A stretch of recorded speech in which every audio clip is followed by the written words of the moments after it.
Wanna go around?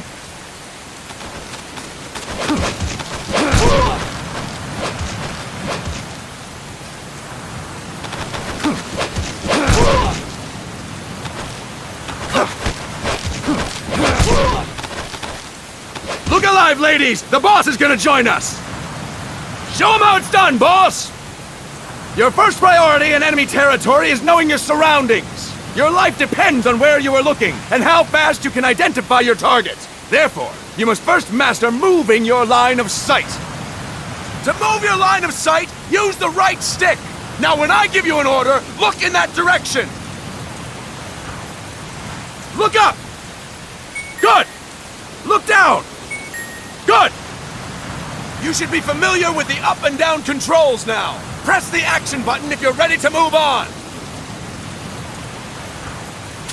Okay! Next we'll check your left and right. Look right! Good! Look left! Good! You should be familiar with the left and right controls now. Press the action button if you're ready to move on. Okay! You can change the controls anytime in Options. Go with the method that works best for you. Next, I'll explain how to change stances. If you just stand there like an idiot in front of an enemy, you might as well kill yourself now! At times, you will need to get low to avoid detection. You have 3 stances: stand, crouch, and lying down. To change stances, use the crouch button. Tap the crouch button to change between standing and crouching. You can move in either stance. Hold the crouch button and keep it held to lie down. However, you cannot move while you are lying down. I'll say that again. You cannot move while lying down. Is that clear?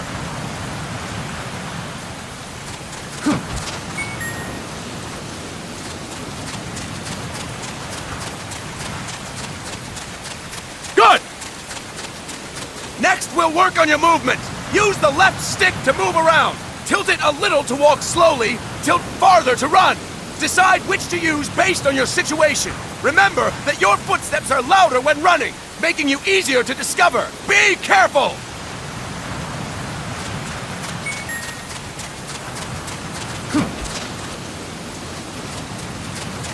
Good! Now we have rolling. Rolling is useful for knocking down enemies in your way, and for getting away when surrounded. You can also use it to jump over small ditches and other obstacles. To roll, tap the crouch button while running. You got that? Tap the crouch button while running! Don't forget it!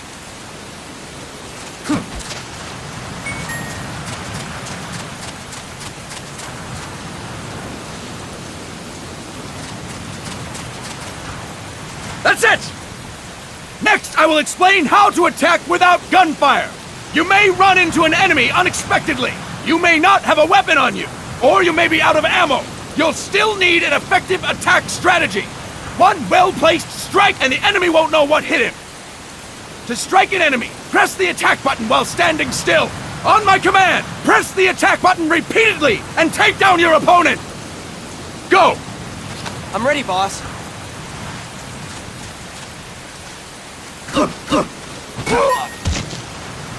Fine work, boss! Next, we're gonna practice using the stun rod. Hitting someone with the stun rod will shock them with 1.5 million volts. Anyone on the receiving end of that is guaranteed to be out cold. To use the stun rod, press the aim button to ready it, then press the attack button. You'll be glad to know we're using mock stun rods for this training session. When your partner attacks, make him believe it's the real deal. Prepare yourself for stun rod training. Go! I'm ready, boss.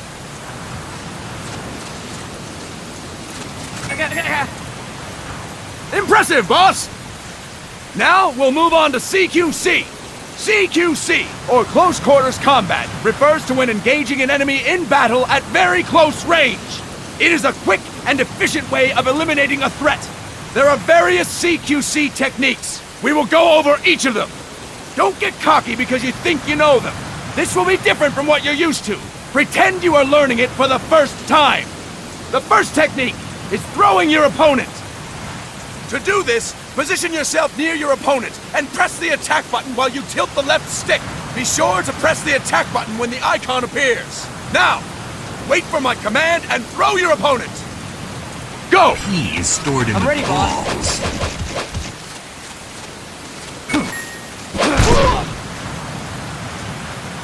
Fine work, boss! Next, I'm going to teach you how to restrain an opponent close to you. This is a cornerstone of CQC.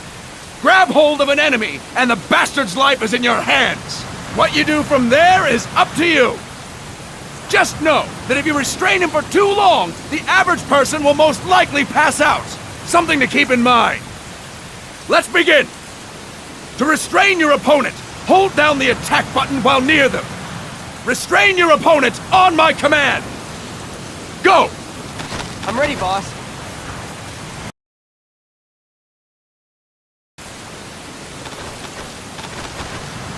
Whopper, whopper, whopper, whopper.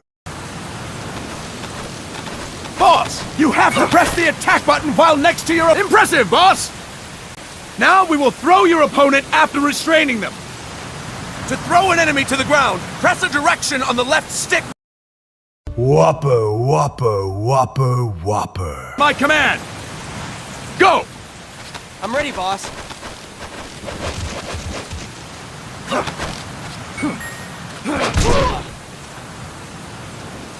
Impressive, boss! Now we will try CQC against multiple enemy opponents.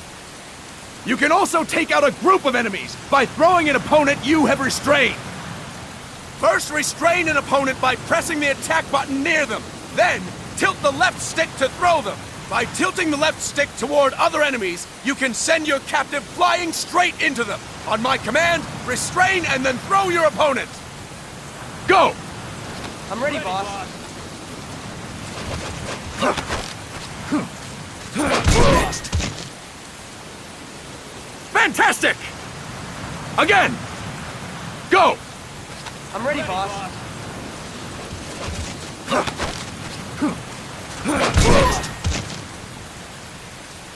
Fine work, boss! All right!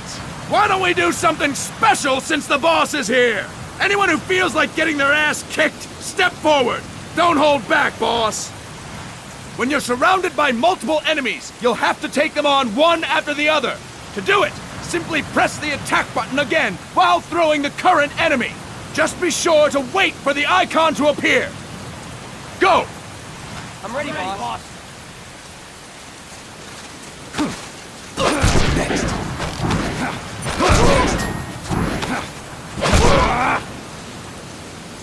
Fantastic!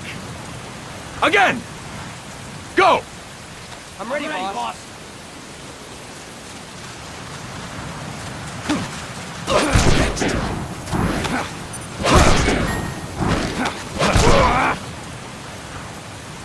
Fine work, boss! And stop! That's it for today! Thank you, boss!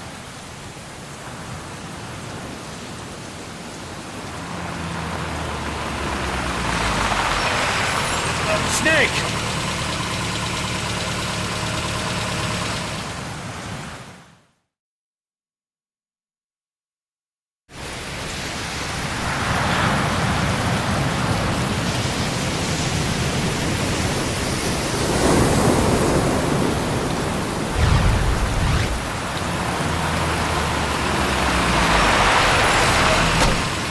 What's going on, Kaz?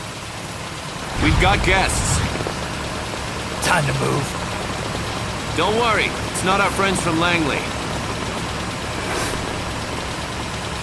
I brought him. Made sure we won't fall. Thank you, Big Boss. Call me Snake. Sorry, Vic Boss. Listen up.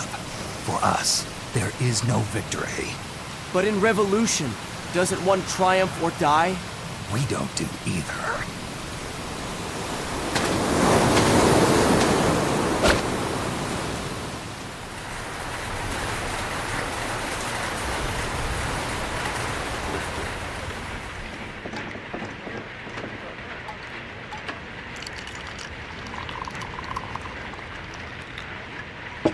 Here. Thank you.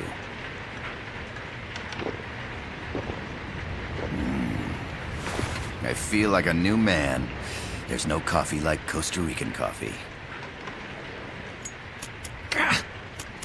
So, what brings a distinguished scholar from the Costa Rican government to Colombia? Professor Galvez comes from Costa Rica's University for Peace. You see, over the past year, there have been sightings of an armed group in Costa Rica. They're not ours, of course. Costa Rica doesn't have an army. Correct. Article 12 of our Constitution states that the Army as a permanent institution is abolished. The Peace Constitution. You think it's rebels who fled Nicaragua? No, they don't appear to be guerrillas. They're far too organized. What's your government's take?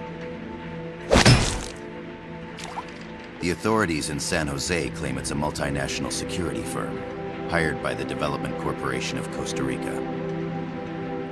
Lies, obviously. They're bringing in state-of-the-art weaponry and equipment by the shipload. Where'd they get that kind of cash? I fear La CIA may be involved. The CIA. As you both know, the United States views Central America as its backyard.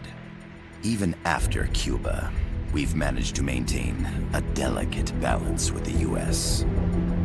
And your government can't just give them the boot? We are not allowed to bear arms.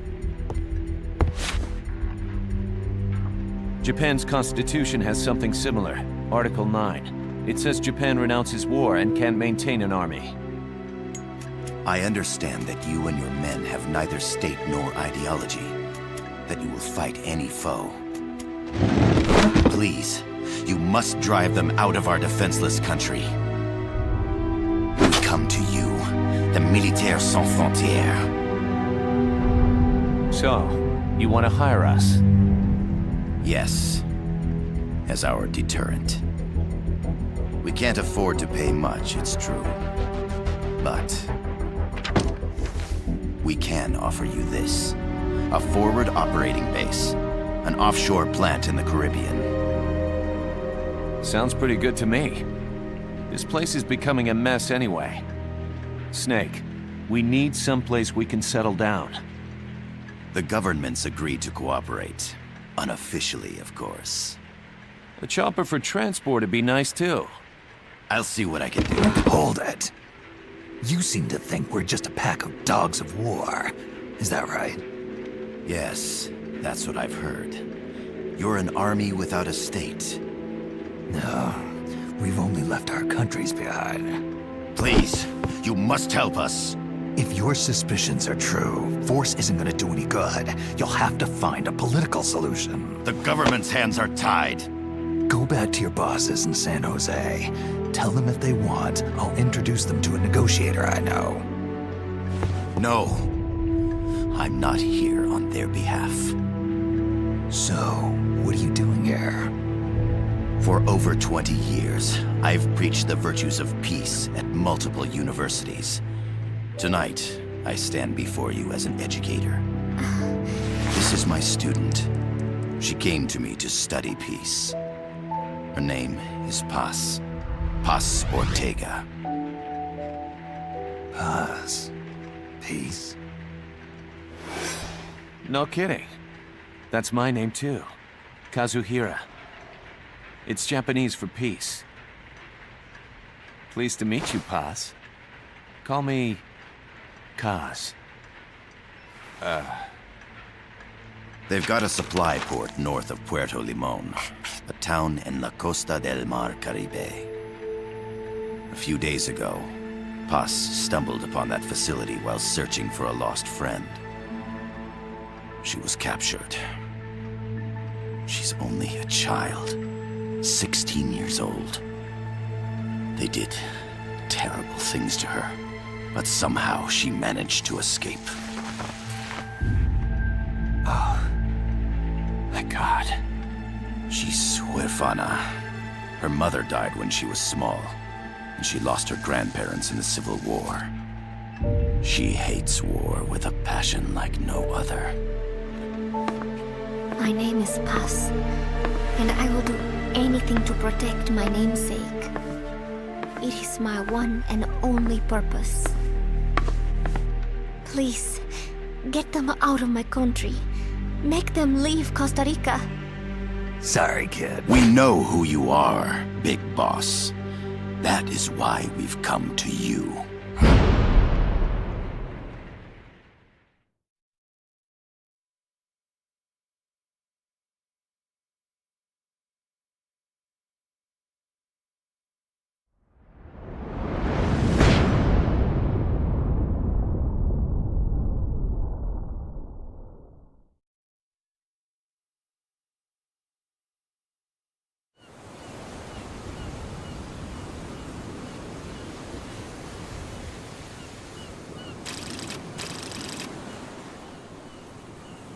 Miller here. Do you copy, Snake?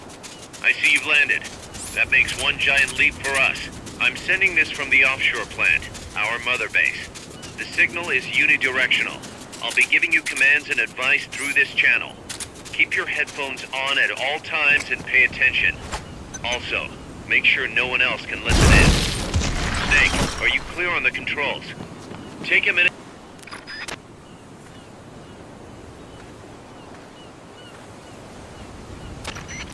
I gotta thank you for agreeing to this, Snake.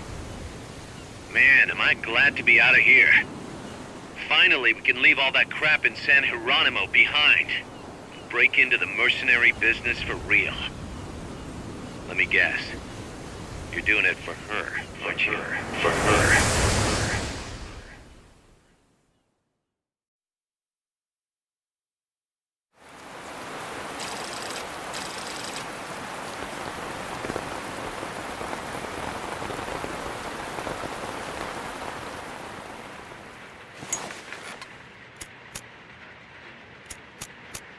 Are they still here? Come on, Snake. This could be good for us. They're willing to give us an offshore plant, a place we can finally put down some roots. This is our chance to expand MSF. We don't need a place to stay, Kaz. We're nomads. We always will be. What? You'd rather keep wandering from conflict to conflict? Tools in the hands of whoever's fighting at the time? The second we settle down, who's to say we won't become the warmongers? Listen to me, Snake. We're not mercenaries. We're not a foreign legion. MSF's a business. A new kind of business. Look, it's not like we're trying to start a war here. All we need to do is find out who this security company really is. Come on, Kaz. It's pretty obvious that they're backed by the CIA. Wait a sec. That would mean... Our friend, the Professor, is likely KGB. I see. We'd be making an enemy of our homeland. And there'd be no turning back. This damn thing won't light. Huh? Put on some coffee, Kaz. It's time for a little chat with the Professor.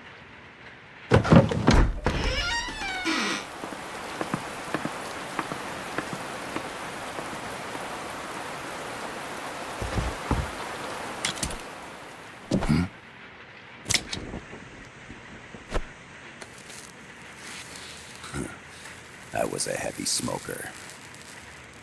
When I got my medal from the Secretary General, he gave me this prosthetic hand as well. But smoking was ruining my lungs, so I quit. I've not had much use for it since. It's quite an honor to meet the legendary Big Boss. That's just a code name the CIA made up. Then perhaps I should call you John. I don't have a name. Stop using that code name you liked so much 10 years ago. What about you, comrade? What do they call you back at Center? Well then, allow me to get straight to the point.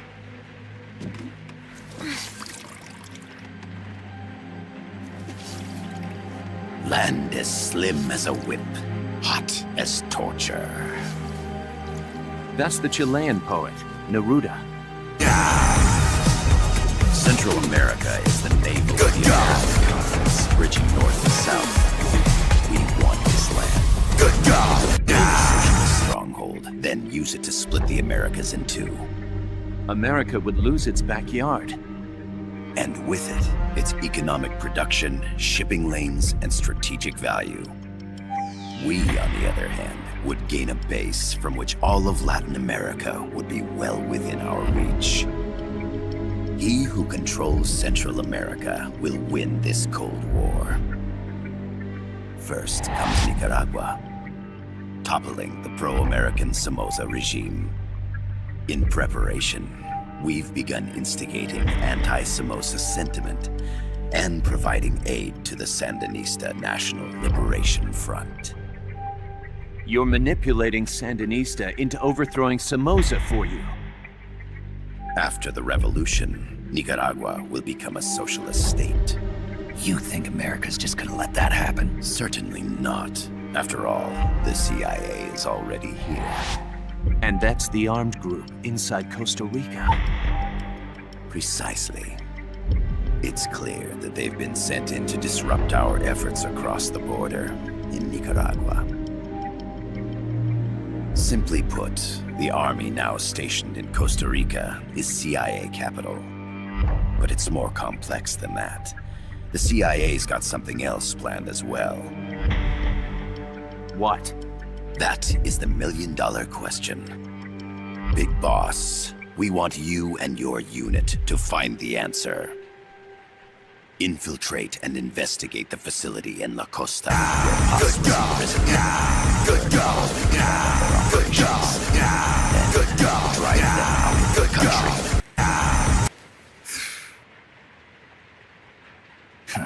You're asking us to settle a turf war between the KGB and the CIA? What about her? That was all just an act? You mean her words about peace? She was captured, that much is true. But I've kept my KGB affiliation from her. And you thought we'd fall for a sob story? No. I had good reason to bring her along. She managed to escape with her life, but her friend was not so lucky. Why were they attacked? I believe this will help explain. Perhaps they saw something they weren't supposed to. Perhaps they heard something they shouldn't have. A cassette tape? Paz took this during her escape. She says her friend happened to record it by accident. What is that? A portable stereo cassette player. The first of its kind. Ah. I heard they were working on something like that in... Oh God! I'm Didn't know you guys were stranding!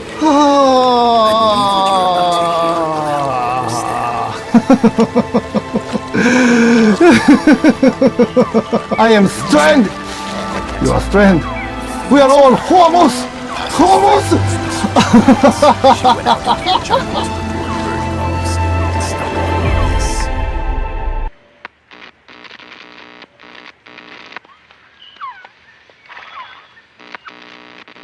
So? So what?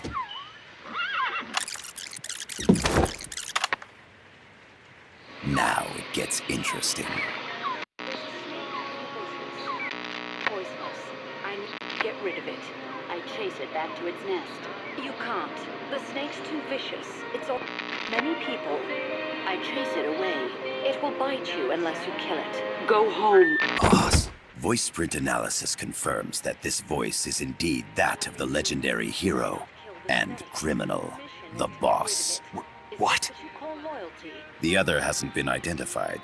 Female in her 30s with a British accent.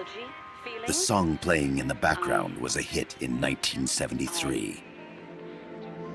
What's it going to be? Loyalty to your country or loyalty to me? Your country or your mentor? Your mission or your beliefs? I am loyal to Boss myself. is alive in Costa Rica. As I understand it, she was your commander, fought by your side. and that you killed her under orders from the CIA, thus surpassing her to become the hero known as Big Boss.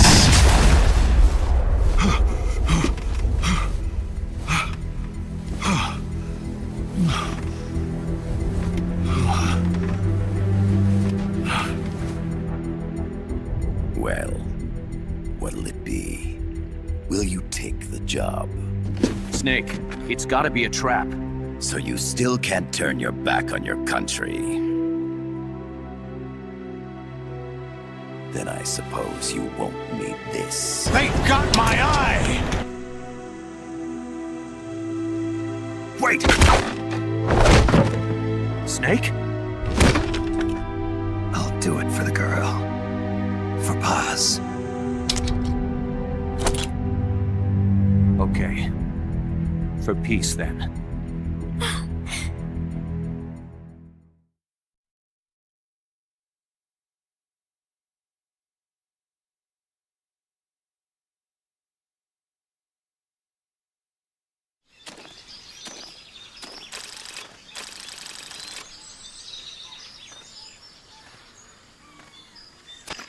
There they are.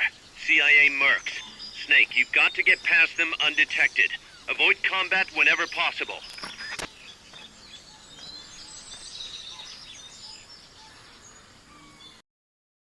Good God, boss! Please, choke me harder! Like one of those soldiers in your training! Please! I'm begging you! Hide behind stuff. Take the long way around. Whatever it takes to stay out of sight. Your gun is a last resort. It could just as easily kill you as save you. The percentage in the upper right is your camo index. The lower the number, the more easily you'll be spotted. Conspicuous movements and...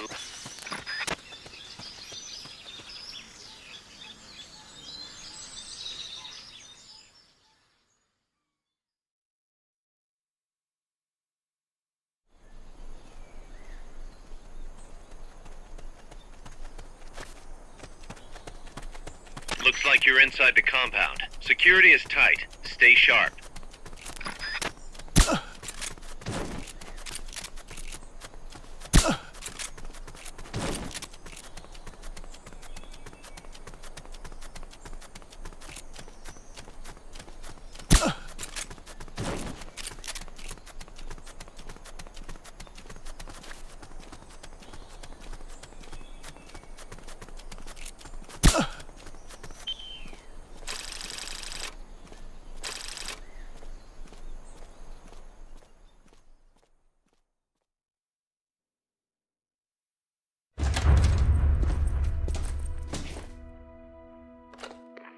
Yes, sir, we broke them. We acquired the whereabouts of target 500. Acknowledged. Spears are loaded. The barge has cleared Point Bravo. Acknowledged. Out.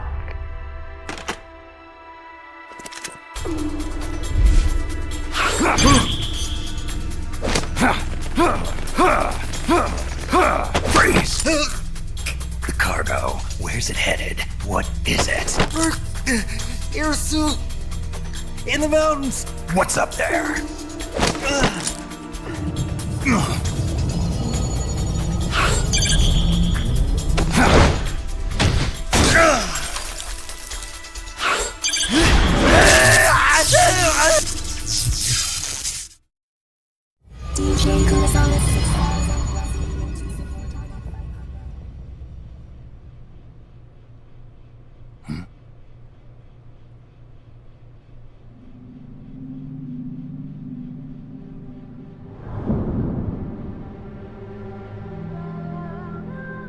A node. Did you say nerd?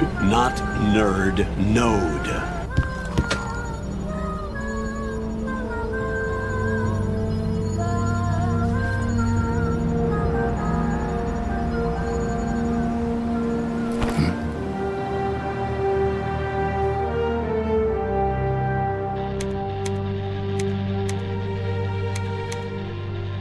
This is Snake. Kaz, can you hear me? Loud and clear. You found a radio. It's got a circuit that reverses the audio phase. Let's switch frequencies from time to time, just to make sure we're not detected. I found a map of their bases. The cargo's heading from the marshes west towards Irasu. Nice going, boss. Kaz, this place is full of film badges. Dozens of them. Film badges? Like the ones used to measure radiation exposure? The radio man was wearing one. And whoever he was talking to called the cargo Spears. Wait, that would mean... Nukes. They're bringing nukes into Costa Rica. Holy Mother of God.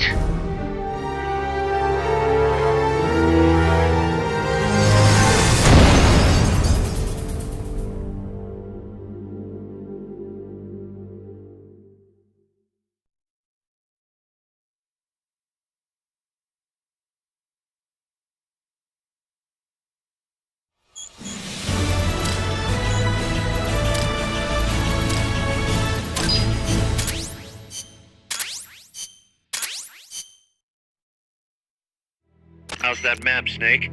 Think you can use it? It tells me where their bases are, but it's just a bunch of points. No routes.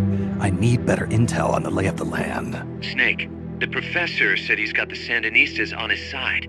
Said you should get in touch with the FSL and Comandante. Do they know they're backed by the KGB? Nah. As far as they know, they're really fighting for the revolution. The KGB is staying behind the scenes. I'm not sure the Sandinistas are aware of what's really going on. Still can't believe anybody would bring nukes here. Yeah, that's a shocker. Costa Rica's party to the Tlatelolco Treaty, which declares Latin America a nuke-free zone. Based on Japan's 3 non-nuclear principles, it bans the testing, use, import, or deployment of nuclear weapons. If word of this gets out, Opinol will be forced to act. It'll cause an international uproar. The treaty was signed to prevent another Cuban Missile Crisis. If the U.S. itself is gonna scrap it... Latin America is too close to spawning another Cuba or two already. The entire continent would become one big powder keg. Well, if they did bring nukes, we can't let them get away with it. Are they planning a test? Showing off? Or is it all to keep the anti-American movement in check? Good question. Why bring them here? I can't figure it out. Whatever the CIA's up to in Costa Rica, the professor wants it stopped. We need to find out what that something is. We need to get ready first, Kaz. Repairs? Working as fast as we can, boss. This place is pretty beat. It looks like hell. But as long as you're with us, we'll make it heaven. No one can bother us here. No state telling us what to do. This is the MSF's haven, our mother base. And with this foothold, we'll back you up even better than before. We're gonna turn this pile of junk into something big.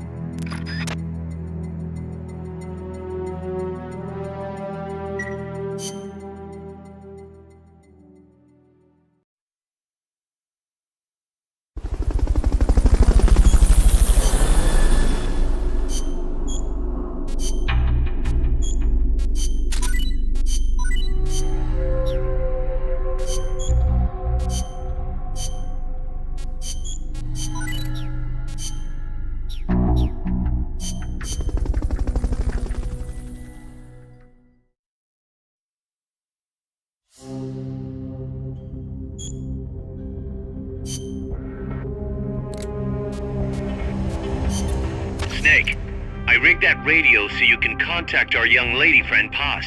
Is she okay? No need to worry. She's tougher than you think. Still just a kid. Which is exactly why she could be an effective source of information. Besides, that little Angel de la Paz is the one who gave us this mission, right? I guess. I'll put her on. Snake. Paz, where are you? Ciudad Colon. A school. The teacher told me to stay here until things quiet down. Teacher? Oh, him. He's... Yeah, that's probably good advice. See, he has a radio in his room, so we can talk anytime. Pretty fancy for a teacher. Promise me, Snake, that you'll bring back peace, and... I know. I'll contact you if I find your friend. Thank you. Snake, if you need to know about Costa Rica, the geography, the climate, the wildlife, anything, just ask me. I know about its history and laws too. We learned it all in school. Got it. I have a question, I'll ask. What? In school, I also learned that peace is an unnatural state for human society, and that war is a constant threat to our relationships with others. That's right. So, to achieve peace, we have to create it ourselves. Crying about it won't bring it about or make it last. Each one of us must go and seek it out. You won't find it without making sacrifices. No offense, but I don't know what peace is. Never felt what it's like. Never even been interested in it. Snake? Oh, sorry. Listen, Paz, I think your ideas are admirable. And I hope they turn out to be right. Yeah, me too. Peace is in your name. Who better to help bring it back? Thanks, Snake. I will be here whenever you need me. See you later. Snake, use your radio to call people, but stay alert. You're in the middle of a mission and can't afford to let your guard down. Got it. Need to know more about Costa Rica? Haas can help you out. Good to know. We'll follow their transport route. This should take us straight to their main base. From what I've seen, it looks like nukes. Agreed. The key thing now is to confirm whether those spears really are what we think they are, and if so, why they're here.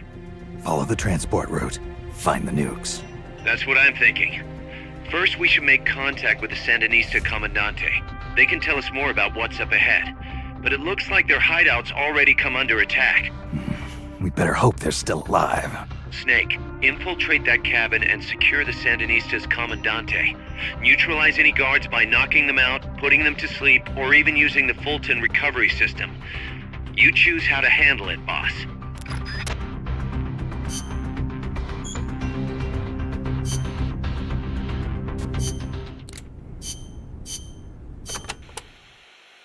Kaz, what kind of shape is that plant the professor gave us in? First time I laid eyes on it, I thought it was some kind of joke. It was a giant birdhouse, seagulls everywhere. We eventually scraped off most of the rust and bird crap. The underlying structure's intact. Little elbow grease? Man, we should be in business. Who used to own it anyway? Whatever shape it's in now, somebody sank some serious money into building it. From what I can tell, an American university built it as a research platform for ocean thermal energy conversion. The name's still on some of the rusty old power turbines. I'm guessing they must have had government and corporate assistance to build it too. But they couldn't solve the thermal efficiency problem, and the project was canceled. Then after the university abandoned it, a KGB front company scooped it up for next to nothing. At least that's my theory. How'd the KGB manage to buy a plant built with American capital, front company or not? Yeah, that professor is quite the operator. One other thing. The plant's set up so that it can join up with other plants of the same standard. So, they were originally planning on expanding the place, huh? Hey, let's give it a shot. We can get some more people together and build this place up into a proper home for MSF. You're with me on this, right, boss?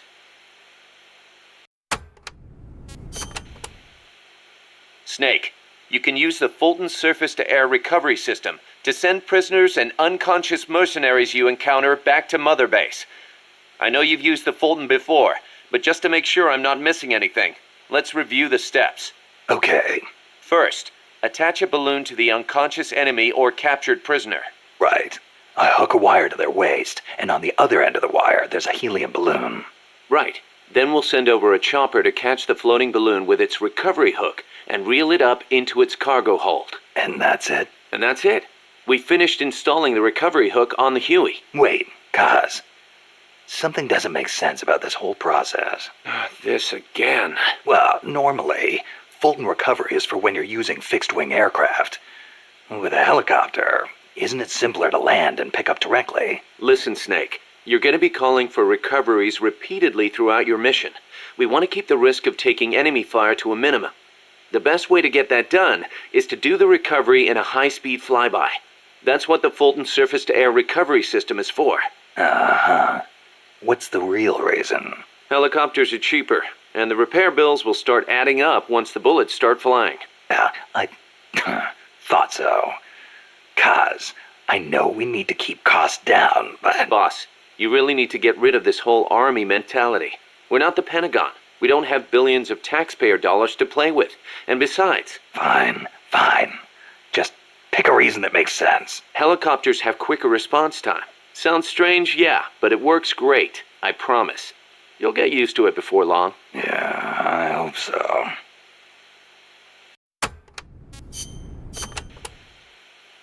Remember why we created MSF, Snake. To provide military force to whoever needs it, wherever they are, regardless of nation or ideology. Our beliefs aren't all that lofty. We just won't be the tools of any one country. Exactly. We know only how to fight. But we refuse to live our lives at the whim of the state. The MSF seal is patterned after Pangaea, the supercontinent from 250 million years ago. Back then, the whole world was one landmass, one world. No gaps, no rifts. Our strength will take us back there. What about you, Kaz? Any interest in expanding MSF? You'd better believe it. I want to make us into an organization that doesn't take orders from any country. Just like you were saying, we have to be strong.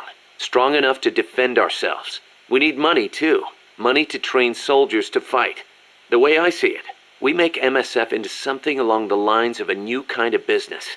A contractor providing the full range of military services. Not just combat, but logistics, training, weapons, outfitting, and R&D. Combining the small footprint and exceptional performance of special forces with the raw military might of a full regular army.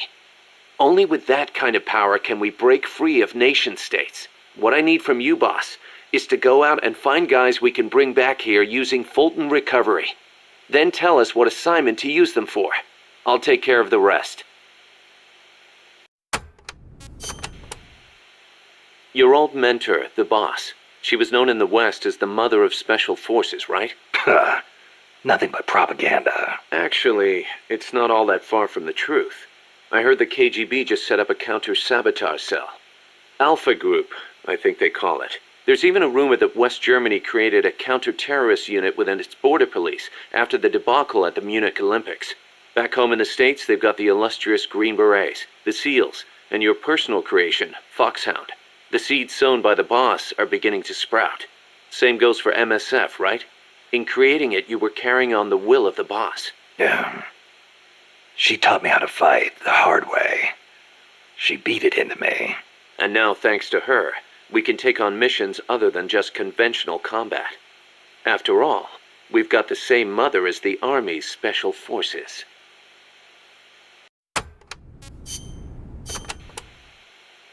Still can't believe Professor Galvez was KGB. Well, like the professor said, Moscow's hell-bent on communizing Latin America. Yeah, the Cuban intel services are all in the KGB's pocket. You don't think he's got some kind of ulterior motive?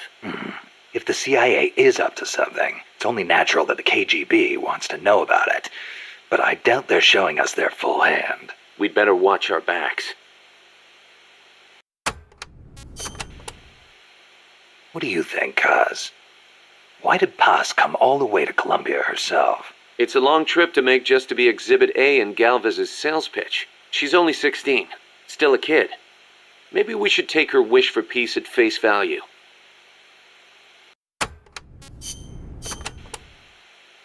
Costa Rica isn't alone. All of Latin America is getting swept up in the superpowers' Cold War. The whole ideological split between East and West. In the end, it's just a greedy scramble for wealth by the ruling classes. The Western bourgeois stand to lose everything if their countries go communist. After all, the communists want to abolish private property altogether. So the capitalist rulers desperately tried to halt the global spread of communism. Hence the phenomenon of red baiting. And the communists, for their part, didn't exactly stay true to their principles. They tried to escape class-based society. But between Stalin's autocracy and the rise of the nomenklatura, they ended up creating one anyway. Once people have power, they stop caring about equality. That's where communism, where society in general reaches its limits. The rulers only care about their own gain. The opposing side becomes a risk factor that threatens the profit, and thus the ongoing struggle between capitalism and communism was born. And now, nuclear deterrence is part of the picture. Exactly.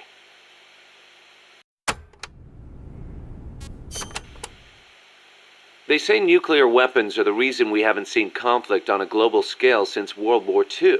The thought that your opponent might launch nukes against you sort of makes it tough to start an armed conflict, especially now that they've got intercontinental ballistic missiles.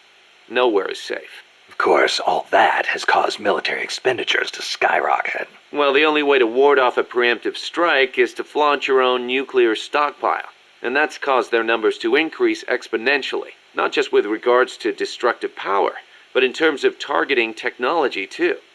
Now they can hit a target halfway across the world with pinpoint accuracy. In a way, the space race was a demonstration of that technological progress. And as a result of all that, we now have mutually assured destruction. It's the ultimate form of deterrence. No one's going to launch their nukes knowing they'll be obliterated in return. I don't know. The chance of somebody hitting the button by mistake is never zero.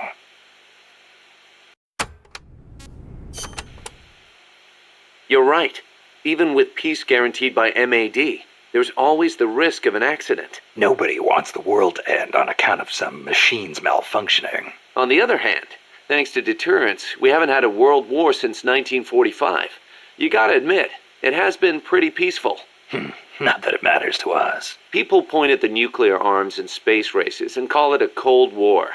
I say if they're not shooting at each other, why not call it world peace? Doesn't mean war is gone. Look at Korea. Look at Vietnam. Well, yeah, but I'm talking in relative terms here. Besides, if war died out completely, we'd be SOL. We're not warmongers. And yet, we can't survive in a world that's at peace. You got a point.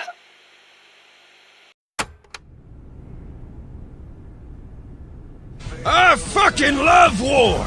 I wanna fucking kill people for money and destroy cultures and history, Jack! So it's been more than 10 years since the Cuban Missile Crisis, huh? I don't think we'll ever forget it. No kidding. Those 13 days starting October 15th, 1962, were probably the closest we ever came to all-out nuclear war. The Russians deployed nuclear missiles to Cuba. America responded with a naval blockade. Then Russia shot down an American spy plane. I was still a teenager back then, but I remember what it felt like to be one step away from nuclear war. The adults were freaking out. If it wasn't for the Cuban Missile Crisis, there might never have been an Operation Snake Eater. And... What's the matter, Snake? It's not like you to get all hypothetical. I guess not. It was the reassessment after the missile crisis that paved the way for the hotline between Moscow and Washington, and also for détente. That's irony for you.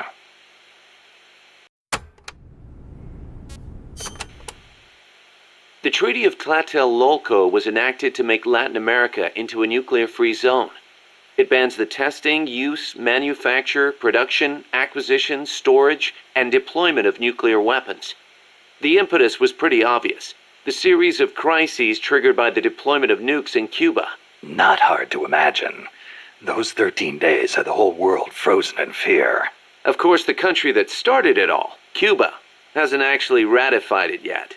Still, the treaty's backed by over 20 countries. Anyone flouting at risk becoming an international pariah. True. Opinol would investigate, no doubt. I heard they used Japan's 3 non-nuclear principles as their model when they drew up the treaty. I think the Treaty of Tlatelolco might have been their way of asking nuclear powers not to use nukes against them. That's the biggest difference between the treaty and the 3 principles. I guess you could call it a 4th principle.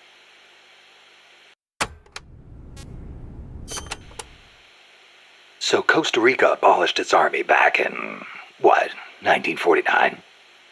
Pretty gutsy move for a Central American nation at the time. Yeah, well, they'd just come out of a civil war.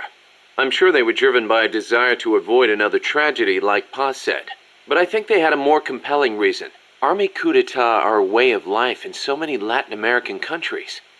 Imagine seeing that up close. No army, no coup. Makes sense. Plus, their economy was in ruins. So they honestly didn't have any money to spend on an army anyway. Yeah, but weren't they on less than friendly terms with Nicaragua? Yeah, and in fact, Nicaragua did end up invading. But the Civil Guard fought back and the OAS brokered a ceasefire. The US and the rest of the OAS had their back, and they used it to full advantage. For a quarter century, they survived in the powder keg of Central America. That must have taken some serious diplomacy, even if the Civil Guard is pretty decked out for a police force. Must be tough to be a country without an army.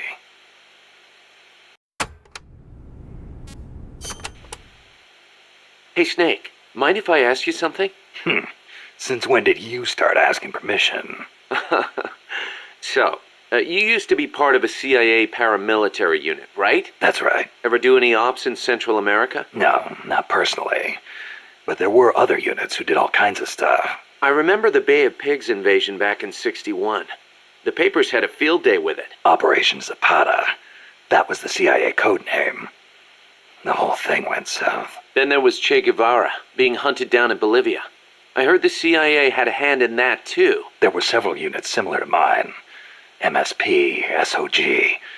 They'd recruit former special forces, train them as intelligence agents, and send them on deniable covert paramilitary operations.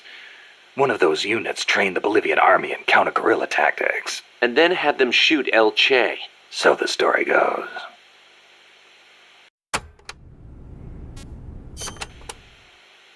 Around here they say La CIA instead of CIA, huh?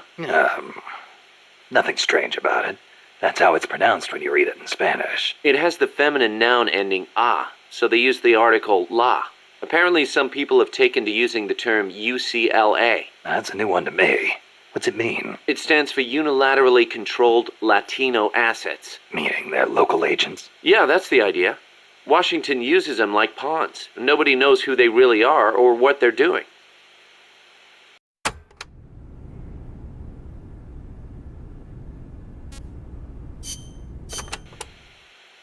You were saying Japan has a peace constitution too. Yep. Japan renounced war in Article 9 of its constitution, aspiring sincerely to an international peace based on justice and order. The Japanese people forever renounce war as a sovereign right of the nation, and the threat or use of force as a means of settling international disputes. In order to accomplish the aim of the preceding paragraph, land, sea, and air forces, as well as other war potential, will never be maintained. The right of belligerency of the state will not be recognized. You know it by heart. Some things you never forget. Impressive. There were some parts I didn't quite get, though. Like the whole means of settling conflicts thing. Yeah, that's been the subject of debate.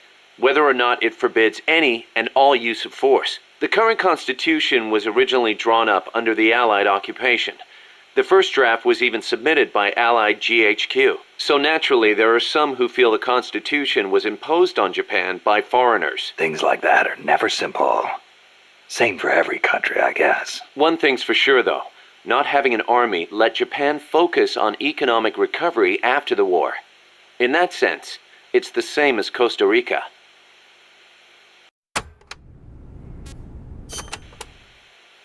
Kaz, you were in the Japanese Self-Defense Force, right? I thought that Article 9 you were talking about earlier prevented Japan from having an army. Yeah, and that's another subject of controversy. The Self-Defense Force is an organization for the purpose of defense. Article 9 of the Constitution does not deny Japan's right to self-defense.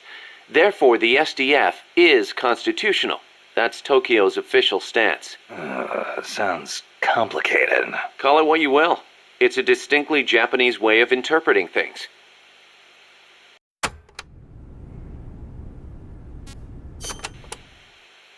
The U.S. has military forces stationed in Japan, right? Right.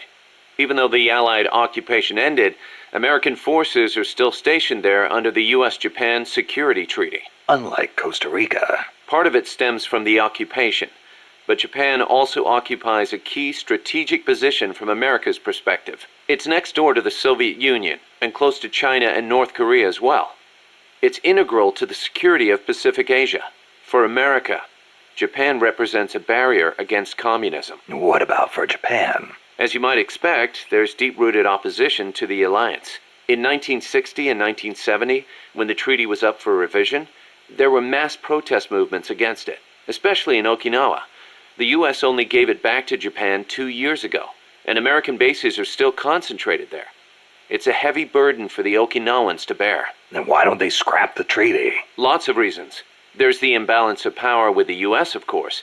And if Japan pulled out, they'd be losing the nuclear umbrella America provides. And as for whether the JSDF could defend the country after the Americans left, I really couldn't say. Costa Rica is in a similar situation. They depend on the Inter-American Treaty of Reciprocal Assistance, the so-called Rio Pact. So, the countries with peace constitutions end up having to rely on other countries' armies. Kind of ironic. On the flip side, not everybody in America is satisfied with it either. Some people argue Japan is freeloading off America's security guarantee. And you know how Japan's industrial exports are making inroads in the States. Yeah, I've got a Japanese camera myself. Best damn camera around. Japan's low defense spending allows it to invest more in economic recovery and expand its share of the American market. That's a bitter pill for Americans to swallow. You know that today, Japan is under the American nuclear umbrella. Right. The U.S. vowed to retaliate against any country that launches a nuclear strike against an allied country. That promise deters nuclear attacks against America's allies, hence the term nuclear umbrella. But suppose the Russians nuke Tokyo. Would America really nuke Moscow in return? If they did, the Soviet Union would undoubtedly retaliate. Would Washington really be willing to risk having a bomb dropped on itself in order to avenge Japan? I'm not so sure. Don't tell me you're still worried about Japan. After all these years? It's not that. To be honest, I'm not convinced either. But Moscow faces the same dilemma. Maybe Washington wouldn't retaliate on Japan's behalf. Then again, maybe it would. So you're saying Moscow wouldn't want to risk being attacked either? The whole concept of nuclear deterrence is entirely hypothetical to begin with. When you get down to it, it's all smoke and mirrors.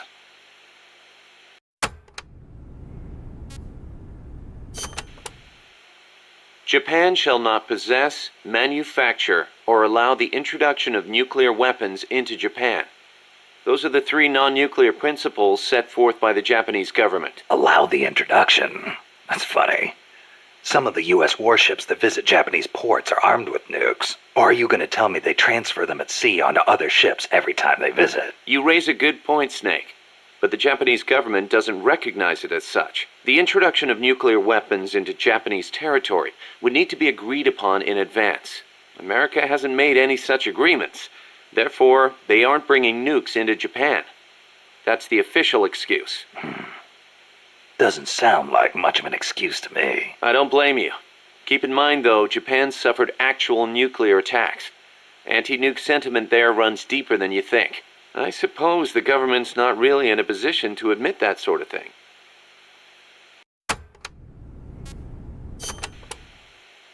So tell me, Kaz, how's the self-defense force you were in different from an army? The JSDF is set up for national defense.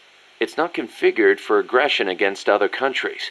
It's what you'd call exclusive defense. Exclusive defense? It's the fundamental strategic posture of the JSDF. No preemptive attacks.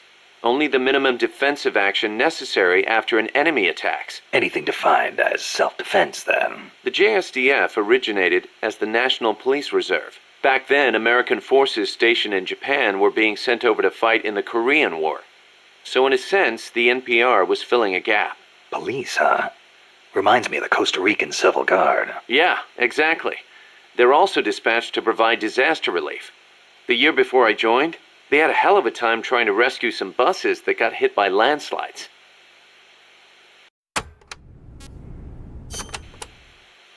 So why'd you quit the JSDF? Because I didn't have a reason to be in Japan anymore. A reason? My mom had died 3 years earlier, so I didn't have to care for her anymore. With her gone, there was no point hanging around in Japan. Yeah, but a man with your talents could have risen pretty high in the ranks, I imagine. I don't know what they made of me. Could be it actually alienated me from the brass. And personally, I could never get used to the idea of exclusive defense. Meaning? On a strategic level, I can see how a country could go with the exclusive defense model used by the JSDF. And I've got nothing against my fellow soldiers who believe in it. On a tactical level, though, it just rubbed me the wrong way. To put it simply, I was itching for a real fight. I figured. And I felt as long as I was in the JSDF, I'd never be able to stand shoulder to shoulder with my father, who was in the U.S. Army. Yukio Mishima's suicide didn't help either. Yukio Mishima, the guy who wrote The Temple of the Golden Pavilion. The way he questioned the status quo hit home with me. Not that I admired his vision or anything, but it did get me thinking, that's for sure.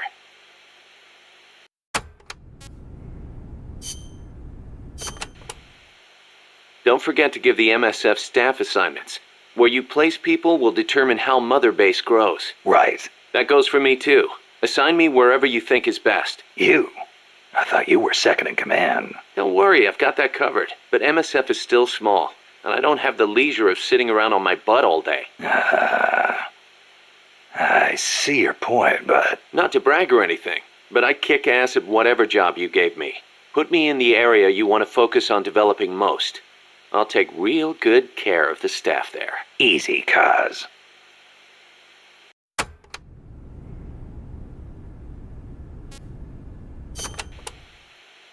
Life's funny sometimes, isn't it? What brought that on? We first met as enemies on the battlefield.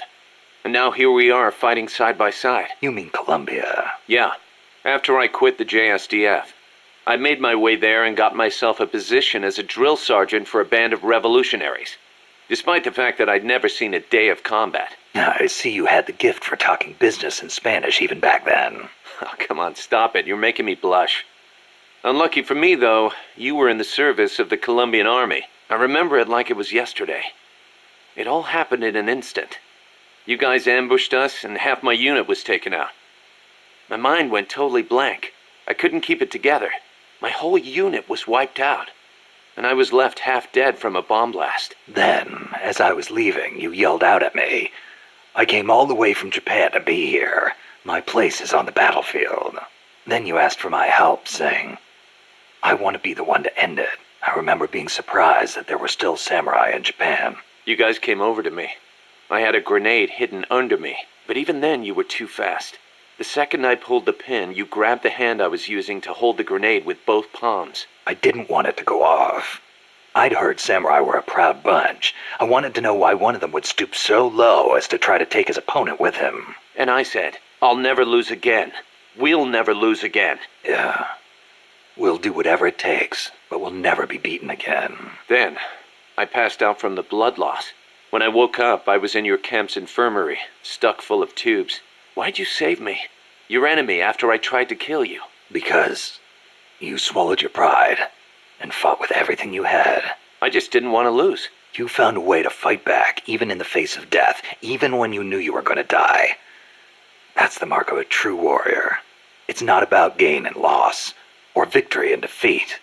I looked at the way you lived your life and saw the path I needed to take as a warrior. Wow, I never knew that. And that's why you... I realized then that the battlefield doesn't only divide people into allies and enemies. Sometimes it tells you more than just who's an ally or who's an enemy. Sometimes it helps reveal your true comrades. Like you and me, huh? That's right. And 2 years later, here we are.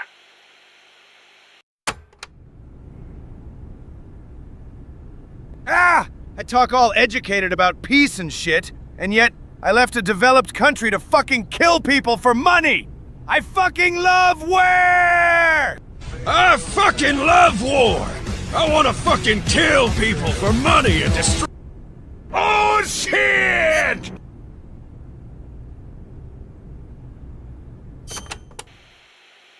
You probably heard this a million times, Snake, but you should always avoid combat with the enemy when possible. Right. We're outnumbered and in unfamiliar territory. We won't survive long in a straight fight, even with you on our side. I know. Avoiding combat is rule number 1 in a sneaking mission. That's right. Don't let the enemy know where you are, and attack only when necessary, using hit-and-run tactics to cripple them. It's the essence of guerrilla warfare. Can I ask you a favor, Snake? If you ask nicely. To make MSF bigger, we need to do some recruiting. Yeah. What's your point? I want you to avoid killing enemy soldiers as much as possible, and send them back using Fulton recovery. Not much we can do with a corpse except give it a funeral. Obviously. Put him to sleep, knock him out, hold him up even. And if you do have to fight, try to leave them near death instead of dead. And then use the Fulton recovery system. Sounds easy enough. You know what'd be really nice, though? If we had a way to Fulton recover anybody at any time.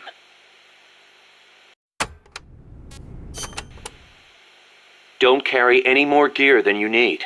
If you try and stuff your entire arsenal into your backpack, it'll be too heavy and your mobility will be impaired. You'll only be hurting yourself. I know. Take only what you need. Every rookie knows that. You can check the weight of your gear before heading out. So make sure you do. Got it. Even a born warrior like you gets hand tremors, Snake. It happens even when you're full of stamina, and it only gets worse when you're tired, especially with larger, heavier weapons. Obviously, you'll get better aim crouching than you will standing. And when you use a scope, setting your sights on a single point will gradually give you a more precise aim. As we develop better weapons at Mother Base, though, you may gain access to new, low-tremor versions of the same guns. So if you expect the shakes to be a problem, you might want to put some resources into R&D. I'll keep it in mind. Then again, the more you use a weapon, the more your hands get used to it. Sometimes it pays to be faithful to your gun. Choosing the right uniform is crucial. Pick one that matches the mission objective and your own combat style. Jungle fatigues are made for jungle combat. They provide decent protection and let you carry a fair number of weapons. Your standard uniform, basically. The distinguishing factor is that your camo index will vary a lot, depending on the area. Wear a pattern that makes you blend in with your surroundings, and your camo index goes up. Wear something that clashes, and you'll stick out like a sore thumb. Pick the right pattern for the occasion. Sigint used to lecture me on it all the time.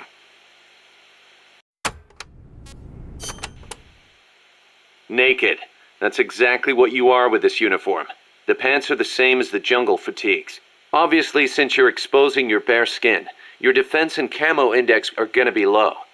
On the plus side, it's so light you can move around quicker. Good for showing off muscles, too. Hey, Snake, I heard they gave you your old code name because you used to run around with your shirt off. Is that true? Don't believe everything you hear. They called me Naked because I went in without gear or food.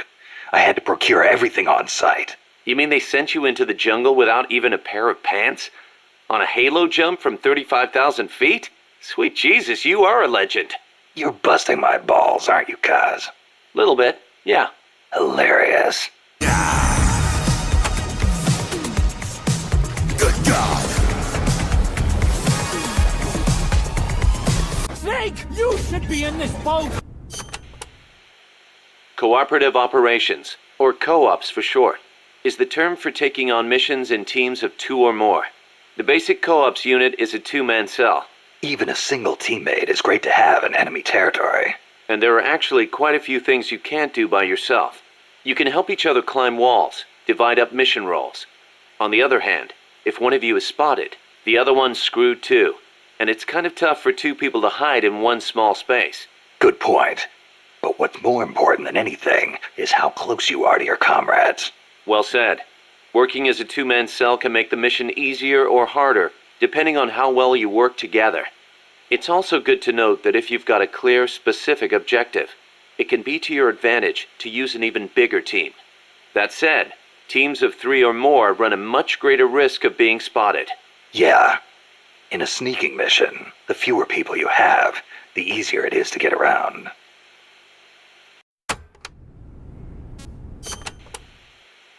In co-ops, you can trade weapons and equipment with your teammates. You can also display your teammates' inventories from your weapon or equipment menu. Ammo is shared too, of course. Ammo, sure. How about life? That also shared? Yep. You all sink or swim together. Your teammate dies, you die. You need to be within a certain distance of each other to swap items. Yeah, I know. I've been in this business so long I can virtually see that distance. Looks kind of like a ring in my head. That's why you're the boss. Okay, we'll call it the co-op ring, and entering the ring will be called going co-op in. Another thing, During a mission, you can assume what we'll call the Snake Formation. Same as your code name, but probably not standard operating procedure for a guy who specializes in going solo. Damn right. There's only room for one snake. In co-ops, though, it's a highly effective formation. The signal for Snake Formation is to tap your teammate on the shoulder. Can't form up until you're close enough to reach out and touch someone. Entering Snake Formation is called going Snake In. When you're Snake In, the soldier at the front of the line controls movement. The soldiers in back focus on scouting and attack. Just because your heart stops doesn't mean you're dead immediately. Right. The heart just circulates blood through the body. But stopping it does cut oxygen supply to the brain. You'll be dead soon after. Which is why we have CPR. Let's say your heart does stop. If someone performs CPR before your brain cells die, you can recover. In co-ops, when the life gauge drops to 0, it means you're in a near-death state. You won't be able to move or anything else. Performing CPR on near-death teammates can bring them back into action. Of course, performing CPR in the middle of battle isn't exactly safe. You're leaving yourself exposed. Even so, in co-ops, you and your teammates are all in the same boat. Don't think you can get away with leaving one of them behind. I wouldn't think of it. And I'd expect them to do the same for me. If you let all your teammates die during a mission, there'll be nobody left to save you. And then, it's game over. Building trust with your teammates is essential to success in co-ops. That goes without saying. I'm not gonna let somebody I can't trust cover my ass. The measure of that trust is called camaraderie. Think of it as an indicator of how strong your bond is with your co-op's teammates. The friendlier you act toward them, the greater your camaraderie. Give me an example. Your camaraderie will be higher if you're co-op in than standing apart. Saving a teammate's life with CPR also strengthens your bonds with them. Things like hitting a teammate with friendly fire will cause your camaraderie to go down. Makes sense. Camaraderie carries over from mission to mission. The next time you go co-ops in with the same guy, you'll start off strong. But be careful. If you keep taking new people with you on missions, your camaraderie with past teammates eventually reverts back to its original level. Got it. I'll have to make sure to renew old friendships once in a while. The performance benefits gained from Snake Sync in co-ops depend on your camaraderie. It's always best to keep things cool with your teammates. Stand still when you're Snake In, and you and your teammates will start to get in sync. In sync? That's right. Stay still together and you'll enter Snake Sync mode. The synergy will give you a boost in performance. You'll move faster, recover faster, and have better camouflage. In other words, we're at our best when we're in the same groove. You got it. If you've got a big task ahead, can't hurt to take some time to get in sync. Like I said before, the benefits you get from Snake Sync depend on your camaraderie. I hear ya. It's a lot easier knowing you've got someone you know and trust covering your back. Lets you focus that much more on what you have to do.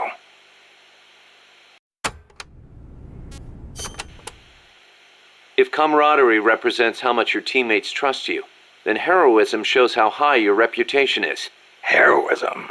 That's right, heroism. Your reputation affects your ability to recruit new members to MSF. With higher heroism, it won't take as long to convince guys to join our cause and send them back by Fulton recovery. So, how do I get this heroism thing to go up? Lots of ways. Complete tough missions, avoid unnecessary bloodshed, and don't get caught by the enemy like a deer in headlights, or you'll never be heroic. Also, getting out there and attacking the enemy in co-ops will boost your reputation among your teammates. Of course, it'll get the enemy gunning right for you, too. But don't sweat it. Be yourself. Be the boss. From where I'm standing, you're plenty heroic already. Knock it off. Seems the R&D team's been busy working on co-ops only weapons. Co-ops only? Like a gun with extreme firepower, but only when 2 people fire it at once. I hear it's still in the concept stage. I know some rocket launchers need 2 people to operate, but a co-ops only weapon. Hey, if they come up with something good, you'll have that much more reason to go co-ops. Why don't you check in and see how they're doing every once in a while?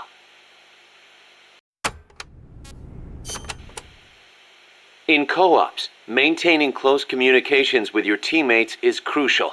Absolutely.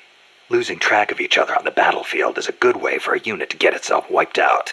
Enemy positions, orders, distress calls. When communications break down, you get picked off one by one. Now about co-ops comms. Co-ops comms? It's a radio system for communicating with co-ops teammates. First, press the Start button to open the menu. Then select Co-ops comms. After that, press one button to choose a category, then another button to select the actual message. So basically, you use different combinations of two buttons to send different messages. Easy enough. You can set which messages go with which buttons during mission prep. Sounds like it's going to be a pain to send messages until I get used to it. Then why don't you assign Co-ops comms to the Select button? That should make things a little quicker and easier. Just go to Select button under Options. I'll give it a try.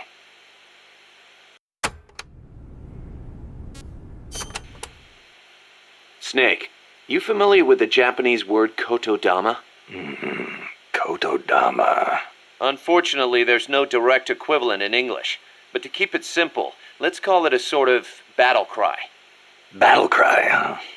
Right. But kotodama is actually a deep Japanese concept. Koto means word, and dama means spirit. It signifies that words have power that affect our reality. Are you feeling okay? I guess I made it sound kind of like mumbo-jumbo, huh? Seriously, though, haven't you ever felt energized when a teammate cheered you on? Or the other way around? Ever had your legs cut out from under you by a thoughtless remark? Yeah, I know the feeling. Words can have a powerful mental effect on people. Same goes for co-ops comms. Offering praise to somebody could make them run faster than usual, or make somebody who thinks they're done for get up and fight again. See what I'm saying? I get the picture. So it works in reverse, too. The powers of words are many and varied. Try using them for yourself.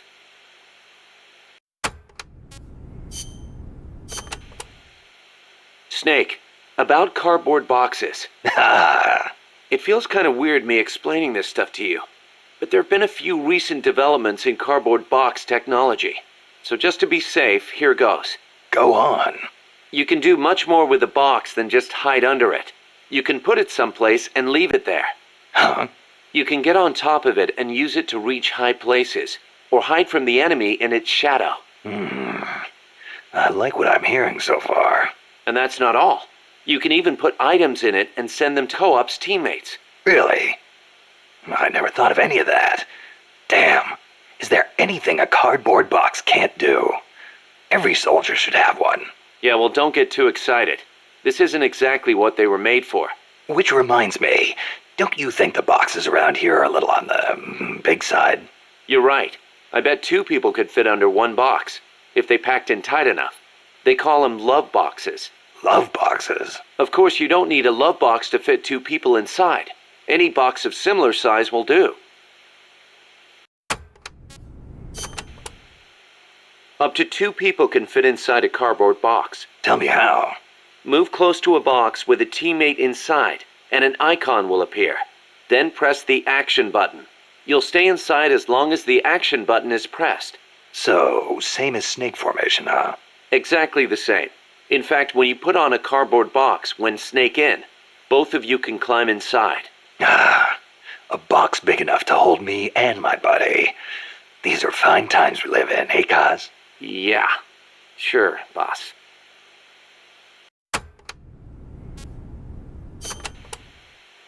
Snake, about that cassette player Galvez was carrying. What about it? That was no Russian imitation. It was the real deal.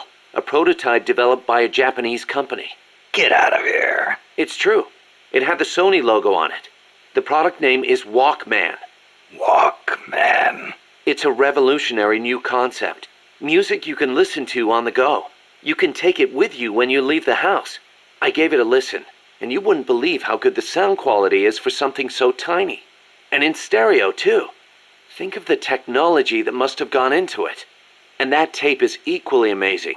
The treble range is clearly superior to any other cassette ever made. Stylish, too. How'd Galvez get his hands on a model that's not even out yet? Beats me. It's not the kind of thing I'd expect some stodgy Soviet to be into. Me neither. Tell you what, though, it's a fine piece of work. It'll let me listen to my music when I want, where I want. I never thought I'd hear you say that, but I have to agree. Me? I'm a recording freak, and I always used to laugh at the idea of a portable player. But now that I've seen it in action, I've changed my mind. Being able to take your music with you, this could be the start of a revolution in music. Could be. I'm having the guys at Mother Base study and analyze it. Who knows? They might be able to come up with something even better.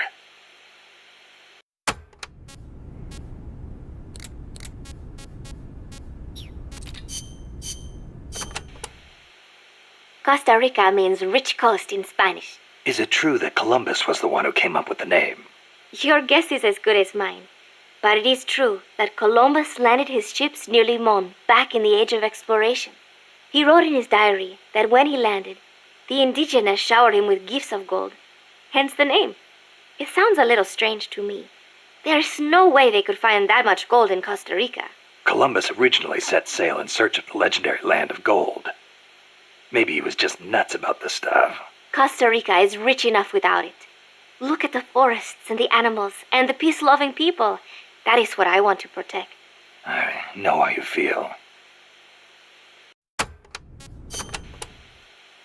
Democracy took root in Costa Rica before anywhere else in Central America. Sure, we had coup and dictators and all, but never a total meltdown. That is, until 26 years ago. The Civil War. Yeah. I understand you lost your grandparents. It started with a dispute over alleged fraud in the presidential election. What I do not understand is why friend turned against friend, when they could have talked it out instead. Yeah, that would have been nice. Even today, some buildings still have bullet holes from the Civil War. A quarter century later, and it is a tragedy we Ticos cannot forget, must not forget. It was the year after the Civil War that the army was constitutionally abolished. A new president was elected this year, President Oteber. He seems to be distancing himself from the United States. He has limited the privileges granted to American banks, lifted the sanctions on Cuba. Our last president was so pro-US, people suspected he was in bed with the CIA. You think the CIA is doing this because it feels threatened by the president's shift in policy? It is possible, but would they really bring in such a huge army just because of that? Part of our job is finding out. Exactly. Thanks, Snake. Peace.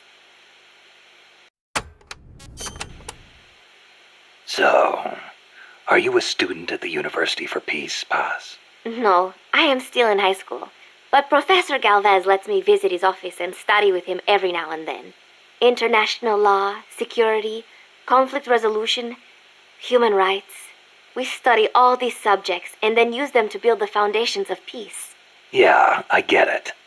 I just never heard the UN had a University for Peace before. Oh, that. Well, to be precise, it is still being set up. They have started conducting research, but the UN has not passed the necessary resolution yet.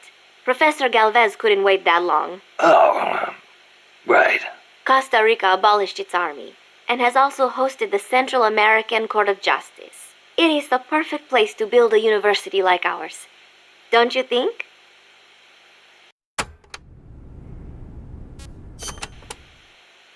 That coffee you guys brought us is pretty damn good. Isn't it? Costa Rican coffee is the best. The Central Basin has all the right conditions for growing coffee. It is high in elevation, with steady temperatures and well-drained volcanic soils. The professor certainly seems attached to it. The coffee we drank on the boat coming over was awful. It put him in such a terrible mood. Well, how come I never hear about Costa Rican coffee then? Because it gets bought up by wholesalers and mixed with beans from other countries.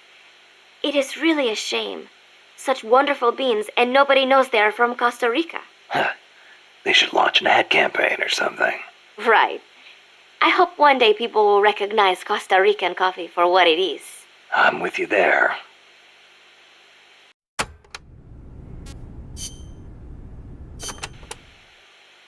Paz, you said Costa Rica has no army, right? Correct. Article 12 of the Constitution declared that the Army as a permanent institution is abolished. It does permit us to organize armed forces for national defense based on inter-American treaties. Only temporarily, then. In effect, yes. But in the years since the Constitution took effect, Costa Rica has not once raised an army.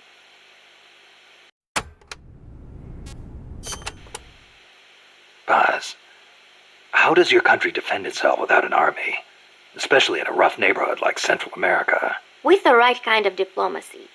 If we live up to our ideals and earn the respect of other countries, the international community will support us.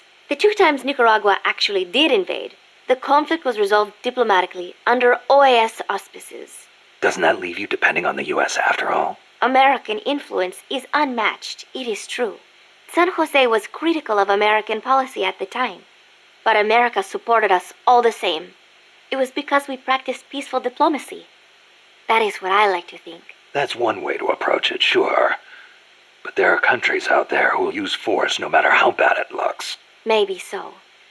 I know my way of thinking probably looks naive to you, but it is not like we expect peace without working for it. Diplomacy is a battle in itself, and we have to make the effort to seek out causes of misfortune and nip them in the bud. It was that kind of thinking that got me trapped in their base.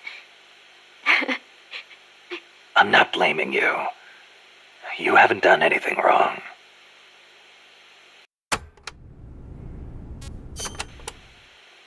The army was abolished 25 years ago, the year after the Civil War. I learned about the sorrow of civil war from a very young age, the futility of countrymen fighting each other, and the tragedy. Costa Rica learned the hard way. That is why it abolished its army. It decided to pour its efforts into education instead. More teachers than soldiers was the slogan. Education is essential, no question. Even Che used to teach reading and writing in between guerrilla campaigns. Costa Rica was poor at the time. We did not have many resources. I suppose we had to pick one or the other. The military or the schools.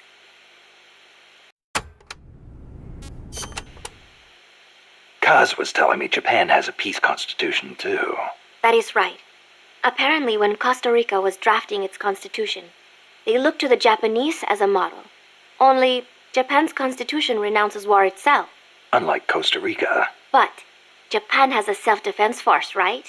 That I do not get. I think I will ask Mr. Miller about it next time I see him. He said he used to be in the JSDF. Huh. You're a curious one, are you? Don't study too hard.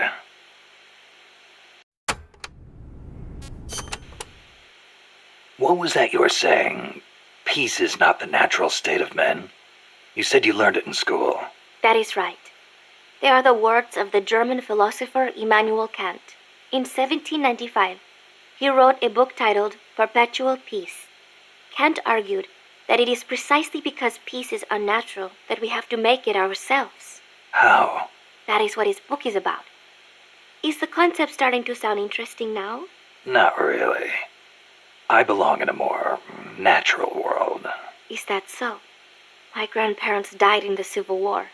If only we had been at peace, they would not have lost their lives. You actually wish for war? It's not like I want to hurt innocent civilians, but if someone attacks you, what are you supposed to do? A country needs the strength to defend itself.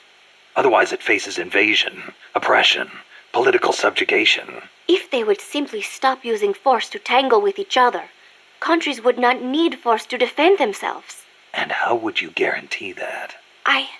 Sorry, but you have to understand how the world works in order to protect the ones you love. That's not to say ideals aren't important too. They are. You are right, Snake. Thanks. Peace.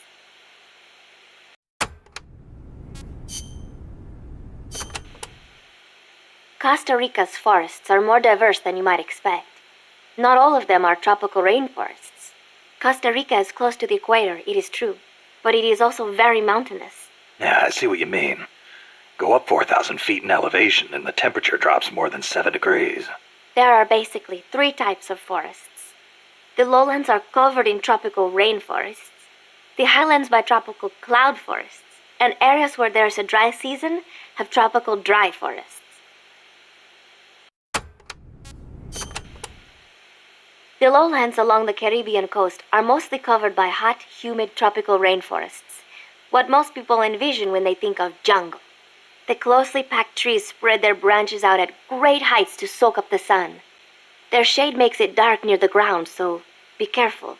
Of course, with so little light, few plants can grow on the ground, so it might actually be easier to walk. So even if you could photosynthesize, it wouldn't do you any good. Photosynthesize? People cannot do that. Most people, anyway.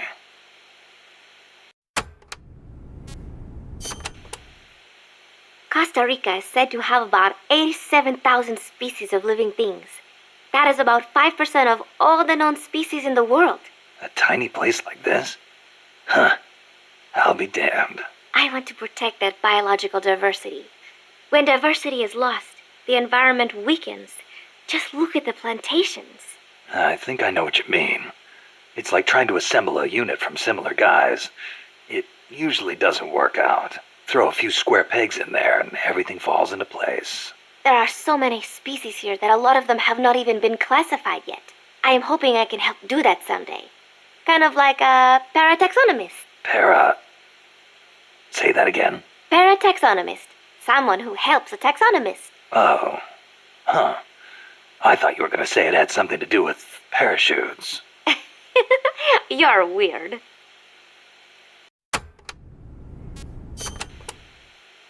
The Development Corporation of Costa Rica, or CODESA, was established 2 years ago.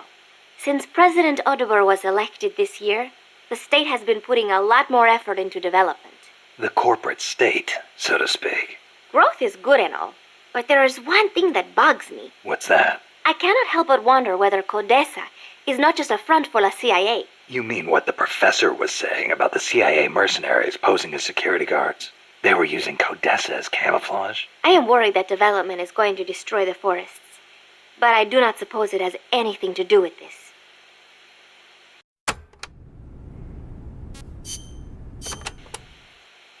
My mother was the one who named me Paz.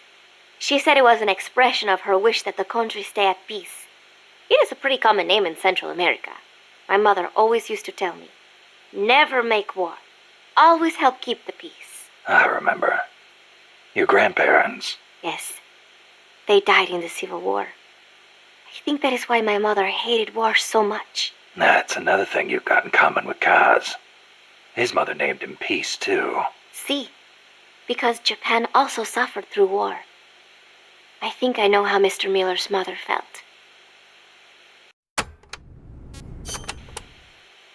You like the peace sign, huh? See, as a gesture, it connects every peace-loving person. Here, you try it, Snake. Peace. No thanks. It doesn't suit me. Too bad for you. You know, the V in the peace sign comes from the V in victory. When did it start standing for peace? I am not completely sure, but I guess it came out of the protest movement against the Vietnam War. Oh, and do not turn your hand around when you do it, especially around British people. It is insulting.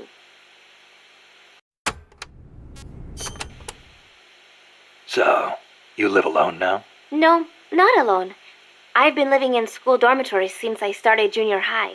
After my mother died, my relatives took me in, but they were not my real family. You didn't fit in there? In a way. My aunts were kind to me and all. But I know how difficult it must have been to suddenly have a child thrust into their lives. When you live with someone, there are no secrets. I could tell my being there was a burden on them. Sounds like a rough childhood. I would not say that. I was lucky just to have people take me in. There are huérfanos living out in the streets because their mothers died. It is even worse in countries with frequent civil wars. So, who am I to complain about my childhood? You're a pretty tough kid, you know? Not at all. I am not strong at all.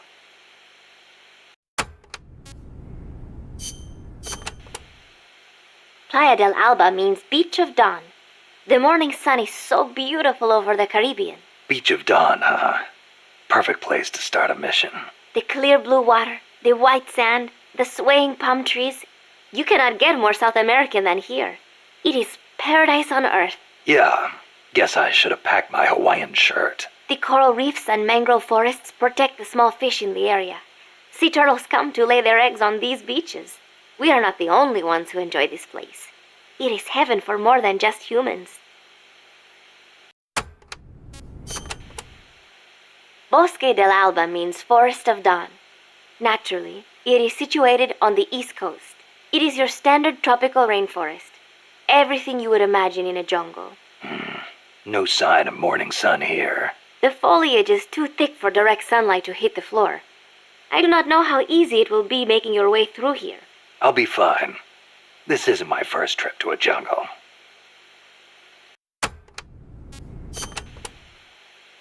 The mercenary supply base is situated on elevated ground by the coast. I heard them call it Puerto del Alba, Port of Dawn. They have perfect visibility of the area from up there. We did our best to sneak in undetected, but one of the guards spotted us and we... What is it? I'm sorry. You'll have to ask Professor Galvez the rest. It's okay. You've been through a lot. I am sorry. I just cannot. You did great, Paz. I won't let your efforts go wasted.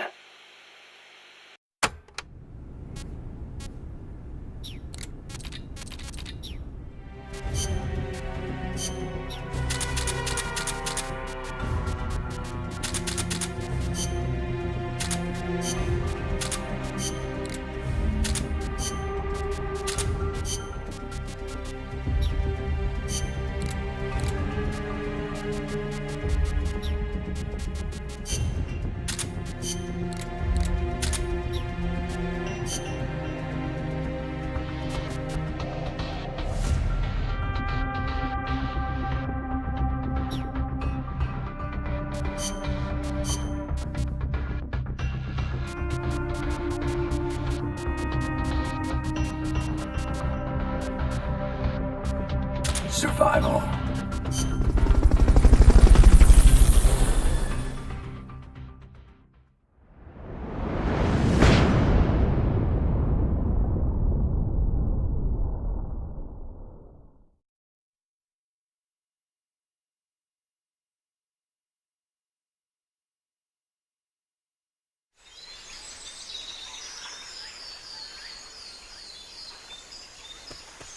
Head for the FSLN boathouse.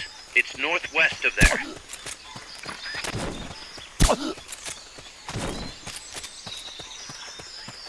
You can use the radio you just picked.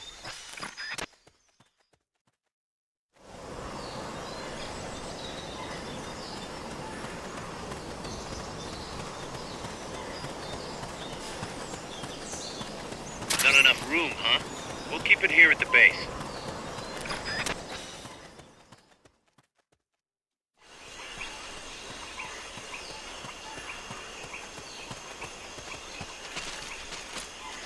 What's going on?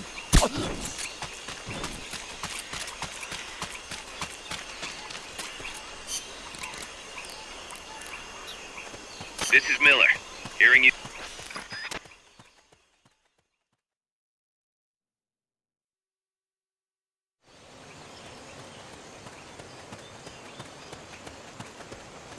The boathouse should be close by. Neutralize the security detail and make contact with the Commandante.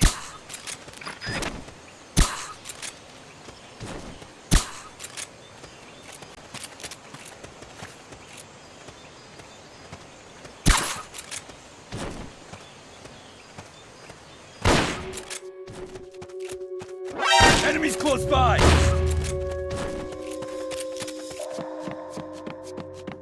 Good. Now meet with the FSLN Commandante. He's inside the boathouse.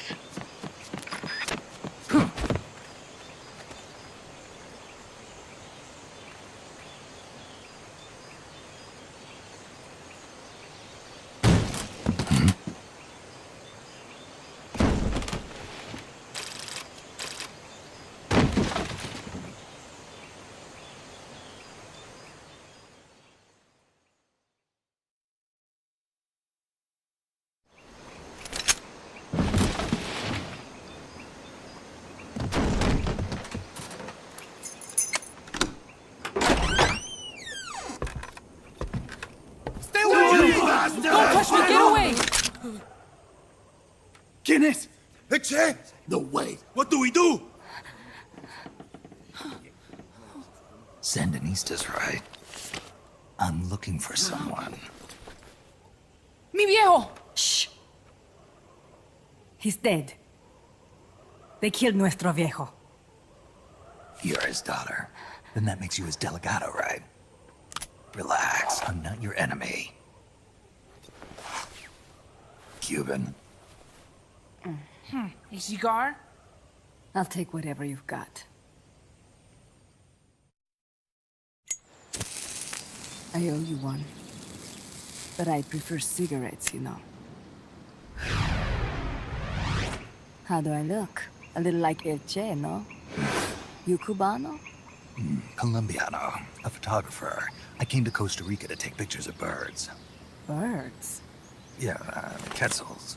You've got no telephoto lens. How do you get your shots? Telephotos for amateurs. It's all in the timing.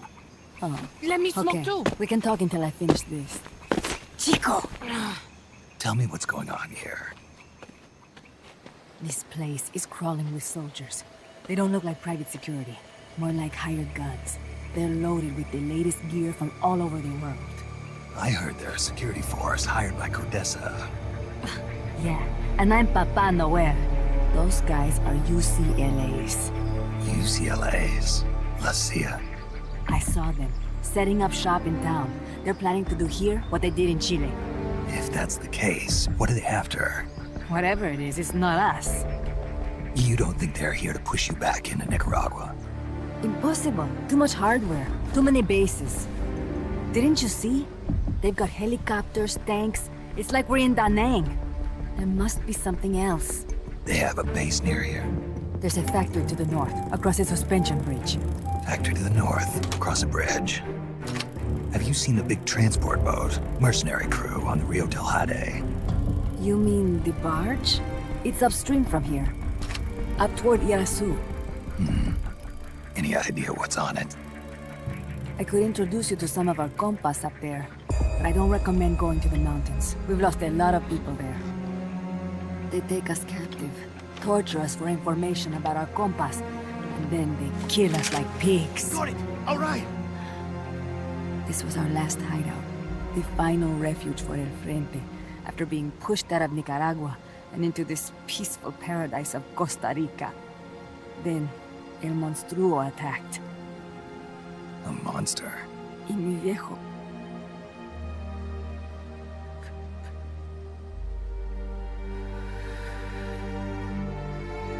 Mi viejo. Papa. He was la esperanza. Our hope. Now that Papa's gone, my sister's la comandante de la revolución. Do not listen to him. Papa was a hero who fought by Sandino's side. I am only his daughter. You need a special talent to become cacique. It takes someone great to unite all of Las Compas.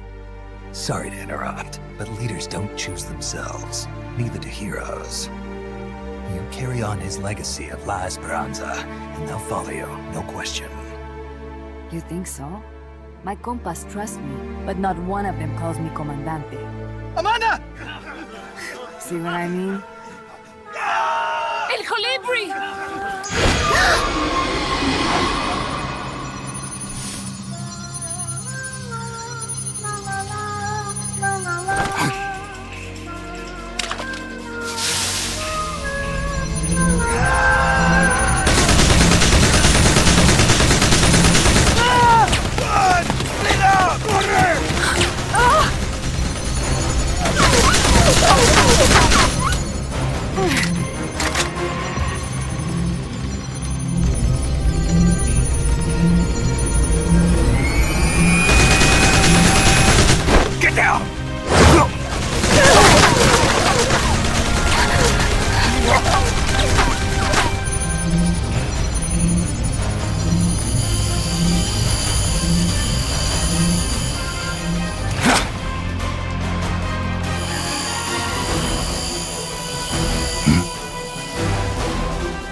What the hell? Es un hombre nuevo, an unmanned weapon, a robot! Chico!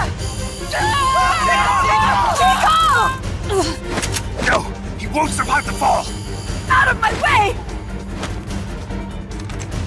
Better for him to die at the hand of a compa than suffer their torture.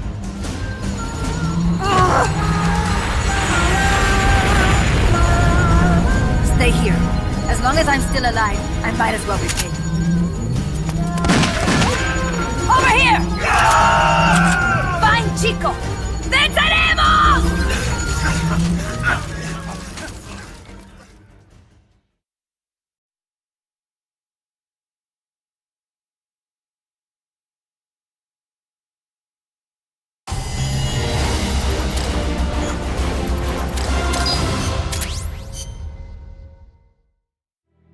Snake, what was that thing?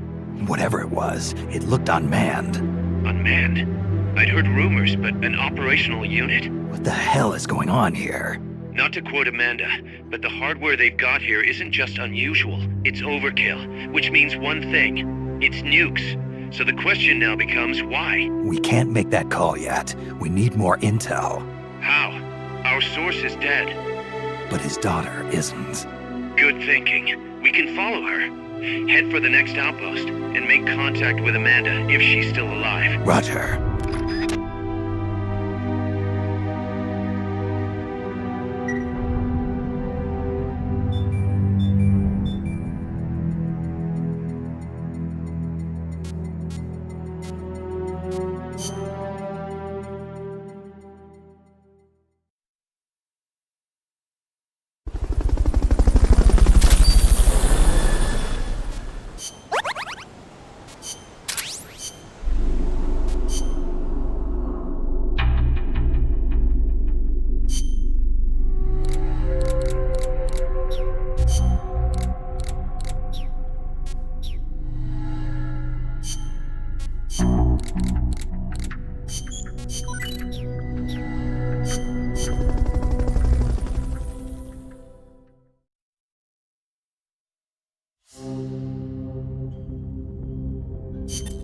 The direction Amanda's Sandinistas were going corresponds to the location of the next outpost, a supply depot. We should be able to make contact with her there.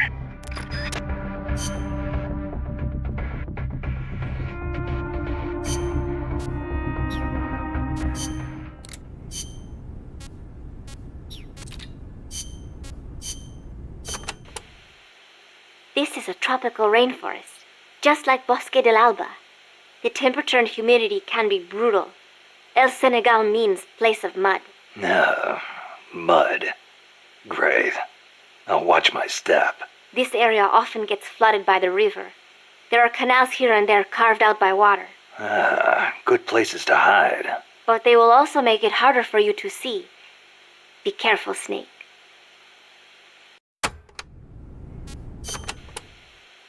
There should be a suspension bridge around there. In lowlands like this? The ground nearby is harder and higher than usual. The river cut through it, eventually creating a valley. There might be another way to get across the river somewhere. I wouldn't want to run into someone on the bridge. The valley tends to be misty, so you might not be able to see the water from up there. Fall and it will leave more than a bump. I'll be careful. When a river floods an area, the banks can collapse, creating a marsh. You see a lot of them around here. I'll need to watch the noise my feet make in El Senegal. There is a marsh on the other side of the river too. The suspension bridge will take you there. When a river... The river running through here is Rio del Jade, or the Jade River. Jade? Are there minerals around here? No, it refers to the color of the water. You will have to go to Guatemala for jade. Doesn't look all that pretty from where I'm standing. We are still in the rainy season, so the river is a little muddy. It will return to normal once the dry season starts. Rivers are an important means of transport around here. They are relatively calm, and there are plenty of canals along the coast too. A boat would be more than enough to transport some good-sized cargo. Like a nuclear weapon. We don't know enough yet. I'll keep looking. Thank you, Snake.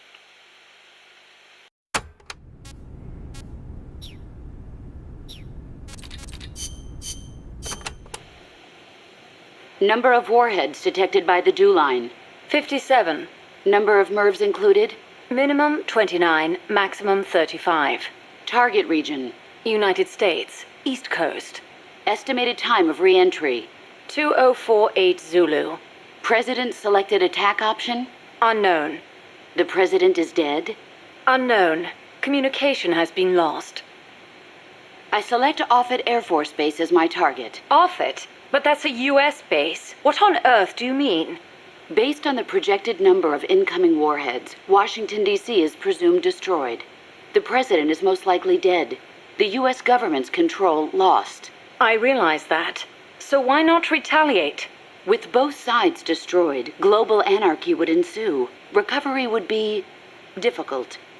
The United States' nuclear strike capability must therefore be neutralized in order to preserve the communist bloc, where government remains largely intact. You're siding with the enemy. You can't be serious. Tell me, how do you define enemy? There are no borders in this world. The same conclusion again and again. Where is the flaw? All right, let's try something else. Commencing test. Understood. You're crossing a suspension bridge. Is this my mission? Yes, your destination is the other side. The bridge is wide enough for only one person to pass at a time. A man is approaching from the opposite side. He's carrying a gun. I shoot him. Suppose he's your husband. I shoot him. In self-defense? To spare him the grief. One must die, and one must live. Next question. Your father asks you to fix the roof and mow the lawn. When you climb the ladder onto the roof, the ladder is taken away. I fix the roof. And when you're finished? I jump down. You'll break more than bones at this height. I see no need to change my decision. I have not finished mowing the lawn. I must remain loyal to the mission. Next. There is a snake in the bushes. It is poisonous. I need you to get rid of it. I chase it back to its nest. You can't.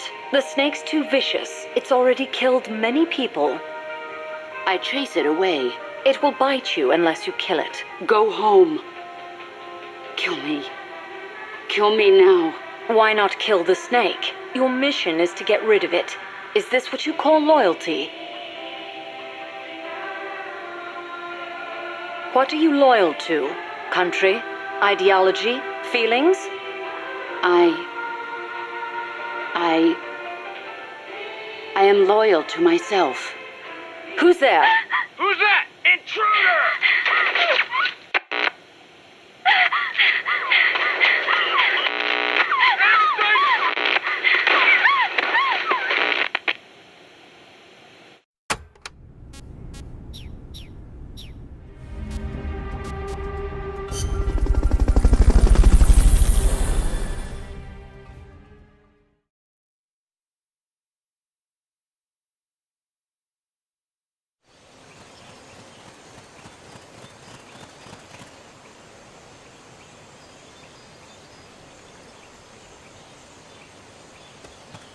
Careful.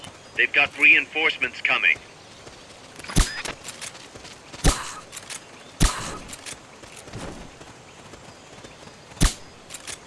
What is it?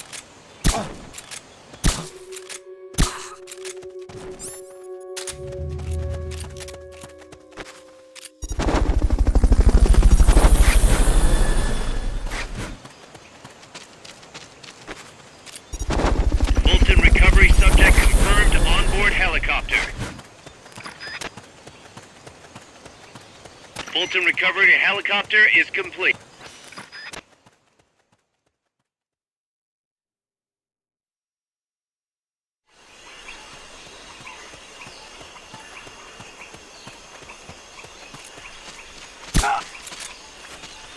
The enemy's here! Amanda should be at the supply. When you're up against a wall. I believe in you, Snake. Dinosaur footprints? Nah, it must be some sort of large bird. We're counting on you, boss. That almost looks like a dinosaur's footprint. What could have... Press the attack button. Amanda should be at the supply depot, on the banana plantation.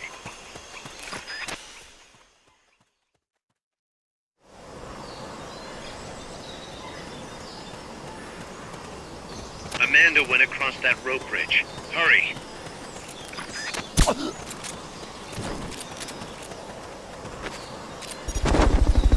Not enough room, huh? We'll keep it here at the base. Fulton recovery subject confirmed on board. You might be able to get past the enemy by hanging from the bridge. Press the action button near the bridge's handrail to hang.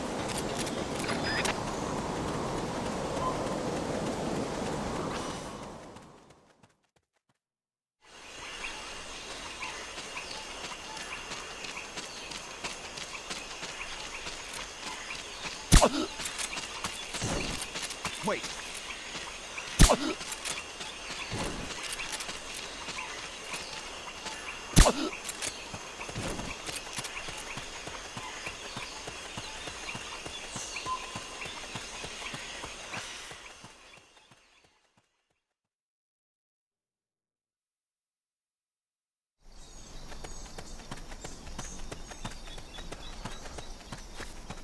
Careful now. They might be holding FSLN soldiers prisoner.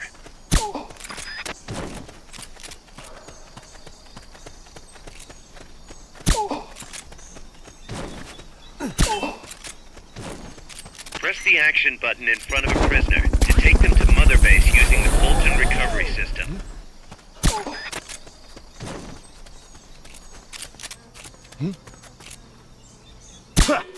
The enemy's close!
There's no way around him. You up for this, Snake?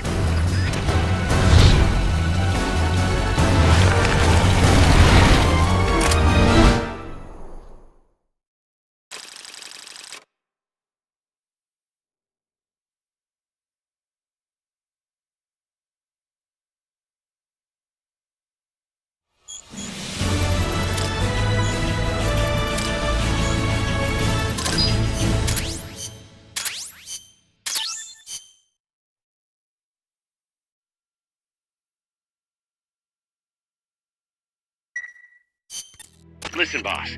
We both know you're the reason MSF's grown so much, but it's time we started putting more thought into provisions. Good point. A place this big needs a good stockpile on hand. The Japanese say, you can't fight on an empty stomach. Something we learned in World War II. Obviously. Maintaining a steady supply of provisions is one of the basic principles of logistics. So I went ahead and set up a mess hall team. The team members' numbers and abilities will affect the amount of grub to go around. Without enough food, morale will drop. They get hungry enough, and we could start losing people. Anyway, I need you to assign guys to the mess hall team. Copy that.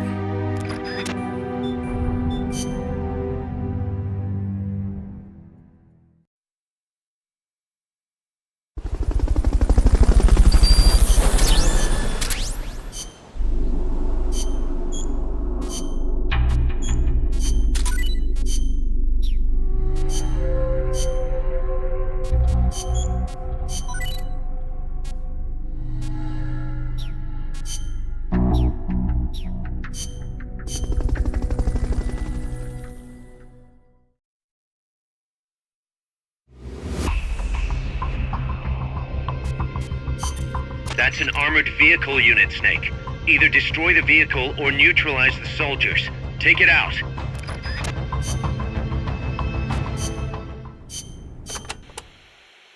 Enemy tanks, armored vehicles, and attack choppers are always accompanied by a combat squad. The soldiers aren't particularly tough on their own. What makes them formidable is how well they work together as a team. As if you didn't have enough to worry about with a machine. Good. I like a challenge. Yeah. We'll see how you feel when you actually have to face them in battle. Snake, whatever you do, don't let them surround you. The last thing you need is to get pushed into the vehicle's kill zone. And pay attention to what your enemies say to each other. You can improve your chances by figuring out what they're planning and using it to preempt their movements. You don't always have to go toe-to-toe to win a fight. Think like a guerrilla. Got it.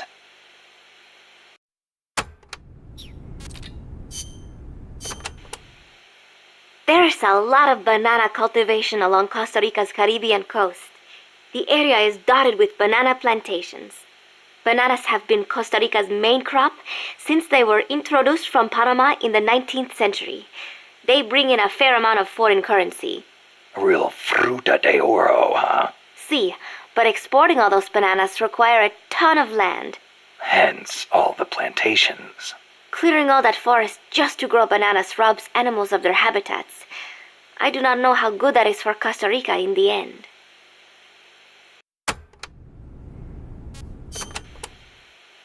Panama disease was rampant here about 20 years ago, putting a lot of banana plantations out of business. Panama disease? It is caused by a type of fungus. Apparently it killed off almost all the banana species that used to grow here. How could that happen? Cultivated bananas do not produce seeds. You have to remove and transplant part of the stem yourself. You plant them in the fields. So you've got acres of identical plants? See, when one plant is infected, the disease spreads quickly. Species lacking genetic diversity become weak. They grow different bananas today, one said to be resistant to Panama disease.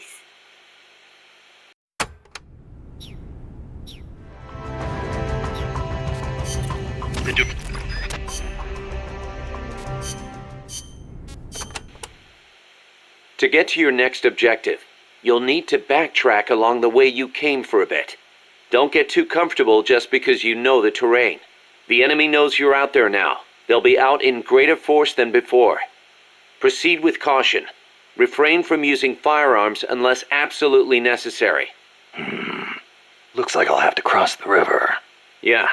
There's a suspension bridge you can use. It's the only way across. You'll have to be a little creative to keep from being spotted. So, I cross the bridge, go through the swamp, and come to a banana plantation. Complete with its own factory by the looks of it. It's going to feel a lot different moving through that area compared to the forest. Stay on your toes. Got it. Also, you may encounter Sandinista prisoners along the way.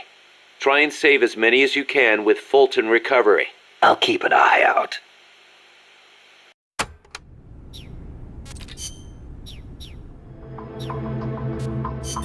Snake.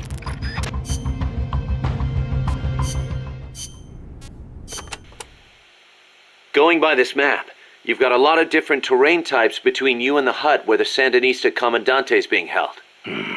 Looks that way, doesn't it? Starting with jungle.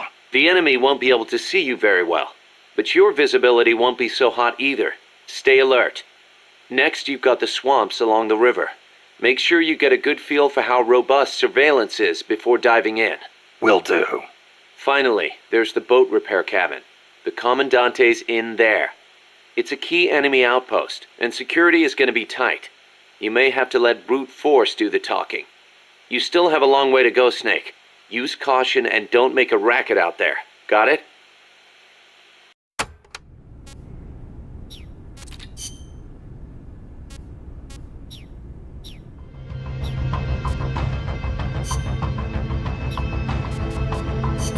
That's an armored vehicle unit, Snake.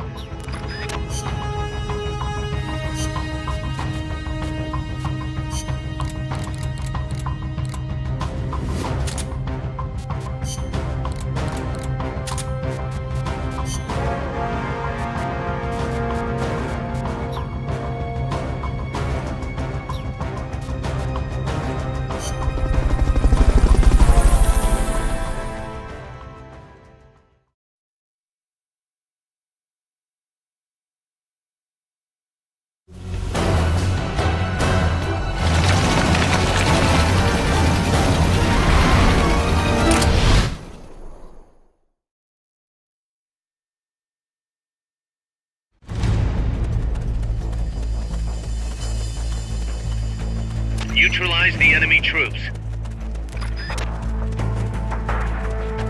The accompanying soldiers are armed to the teeth. Watch yourself.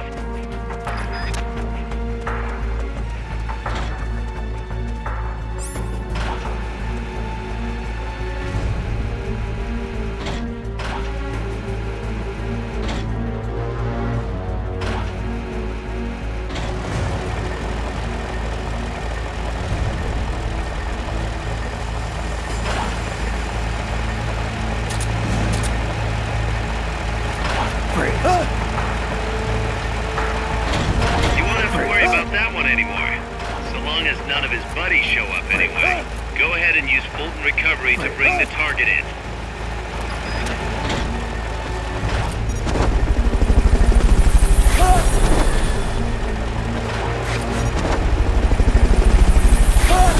Fulton Recovery helicopter is complete. Fulton Recovery subject confirmed onboard helicopter.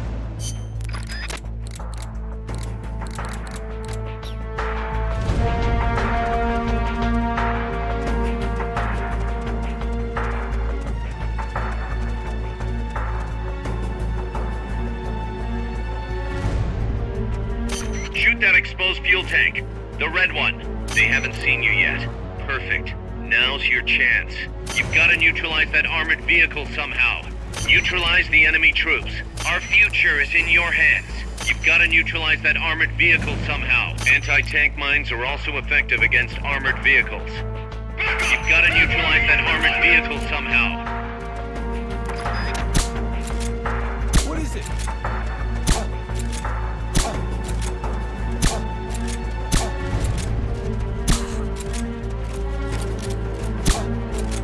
What is it?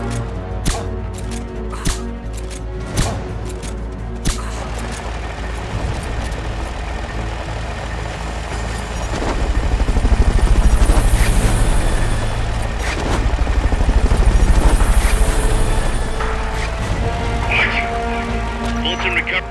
That's got to be the leader. Can you take him down?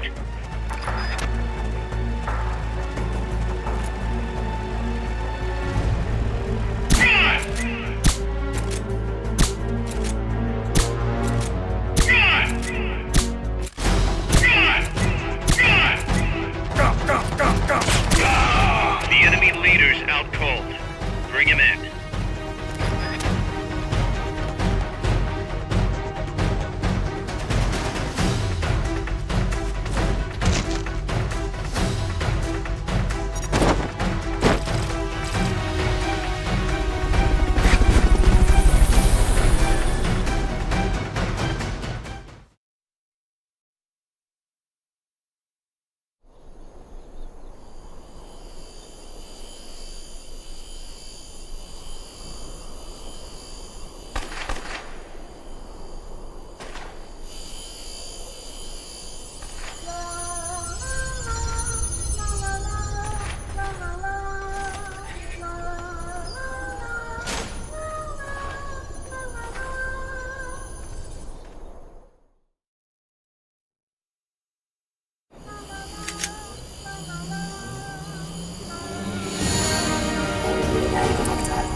Amanda! Shoot it! You'll fall! Shoot El Chico Libri!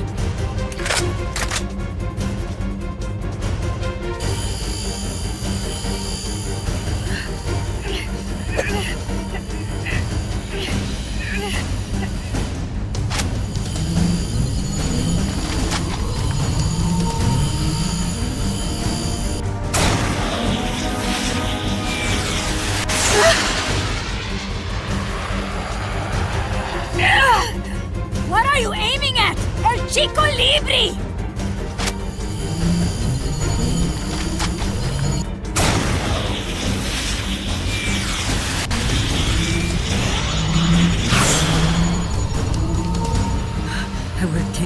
own life before I sell out my compas under torture.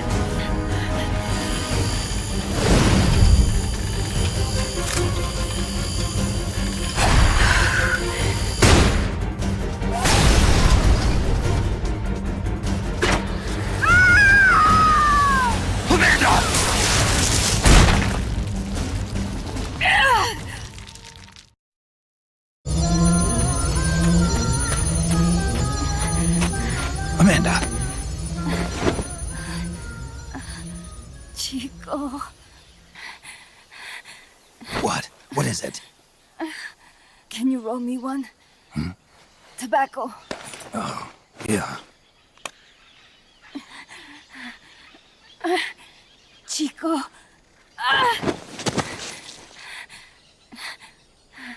Hold still. I treated him like a kid again. We fought.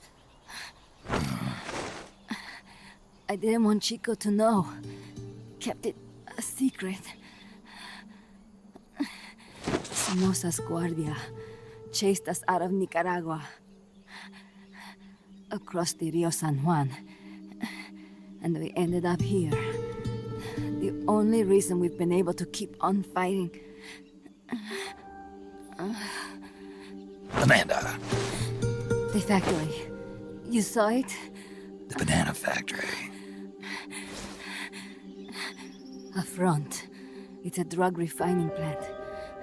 The KGB set it up for us to run. We used the income to buy food and weapons. Mi viejo never said a word, but we all knew. Everyone except Chico. Everything we have. Our weapons, our compas. He brought it all together. We were going to rebuild our country. Rebuild Nika with our own hands. Even if we had to dirty our hands to do it. But it's all over. We lost our cacique. Papa. I could never replace him. Now they've taken the plant from us too. There's no place left to regroup. No way to fight la revolucion. Here, I rolled you one.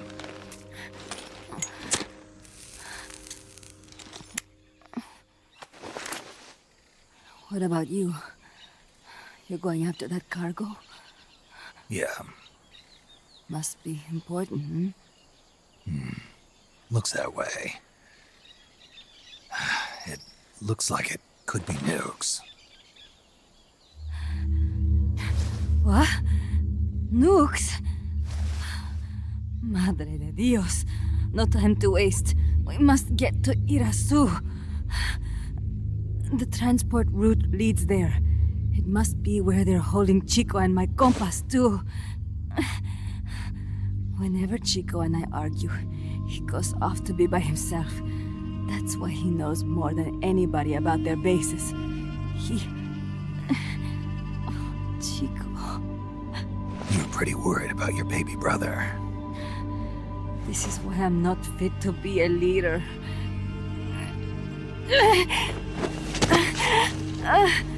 Fine. It's a little bit out of my way, but just tell me where I need to go. There's a prison up in the mountains. That's probably where he is. A prison in the mountains. You must do something for me. If you can't save Chico, I want you to ease his pain, end his humiliation. If he gives in, if he's about to sell out his compas, please, at least let him keep his honor. That's a promise I can't make. Why? Amanda, we gave up our homes, but we're still alive. We're still fighting. And there's always another reason to keep on living.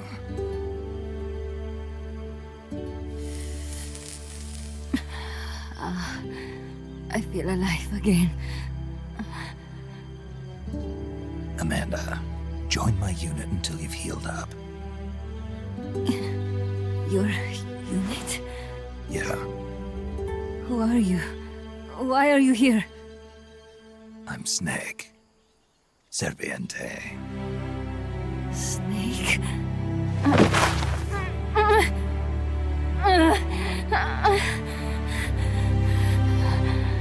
Could it be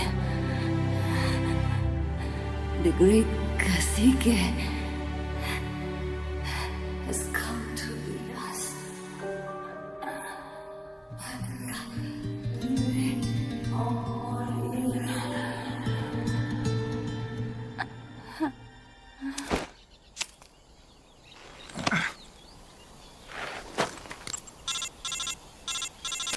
Kaz, can you hear me? MSF here. One for recovery. She's wounded. Acknowledged. Kaz, the cargo on the barge. I was right. It's headed for the mountains. You think that's where they're taking the nukes? I'm sure of it. Let's move.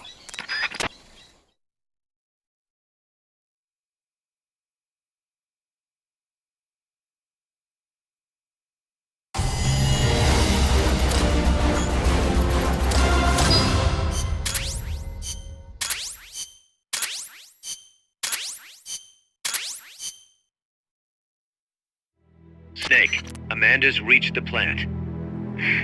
Snake, Amanda, how do you feel? some first helicopter ride. I'll be perfectly happy if it's my last. As you can see, she's doing fine. I set Amanda up with her own frequency, so call her anytime you need to. If you have any questions about American bases or mercenary units, or about El Frente, just ask.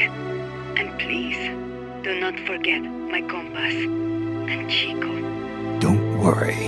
It's good to be working with you, boss. Snake, we can monitor her condition in sickbay. Remember to assign roles to any POWs you bring back to Mother Base.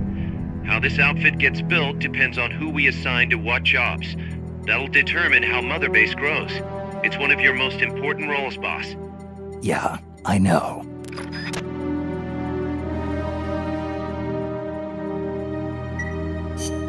Boss, one more thing. Now what?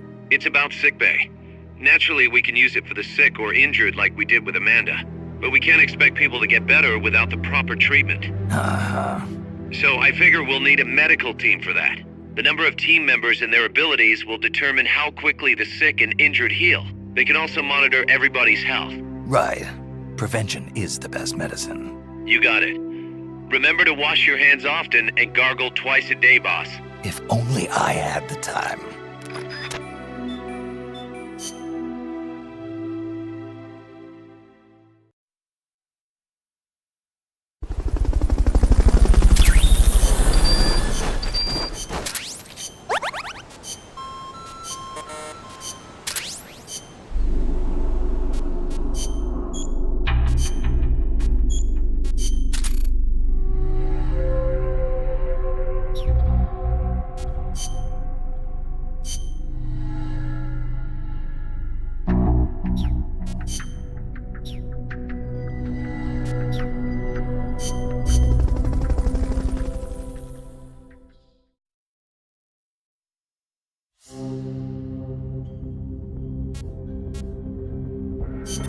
Snake, the nukes appear to have left the coastal marshes and reached the mountains around Irazu. But without a guide, it's gonna be tough tracking those things in the mountains. So we need you to infiltrate one of their bases, a prison facility. I hope nothing's happened to Amanda's brother. I hear ya. There may be other Sandinistas held there too. To bring them back safely to MSF, use the Fulton recovery system. As I'm sure you know from experience, it's completely harmless. After all, you won't have time to sit there and convince every single one of them to join. One other thing, Snake. Amanda. Those CIA bastards confiscated some of the houses in the village. Chico's got to be inside one of them. Houses, huh? How do I tell which ones? When they took over the houses, they installed new front doors for security purposes. The new doors are blue, with peepholes, so you can see what's inside. Blue doors. Got it. You're getting close to the end of the transport route. Good luck, Snake. Survival.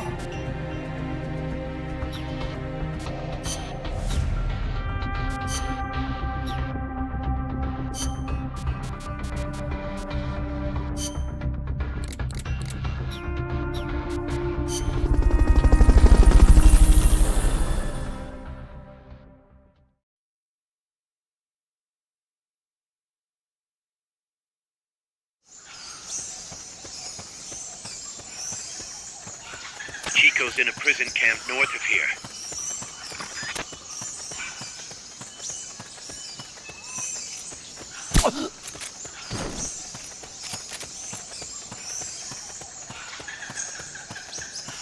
The basin ahead leaves you completely exposed to sniper fire. I have a bad feeling about this.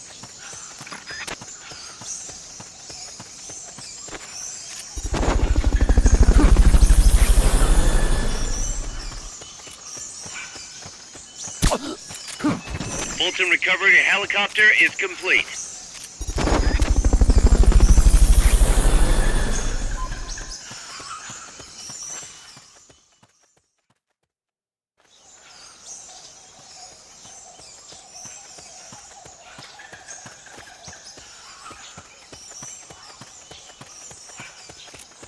Sniper, better be careful if you don't want your head blown off.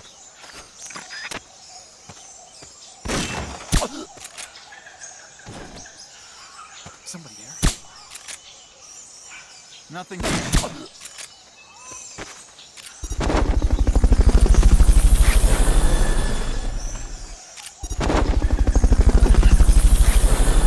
Fulton recovery helicopter is complete.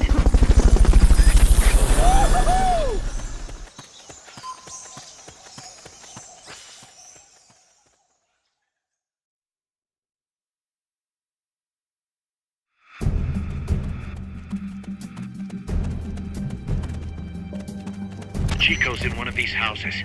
You've got to find him, Snake.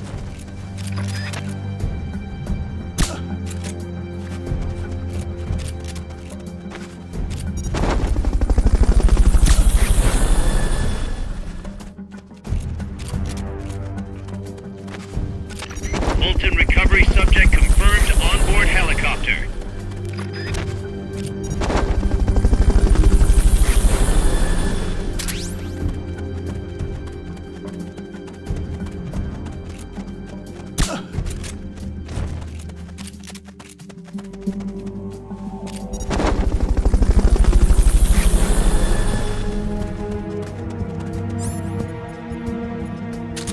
Fulton recovery helicopter check inside a house.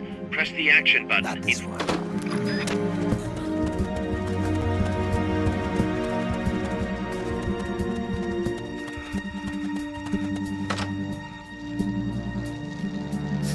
Mama!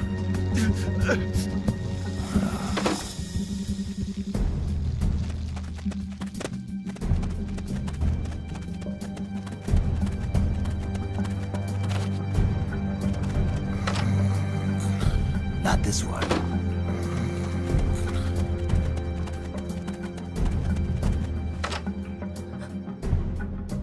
Chico, is that you?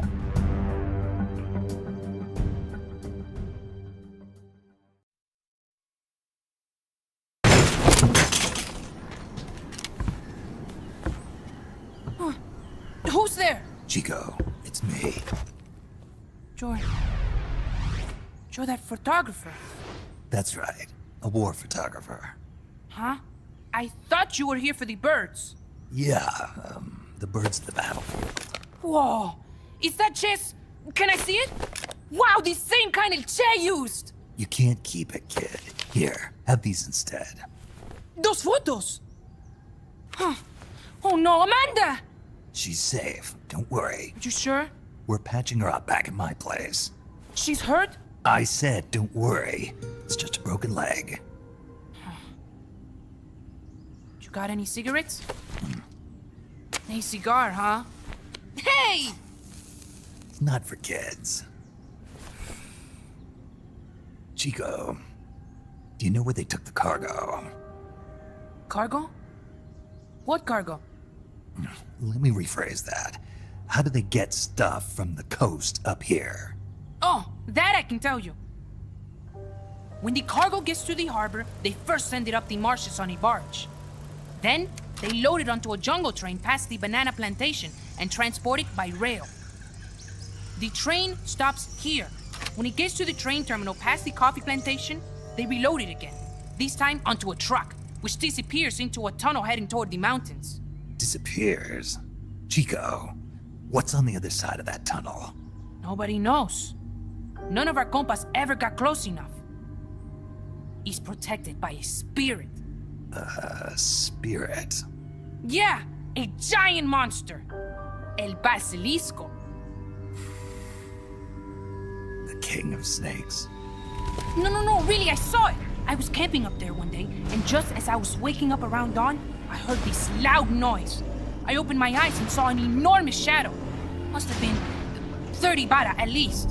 He was walking, on legs as big as trees. Where did you see it? At the terminal near the tunnel, but I only saw it that one time. What exactly were you doing there? Well, me and my sister got into a fight. And you just happened to go camping. You know, their train should be arriving at the place I saw El Basilisco right about now. Is it far? No, really. Go past the coffee plantation, and it'll be to the north. What are you chasing? Something that could keep the world in balance. Or destroy it. Huh? I heard that place was a narcotics plant before those guys took it over. But you already knew that, didn't you? Look, I get it. Even revolutionaries need to pay the bills. Still, must be tough for a kid like you to swallow. You're damn right it is. The route they use to transport stuff is the same one mi viejo used to smuggle drugs. He sold the drugs to the Norte Americanos and used the profits to fund the army. They tried to keep it hidden from me. Is that why you went camping? Yes. I managed to sneak into the plant a few times and I tried to set it on fire. Everyone treats me like a child. I couldn't stand it anymore. I'm not a kid, I'm 12. Couldn't do it though, could you? Chico, growing up means choosing how you're gonna live your life. To do the right thing, you sometimes have to leave the things you care about behind. Parents, family, your homeland. But mi viejo.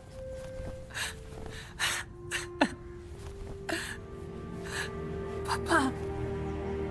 Chico, look at the photos. Mi viejo. He's gone, but there's one thing you don't ever leave behind. Your memories. Keep them safe. You want to get out of here, Chico? I do, but... Come back with me. Your sister's waiting for you. I can't go back. I can't face everybody. You told them where your compas are. I see. Nothing to be ashamed of. Pain gets the better of us all.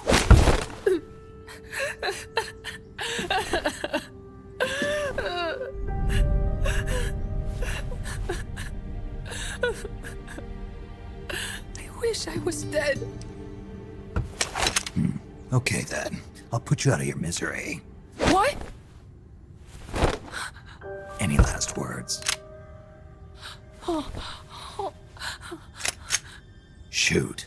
You are only going to kill a man.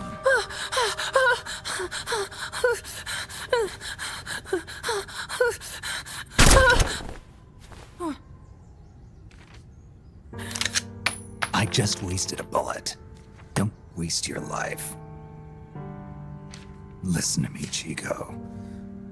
You died here today. You understand? You're hombre nuevo. A new man. Now, Give that new life to me. Huh? Fight with me, little soldier. Show me how strong you really are. Dry your tears, then promise me one thing. No smoking until you get older. Remember, real heroes are never as polished as the legends that surround them. You got it, boss. Snake is fine. What's that? Ah!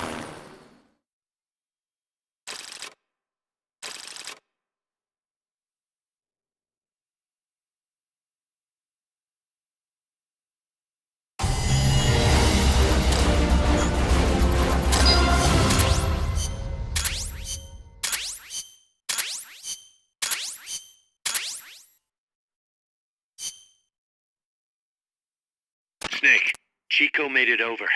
Snake! Chico, you made it. Made it. Don't give me that. You say you're gonna give me a new life, and then you nearly kill me. I take it you didn't enjoy the trip. What's the big idea? Dragging me off in a balloon. I might as well have taken a Colibri. At least you got a nice view. Or are you afraid of heights? Whatever. I just wish you would explain it to me first. Would you have agreed to go if I did? Thank you for saving us, Snake. Amanda, a word of advice. What? Stop treating him like a child. Yes. Yes, I know. You're right. I shouldn't. Amanda, you're coming back after your leg heals, right? Of course. We still have work to do. We, huh? Are you sure you've got Chico's future in mind when you say that? What do you mean? We're sworn to our father's cause, to helping the revolution succeed. Revolution or no revolution, you pick up a gun and sooner or later you're going to hell. Are you prepared for that? I am. If the alternative is giving up the country I love, I'll take hell. Really? Well then, you're gonna have to stop treating Chico like a brother and start treating him like a soldier. You're right. Welcome to hell. Snake, can I ask you a favor? Shoot. You find any prisoners from El Frente, you bring them back alive. Cause... You're trying to make amends for talking. Not just that. Because they're compas. All right. But first, I've got to catch up to that cargo. I'll do whatever I can to help. Call me if there's anything you need to know about the area. And what? Let me know if you encounter any wildlife you've never seen before. Never seen before? What, like that basilisco you were talking about? I'm talking about UMAs. UMAs? You know, like ancient dinosaurs or legendary monsters. One day, I'm going to be a hunter. Is that right? Okay, sure. If you want to know more, I'm happy to tell you. Right. I'll be in touch, Chico. Okay, Snake. The enemy's cargo is headed for the next outpost, a rail terminal. Chico says no one's ever set foot past there. Their main base is probably on the other side of that tunnel. Unless we catch those spears before reaching it, they'll be in enemy hands. You've got to stop them. Hurry, Snake.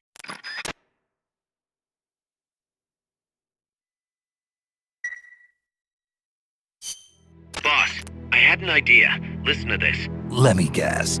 You want to start running ads in the local gossip rags? Please, what do you take me for? I thought that with all the new guys we've got, we should get an intel team going. We'd send agents around the country to scout out different locations. That way we're better prepared, no matter where we end up. That's actually not a bad idea. They could probably develop recon equipment for us too. We could also have them transport goods and direct the Mother Base support strikes. You can send an item to a co-op teammate from the delivery menu.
Snake.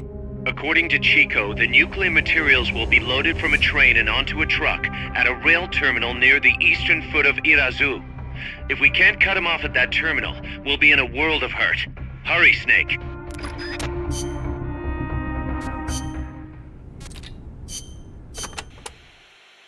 Costa Rica has several active volcanoes, Irazu being one of them. That's where Camino de Lava comes from, huh? The tropical dry forests around here are quite different from our rainforests. They lose their leaves in the dry season. Tropical forests are not all thick jungles. A few of them even have cacti. Some of Costa Rica's greatest assets are its diverse forests and natural landscapes.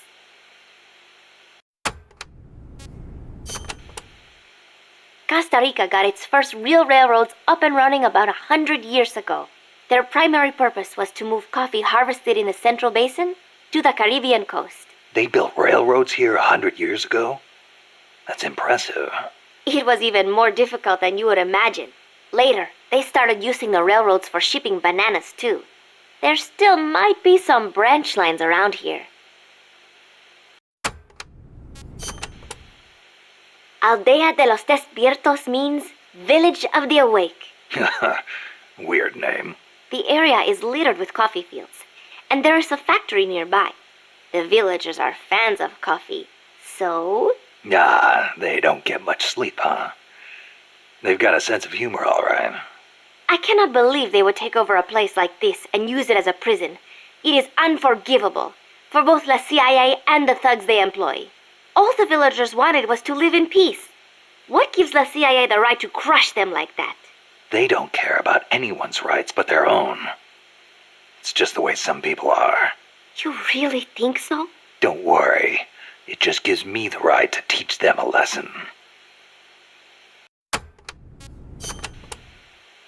La CIA has taken control of this coffee factory too, all to produce its drugs. It was famous once for its fine beans. Cafetal Aroma Encantado. Enchanting aroma, huh? See, once we have thrown the mercenaries out of Costa Rica, I know it will make wonderful coffee again. And then you must come and try some, Snake. Sounds great. I wouldn't mind a cup of joe after all this is over. Oh, wait.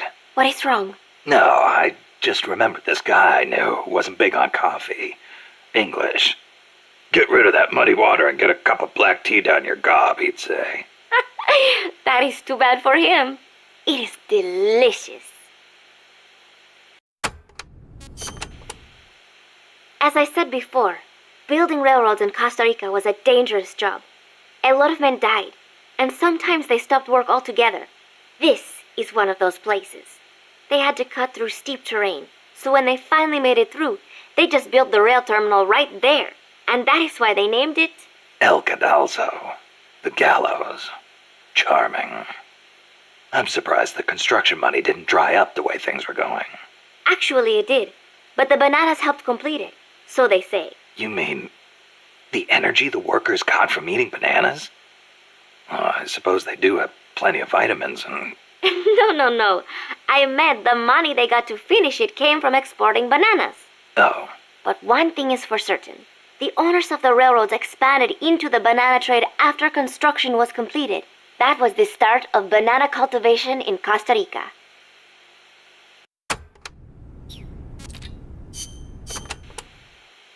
Amanda, do you know the way to the rail terminal? Remember the locomotive by the fork in the road before the village? Yeah, back in the jungle. Follow the train tracks from there, and you'll come to the terminal. But there's a plant along the way. Disguised as a coffee factory? Yes. It is their drug refining plant. La CIA controls it now. Cutting through there is the shortest way, but it'll be crawling with soldiers. If you want to go around... No, forget it. If that's the shortest way, that's the way I'll take. Besides, it's one of their bases. It'll be good intel. Very good. A number of guards at the plant are positioned on high walkways. Be sure to study their movements before you advance. Or I could just snipe them first. The plant's layout is another maze, I'm afraid. Stay cool.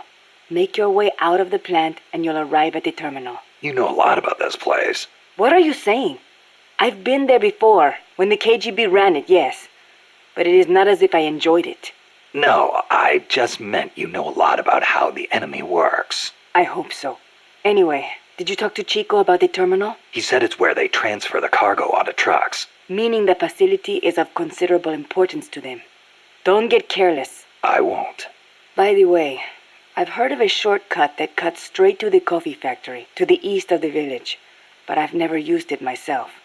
Check it out if you're interested. Thanks for the tip.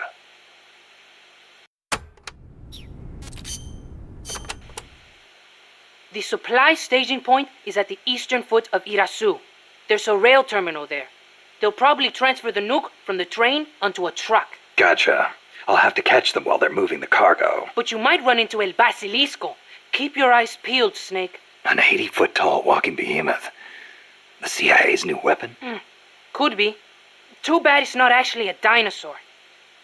I think they're testing it up at the base on top of the mountain. I met a guy in Russia who described it as a Metal Gear linking infantry and artillery. Metal Gear. I've got a bad feeling about this. Like maybe it's connected to everything that's happening here somehow. The nukes? You don't think... What else could it be? If it is up there, I'll just have to improvise. Either way, I won't know until I get there. Watch your back, Snake.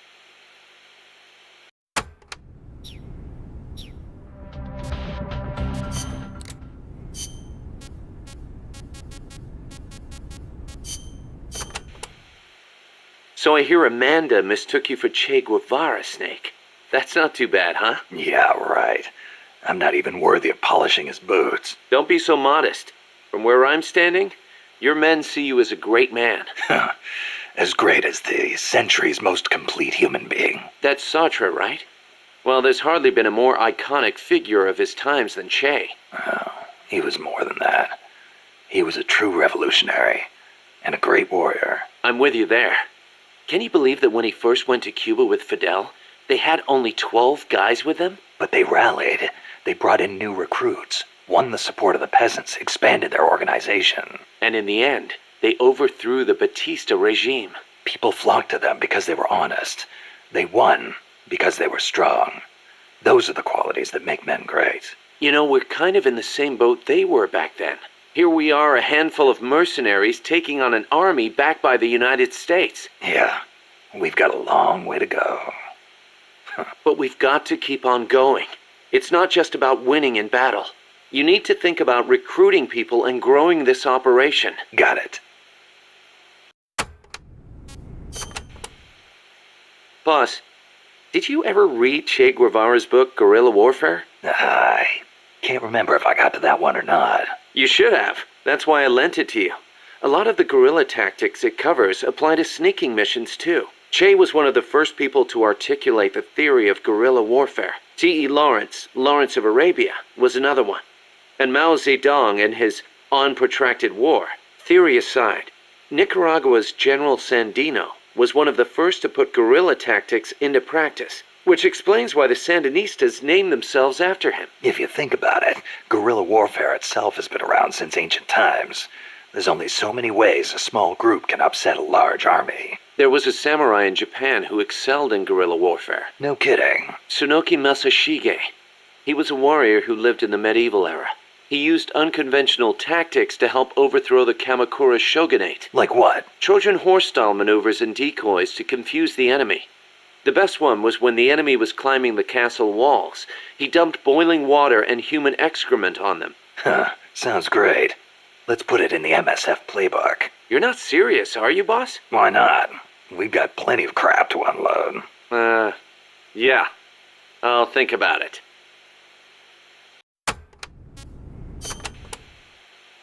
The year the Cuban Revolution was won, Che visited Japan as a member of an economic delegation. While he was there, he visited Hiroshima. Hiroshima? Since he was there to discuss economic issues, Hiroshima wasn't part of the original itinerary. Some said the Ministry of Foreign Affairs didn't want to let him go, but he went anyway. He snuck out of his hotel and took an overnight train. Traveling guerrilla style. Sounds like Che, all right.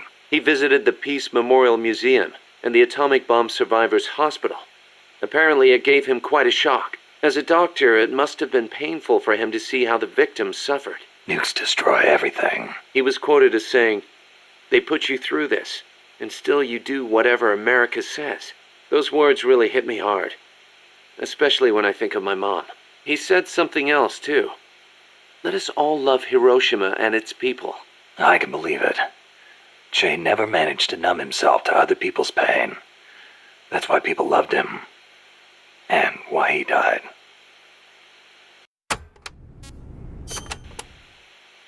That bandana you're always wearing, that thing's a real antique. Ever think about getting a new one? This one's fine. Come on, we can't have our boss wearing a raggedy old thing like that. It was a gift, okay? It wouldn't be right to get rid of it. It was. Okay then. Speaking of which, Che supposedly had a black scarf he used to take everywhere with him. A scarf? One of his comrades gave it to him when he broke his arm in battle. Che used that silk scarf as a sling, and the comrade who gave it to him became his second wife. Alida, right? Even after his arm healed up, he never went anywhere without that scarf. What about you? You get that bandana from someone special? No, nothing like that. It's important to me. That's all.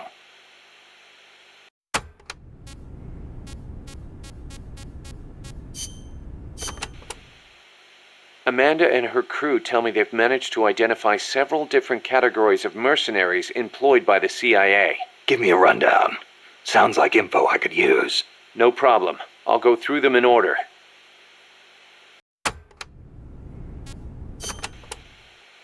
The type of enemy you'll be seeing most is the type that patrols and guards a specific operational area.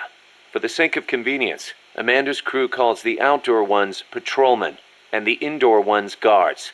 They might look like they're just out for a stroll, but don't be fooled. They're sharper than they look. All of their senses are finely honed. Normally, they'll patrol along fixed routes, but when the alert level is raised, they'll assume a more efficient alert posture and focus on defending specific points. That's bad for you. Obviously, they can hold their own in combat, and with body armor, it'll be even harder to take them down. If they're wearing a bulletproof helmet, you can forget about one-shot kills. Just a heads up. You'll need to be smart about using camo and pick your routes. The most important thing is to avoid detection.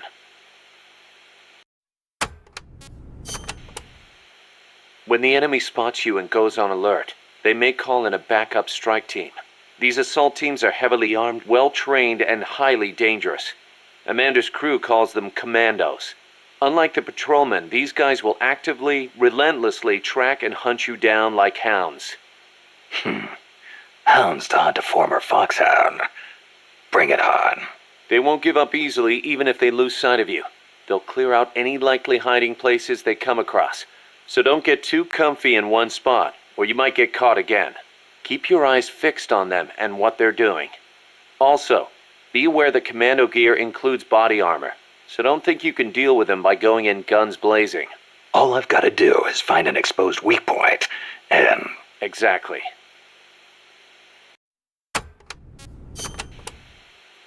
There are areas out there where enemy soldiers are deployed in multiple layers for extra coverage. More than a few of those will be attacking you from a distance, rooftops and far-off vantage points. Try not to get too distracted by nearby enemies, because you could be leaving yourself wide open to longer-range attacks.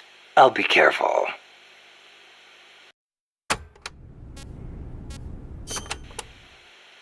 We know there are variations in the kinds of gear patrolmen and commandos wear, especially the body armor. Our scouts report that an enemy's defense and firing accuracy are directly proportional to how heavy their gear is. Those must be the guys with the highest combat skills. They can fight in heavier gear without their performance suffering. Supposedly, it's pretty easy to tell the difference in gear just by looking. So remember, use extra caution when dealing with enemies wearing heavy gear.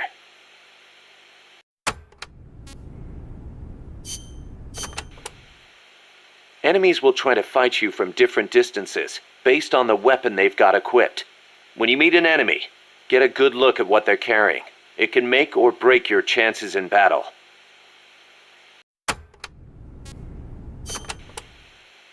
Enemies carrying handguns and shotguns will try and get in close. That makes them dangerous, but at the same time, easier to hit. Keep your wits about you, and you can turn a threat into an opportunity.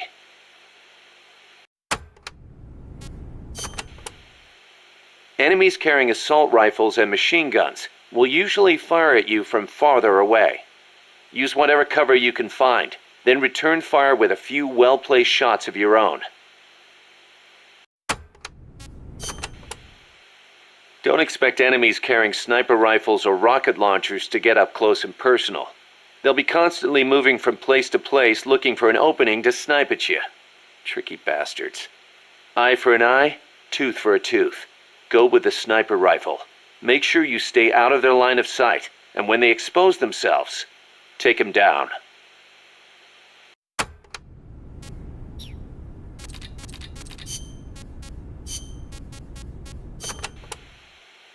Areas with a distinct dry season, like the Pacific coast, have tropical dry forests. During the dry season, the trees drop their leaves.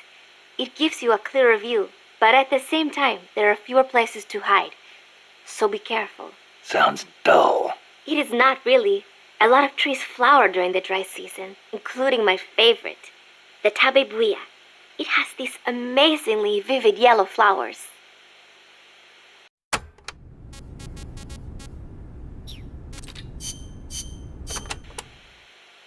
Since it was founded, my country has not once been able to choose its own path. First Spain, then America. Over 100 years of this. I know. In the 19th century, an American mercenary named William Walker seized power in Nicaragua. I'd heard he exploited rivalries between the political parties. Even after we expelled him, the Americans sent in their Marines under the pretext of quelling political unrest. And the real reason? To intimidate the government and thwart the construction of the Nicaragua Canal.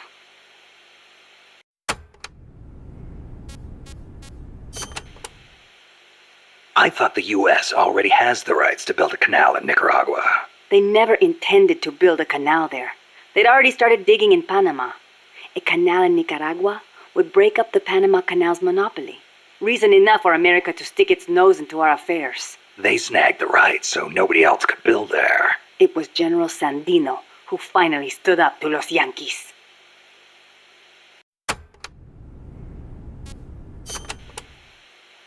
General Sandino waged a guerrilla war against the Marines, at last driving them out. He was a true hero, and to us Sandinistas, like a father. But when they pulled out, the Americans left us something to remember them by. The National Guard. Yes, La Guardia. In name, a peacekeeping force, but in reality, Commander Somoza's personal army, answering to no one else. Unable to stay silent, General Sandino went to protest and was assassinated by Somoza as he made his way home. It was then that Somoza and Los Sapos began to eat our country alive from the inside. It has been 40 years since the Somoza family became the rulers of Nicaragua. With La Guardia at their command, no one can challenge them. You came here on the run from the National Guard, right? See, they took everything. Our land, our homes, our jobs. Now belong to Somoza. See, the law too. He's even got the judges in his pocket. You defy him, you face death. Everyone bows and scrapes before La Guardia. Even then you might get a beating if they are in a bad mood. And you're trying to change things. That's not all. These Somozas have used their power to line their pockets. They confiscate people's land and hand it to members of the Somoza family. By now, close to half the farmland in Nicaragua is theirs. We were powerless until... You remember the earthquake 2 years ago? Yeah, I heard the capital was hit pretty hard. We lost Managua, our capital city. People sent aid from all around the world. Tears of sorrow turned to tears of joy. Yet almost all of it was embezzled by the Somozas. They sold out those who'd lost everything for money. They feasted on our country's suffering. Public resentment is at the boiling point. The Somozas' days are numbered. We will see to it. The first Somoza was originally no more than the commander of La Guardia. Ordinarily, a man of his station could never hope to become president. But the president at the time had no power to back him. The only one with the strength to oppose him was General Sandino. No, Better to say the general was the only one who dared oppose him. There was nothing special about him. Above all, it takes a strong will to see justice done. That is what he taught us. It's also what motivated Somoza to have him killed. Yes, the rest was easy. He got rid of the president, taking office in a sham election. And once he had the power, he never gave it up. Talk about heavy-handed. He had the Americans backing him, that's why. They didn't want to hand over power to a rebellious general. Even so, it's hard to believe Washington would give its blessing to a guy like that. The American president at the time put it this way. Somoza may be a son of a bitch, but he's our son of a bitch. In other words, better a dog or Los Sapos than an anti-US regime.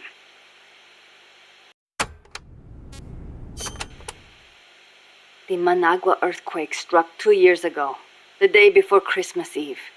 Giant cracks opened up in the streets. Sleeping children were crushed in collapsing houses. No chance to escape. No visit from Santa Claus. Thanks to Somoza, the old houses could not even get rebuilt. It was a nightmare. I heard the epicenter was right in the middle of the city. Even today, it's too dangerous to build on top of the fault line. The city center is still in ruins. And to make things worse, Somoza stole the recovery money. We must not fail. We owe it to those who lost their lives. We will defeat Somoza.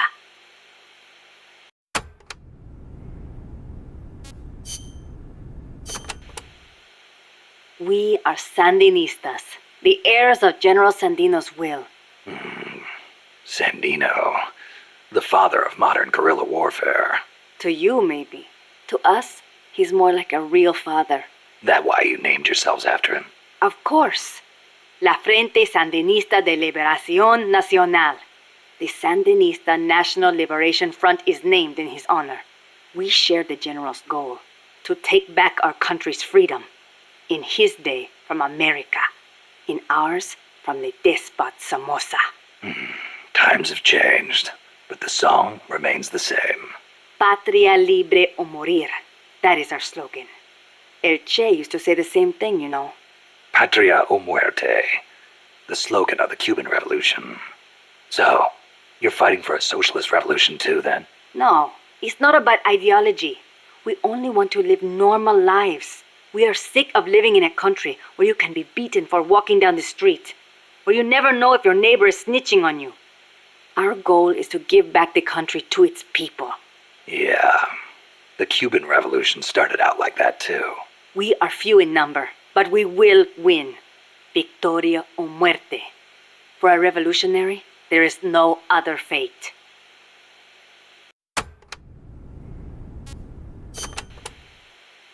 Augusto Cesar Sandino, general and hero of Nicaragua. 50 years ago, conflict broke out between the political parties of Nicaragua. The U.S. Marines intervened in the name of restoring order. The only one who refused to listen to their call for reconciliation was General Sandino. One man against the Marines. That takes guts. The general wasn't a professional soldier. Neither were his compadres, and they certainly could not match the Marines' equipment. But he used the land to his advantage, lurking in the fields and hills of Nicaragua, and using surprise attacks to harass the Marines. I know. I've read plenty of textbooks on guerrilla warfare. In the end, he drove them out. He was truly a role model for us. Yeah, but that was the 30s. Didn't the Depression have something to do with it? It takes cash to wage war. Perhaps, but there is no denying what the general accomplished. The people hailed him as the General de Hombres Libres, the general of free men. They loved him. And then, he was assassinated by Anastasio Somoza Garcia, commander of La Guardia. The father of the current Somoza. Somoza had the Americans' backing. That is the way things were. The general may be dead, and the times may have changed, but his will lives on inside each of us. We are the sons and daughters of General Sandino.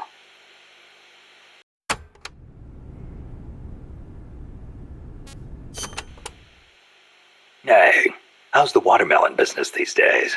Not bad. I hear the compas back home are hanging in there too. Good to hear. You know our nickname. I'm impressed. No wonder they call you boss. You used to hide your weapons in hollowed-out watermelons, smuggle them right past the National Guard. You even transported pineapple grenades that way. The name caught on among sympathizers in the region and... What are you talking about? They call us watermelon sellers because the general's name sounds like the word for watermelon. Sandia. Really? Si. Damn it, Kaz. A revolution to bring peace to your country, huh? No matter how much we fight, peace never gets any closer, does it? I do not like it, but it is the only way. If we do not fight back, they'll just keep exploiting us. You want proof? Look at our country's history. Revolution is a means and not an end. I know. When the revolution is victorious, I want my country to be at peace. But to bring peace, we have to first eliminate that traitorous scum. It's an old saying. We make war that we may live in peace. Who said it? Aristotle. You know your history. I had a good teacher. It has always been like this. People making the same mistakes over and over. And still, all we can do is fight. I hear you. If you've got a goal, you've got to keep moving forward. I noticed you called Che Guevara El Che. Not just us. Everyone in these parts does. Che was always his nickname. It does not feel right to call him by his last name. I was shocked the first time I saw you. You look so much like him. I look like El Che, huh? Sort of. Not in the face. It's more the way you carry yourself. I guess Che's a hero to the Sandinistas, too. Of course. The FSLN was formed in the spirit of the ideologies championed by El Che and Fidel. Fidel Castro. So, you're trying to bring the Cuban Revolution to Nicaragua. Well, we were. But Cuba isn't what it once was. Not since El Che left. El Che was a true revolutionary. He fought and died for the people. He worked harder than anybody, and he was a righteous man. Even as a minister of Cuba, he gave up his weekends to work on the farms and public works. As a volunteer, no less. Yeah, I've heard the stories. But when you think about it, wasn't it that obsession that did him in? How do you mean? We can't all be supermen. He thought the ideals he applied in Cuba would work in Bolivia, but he failed to win converts and the support of the peasants, and it cost him his life. Maybe you are right. But at least he did not steal from those peasants, no matter how hard things got. Yeah, I can sympathize with that. There's plenty of guerrillas out there who'd rob their own people to feed their revolutions. If we had a comandante like him, the Sandinistas would find the will to fight.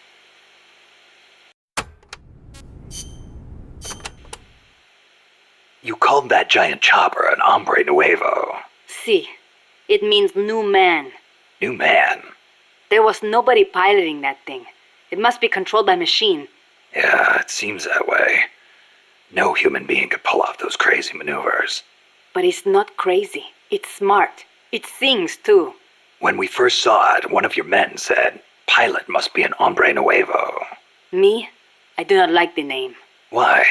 Hombre nuevo was what El Che was striving to become. What all of us who joined the Sandinistas strive to become. That's why.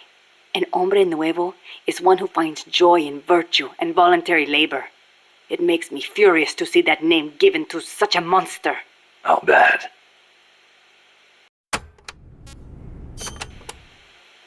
Chico called that helicopter El Colibri. Our name for the hummingbird. You saw how that chopper moved, how it hovered in midair like a hummingbird? A hell of a lot bigger than a bird, though. True, but better than hombre nuevo, don't you think? When you get kidnapped by El Colibri, it's all over. They take you to a prison camp and torture you until you snitch on your compas. That's what took Chico. They have no mercy. Once you talk, they toss you out like trash. I knew this, and still I could not save Chico. If he cannot be saved, I will do what must be done. Don't write him off like that. Sometimes you have to survive, even if it means sacrificing your honor. I'll get him back. I promise. dangerous.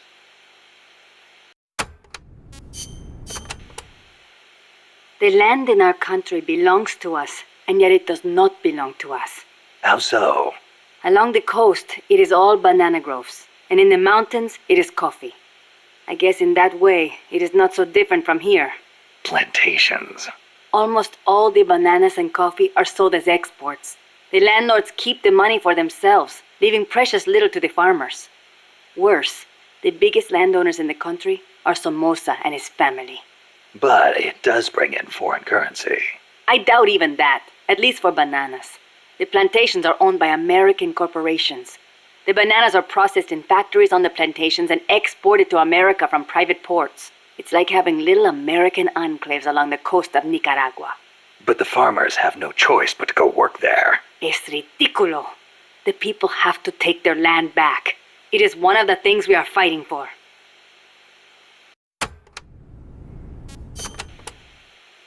Tell me, when exactly did you realize your dad was working with the KGB? About 6 months ago. Up until then, we only had beans to eat. And then suddenly we started to get eggs and flour. Our bullet shortage simply disappeared. How'd he get the cocaine? Ask the KGB. All we did here was process it. Coca plants grow here too. But to my knowledge, almost all of the stuff we used came from Colombia and Bolivia. It's processed in a factory and then shipped to ports on the Caribbean Sea. Where does it go after that? I never thought about it.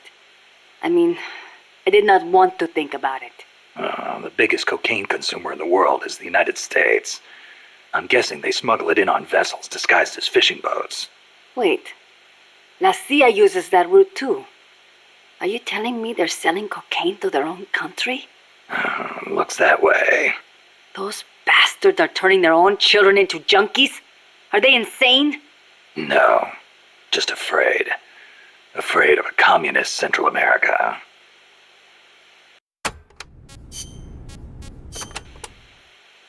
Amanda, when did you join up with the Sandinistas?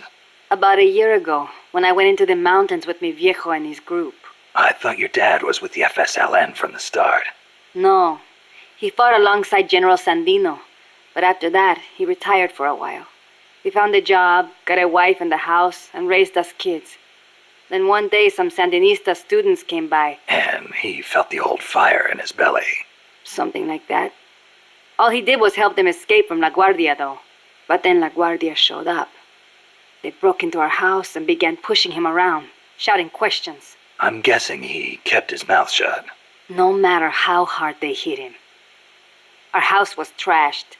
After that, he was on their list. They harassed him day and night. It was only then that he gave himself over to the Sandinistas. He kept it hidden from us at first, so we would not get hurt. He sounds like a good father. He was. But my mother got fed up with it. She left us. I don't blame her. Why didn't you go with her? It was a hard decision for sure. But like my father, I could not let Somoza get away with his crimes. But most of all... Chico. He is too much like his papa. One way or the other, he was going to stay. And I could not leave him behind. Soon enough, La Guardia drove us out, and we found ourselves in the mountains. It just kind of happened. Well, for an accidental revolutionary, you sure put up a hell of a fight. The mountains make men into warriors. The training is harsh, but it brings us that much closer to being hombres nuevos. Chico couldn't ask for a better sister. I can see why they picked you to be Comandante.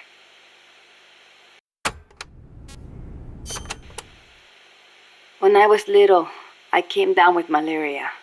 Unlucky for me, it was the bad kind. I was in a daze the whole time. And at one point they said I was not going to make it. Malarial encephalopathy. I hear it's pretty common in tropical malaria cases.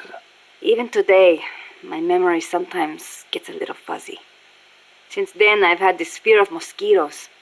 When I hear them buzzing nearby, I get jumpy. Aha, that explains the chain smoking. See, I thought it might help keep the mosquitoes away, just a little. Maybe it is all in my head. You're the same way, right? Well, I will say this. I prefer a cigar over mosquitoes. Me too. I've got to hand it to you. Takes guts to conquer your fear like that and live a gorilla's life in the wild. It is nothing. El Che did not let asthma stop him from leading the revolution. Compared to him, I am no hero.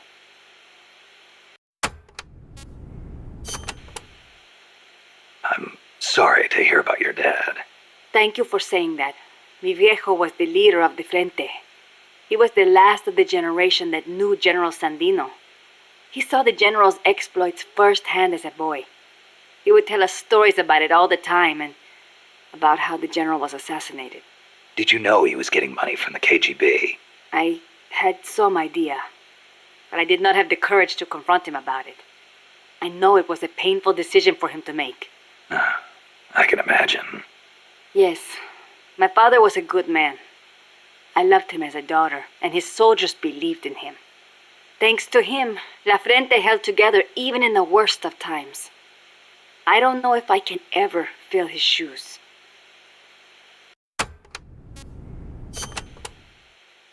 Chico's 12, right? Right. Isn't he a little short for his age? Malnourishment. Food is hard to come by when you're running around in the jungle. He's got quite an appetite. I know. I didn't want him to come in the first place, but there was no one to take him in. I had no choice but to look after him. Don't be so hard on yourself. Sometimes it's better for a kid to be with his family than far away in a safe place. Thank you. Promise me this, though. When your fight is over, make sure he gets a proper education. Give him a chance to be something other than a gorilla. It's not too late to teach him something other than fighting. Okay, I promise. You know what book Chico really likes? The World Encyclopedia of Mysterious Creatures. The Loch Ness Monster, the Yeti. UMAs. Yeah, I know. He's still so much like a boy.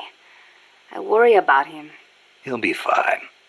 I know plenty of grown men who still go crazy over UMAs.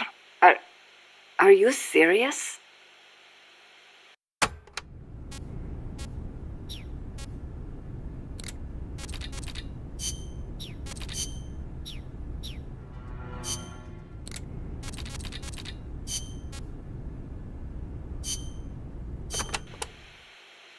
Snake, legend has it, a place called Isla del Monstruo is near Costa Rica. Isla del Monstruo? It was discovered in the 18th century by Caribbean pirates sailing over to the Pacific. And the island in Treasure Island is based on one near Costa Rica, too. Treasure Island. I remember reading that. You've read it, too? That makes things easier. In Nicaragua, we too have a story about a group of pirates that encountered a flying monster out at sea. Some even say they landed on this monster island, though we still don't know exactly where it is. That's the reason I've always wanted to come to Costa Rica. I see. Ooh, I heard another story about a talking cat that lives somewhere in Costa Rica. They say it'll take you to this place. Interesting stuff. Want to know more about the island? Maybe later. If I'm headed that way, you can fill me in. Okay, just let me know.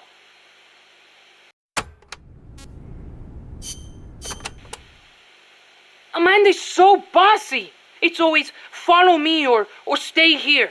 The other day she told me, chew your gallo pinto before you swallow. Can you believe it? Knowing your sister? Yeah, I can. The enemy could strike at any time. I can't sit around taking my sweet time eating. I'm a Sandinista, just like the others. I don't need some woman telling me what to do. Some woman? She's your sister, and she's doing the best she can to fill your father's shoes. I know, but lately she hasn't been doing so good. I should be strong for her. Now you're talking.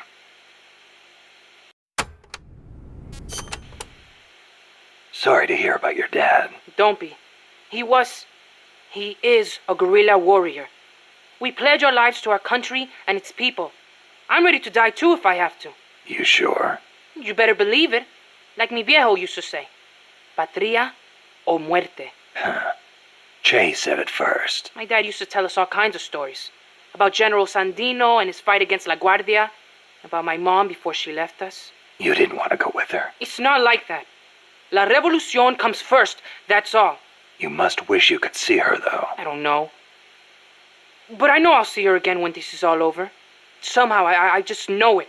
When I do, me and my mom and papa are all going to live together again. At least that's what I thought. Now, Hang in there, Chico. Your sister needs you. Okay. Have you ever heard, "Shoot, coward. You're only going to kill a man"? Che's last words. He'd been captured in Bolivia and said it to the soldiers just as they were about to execute him. El Che. He was something, wasn't he? Coming up with a line like that knowing he was about to die. After the Cuban Revolution, Che gave up his position in the new government to aid in revolutions in other countries. He knew he could die at any time, and he was ready for it. Me? I couldn't even take a little torture. But you've been reborn as an hombre nuevo. Right, Chico? Right. Don't you ever get lonely, living away from your mom? Not really. My compas are my family now. A lot of them are from the same village as me. So you had plenty of people to take care of you. Take care of me? I'm a warrior, like any other Sandinista.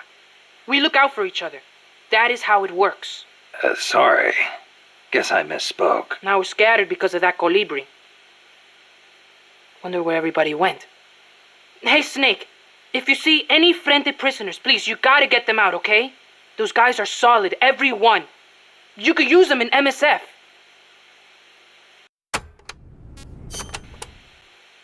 Hey, Snake. Are there any jobs for me here at Mother Base? I can do anything. You don't have to work, you know. Don't treat me like a kid. I'm a man now. Okay, then. What are you good at? Let me think. Everything! Put me on any team. I can pull my own weight. Well, you are young. You'll probably be a fast learner. I'll think of something. Anything you need, boss. You'll see. I can fight as good as anybody.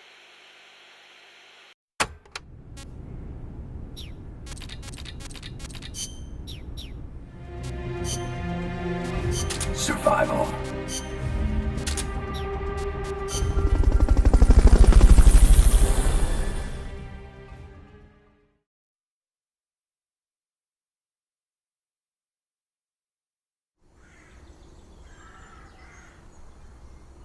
The train terminal is on the other side of the coffee factory. Head for the factory first. To get to the coffee factory, you'll first need to backtrack to the fork in the road. Freeze. Fulton recovery subject confirmed onboard helicopter.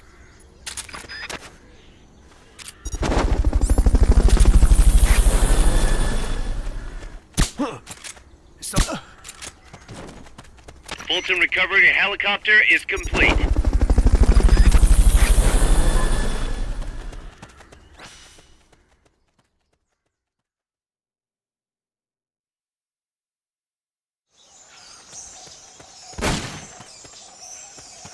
There's a coffee factory to the northeast. Beyond that is a train terminal.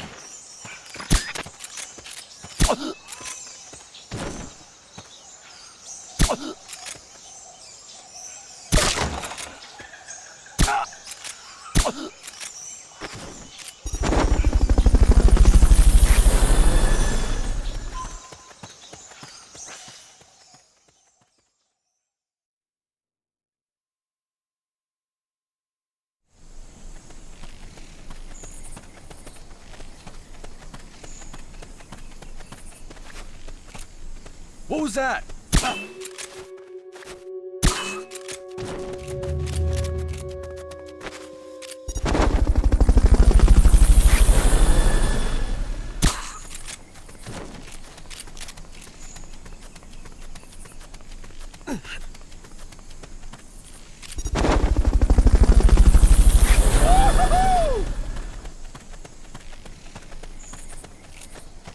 Fulton recovery subject confirmed onboard helicopter.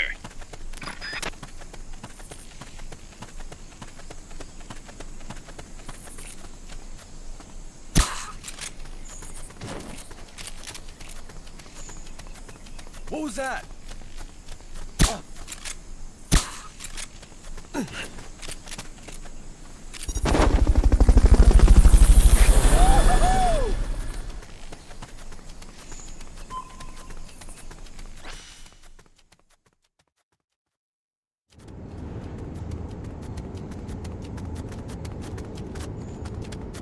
Pass through the coffee factory to reach the train terminal.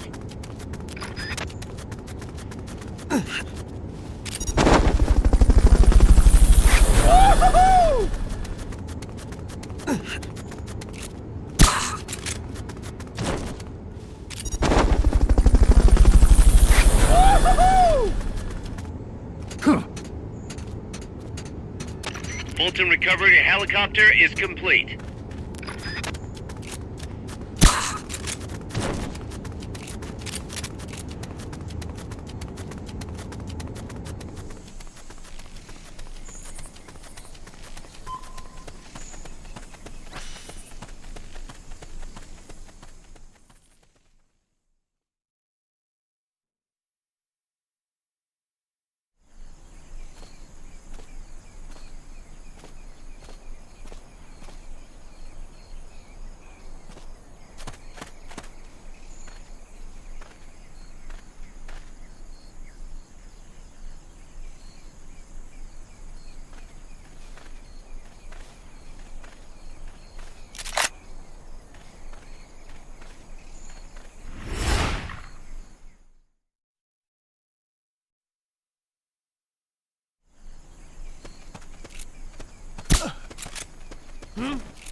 Looks like we're just in time.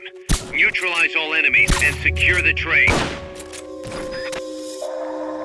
You hear that? Gunshots! You'll have to neutralize all those guards.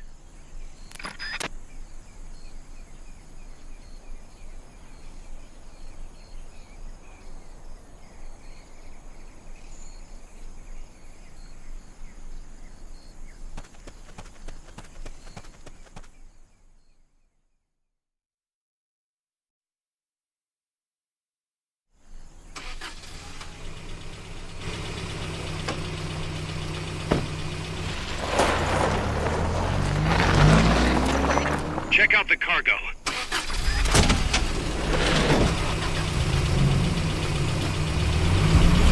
Nukes.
Snake, that's an enemy tank unit. Either neutralize the soldiers or destroy the tank. Get them.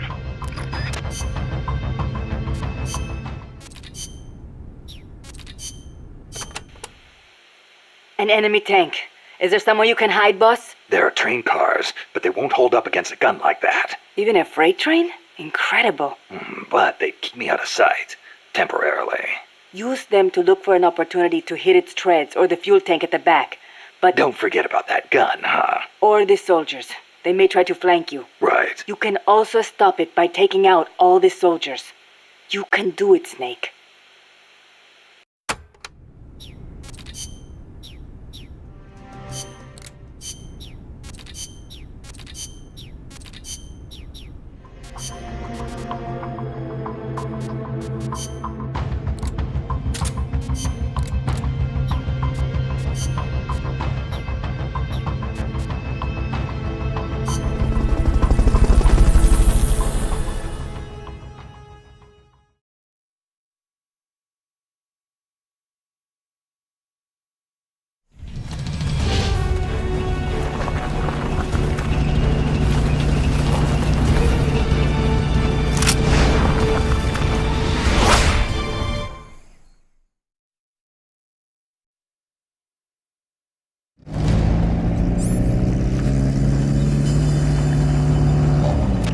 Any supply markers.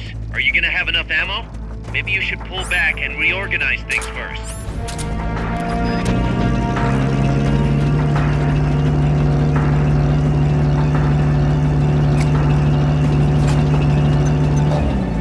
Enemies!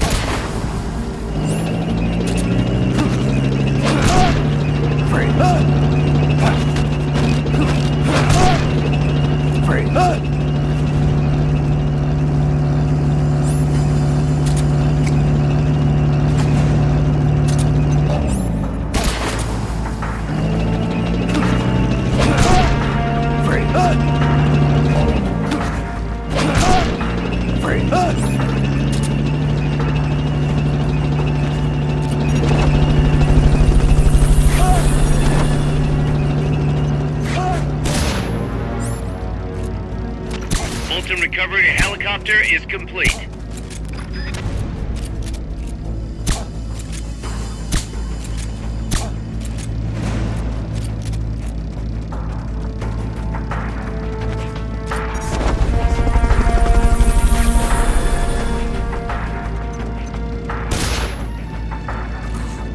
Fulton recovery subject confirmed onboard helicopter. Somebody's here! Grenade!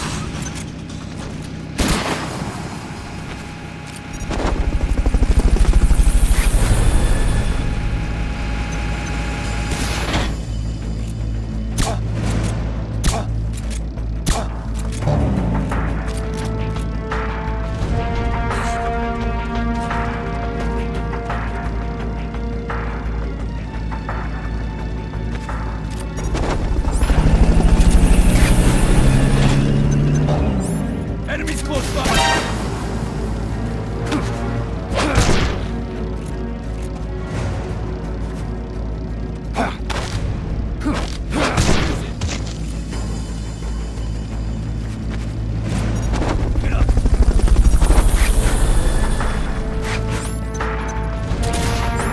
What is it? Fulton recovery helicopter is complete.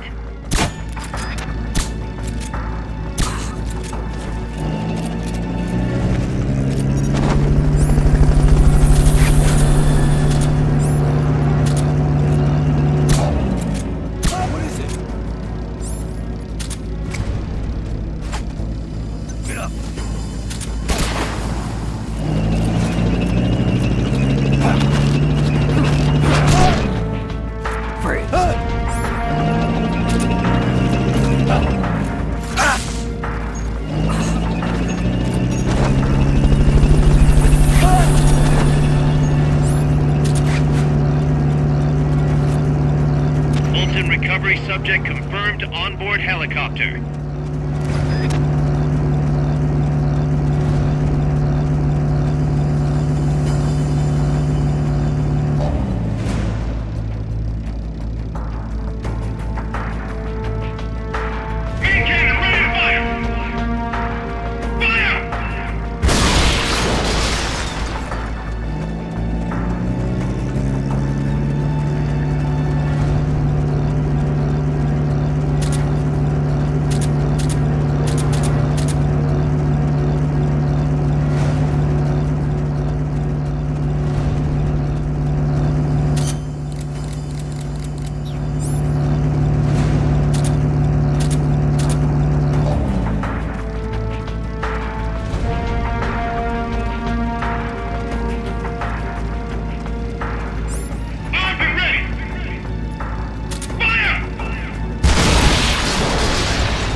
out cold.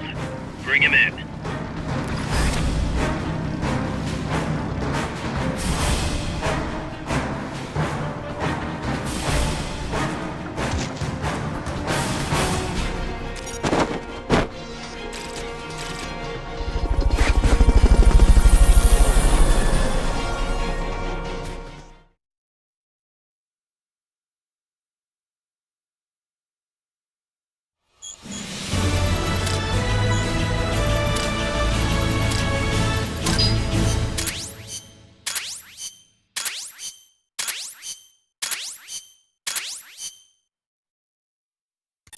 Snake, the truck is headed up the mountain road past the tunnel. So it was nukes after all. What now? Their main base is up ahead. I better hurry after them then. But... Kaz, if I don't get moving, it'll be too late. All right. I guess you never did let dangerous assignments or risk aversion get in your way. How do I get inside the mountain? I can forget about the tunnel. Yeah, the tank took care of that. Any other routes? Why don't I let a local expert take over? Snake, you need a way into the mountain? Yeah, got one. Let's see. Do you remember that precinct I was in? In the village, right? Right. Go back to the village and head north. There is a bridge that connects to the mountain road. It crosses over a gorge. That's probably the best way. But there is a little problem. The path heading north from the village is barricaded. You might have to break through. Got it. The heart of Irasu. That's where the enemy's base has got to be, Snake. And maybe... Let me guess. The Basilisco. You don't believe me, do you? No, I mean, we'll have to see. Snake, Irazu features a number of crater lakes. The Odeberg government had planned to use those lakes to construct hydroelectric plants as one of its big state development projects. The project was scrapped, but there's still a small opening at the bottom of the lake. Meaning? I checked the satellite imagery, but didn't see anything man-made, which means they probably built a base inside the mountain. Could just be a storage igloo for explosives, or maybe some kind of research facility. What do they hope to accomplish by bringing the nukes there? First things first, get past that barricade north of the village. Looks like the only way through is the noisy way. You'll have to blow it up.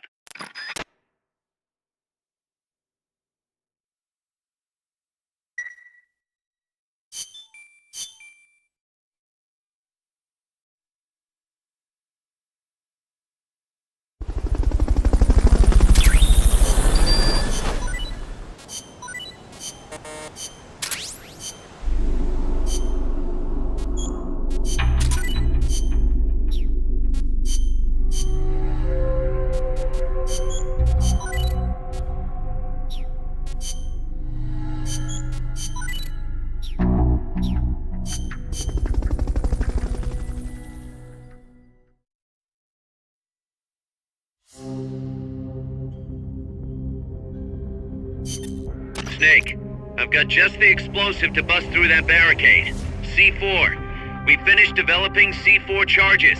Take some with you.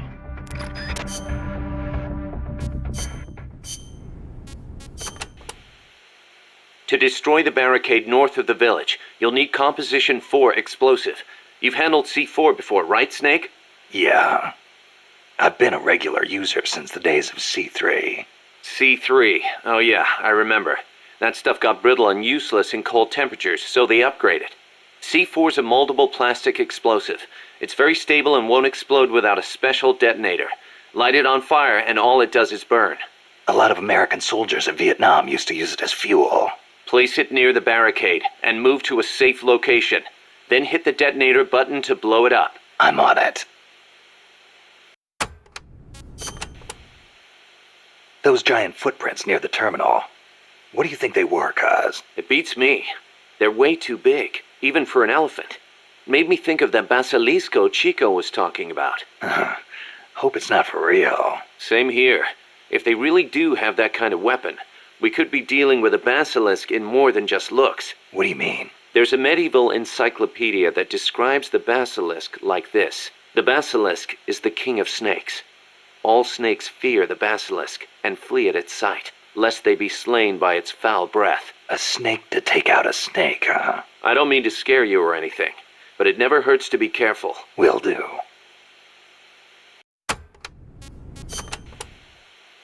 There's one type of commando you really need to watch out for, and that's the kind toting shotguns. They can take a few hits and still keep charging you.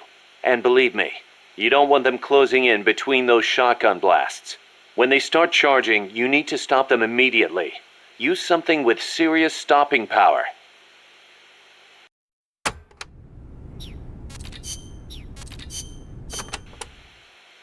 Amanda, do I have to take the fork in the road back to the village? People say there is a shortcut. Go back to the coffee factory entrance, then follow the path on the right. That will take you straight to the village. They may have increased security in that area, though. Not surprising after what happened with the tank. What do I do once I'm back at the village? Destroy the barricade at the north side. From there, you can reconnect with the transport route. I'll need C4 for that. The explosion will bring everyone running, too. There's probably going to be a fight, one way or the other. They might not see you if you stick to the narrower pathways. Then just climb over any obstacles. Don't let your guard down after taking out the barricade either.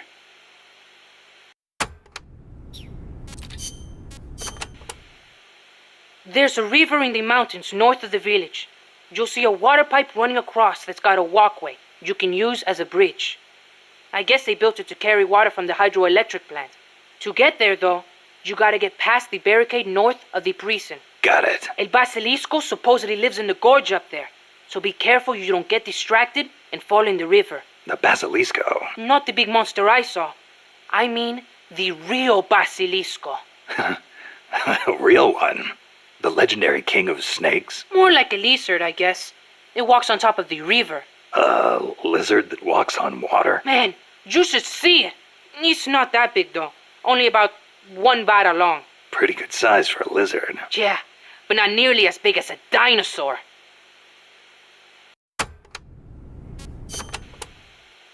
So there's a real Basilisco that lives in the river? I'm only saying I heard stories from people who said they saw it. But I know lots of places to find it in Nicaragua. Do you want to go have a look? I don't have time for sightseeing. You don't like lizards? It's not that. I just think snakes taste better. Who said anything about taste? How about you? You like them? Not that way. They do look kind of like dinosaurs, though. You don't think that's cool? They're both reptiles, yeah. But there's a big difference size-wise. I'll bet there are still big ones around somewhere. They say mammals multiplied and ate up their eggs. But they can't all be gone. They've gotta exist somewhere out there. Dinosaur eggs, huh? And animals are always evolving, right? Maybe they evolved so much, they don't even look like dinosaurs anymore. Then you can't really call them dinosaurs, can you? I guess not. Yeah, you're right. Dinosaurs have gotta be big.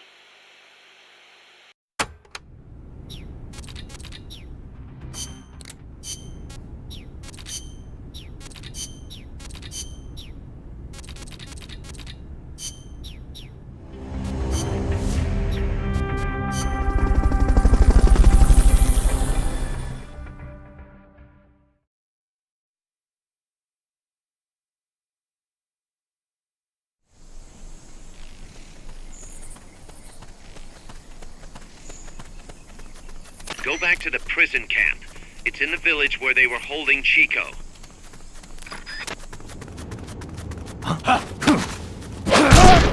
Freeze.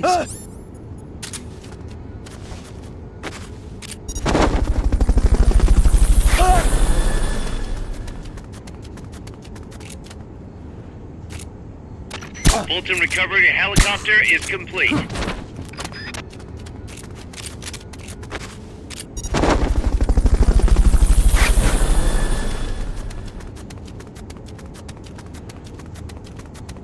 Fulton recovery subject confirmed onboard helicopter.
Enemies close by!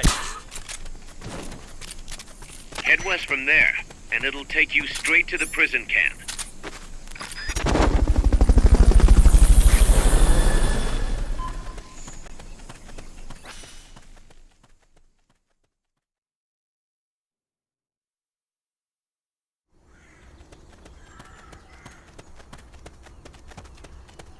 The gate's on the northwest side of the prison camp. Cut across the camp to get there. We're under attack! Hey!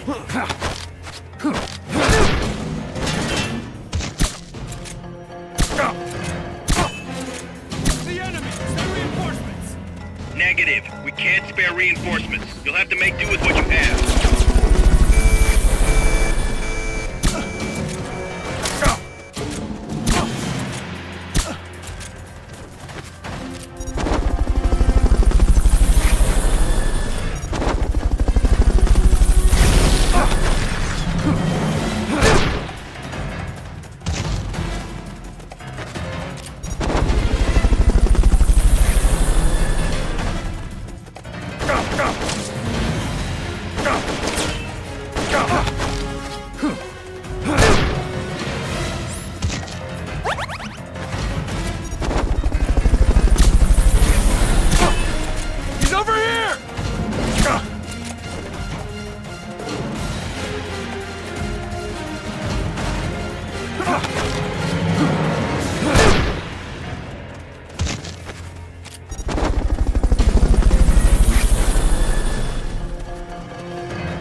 To plant a C4 charge, hold down the aim button and press good work, Snake. He's here!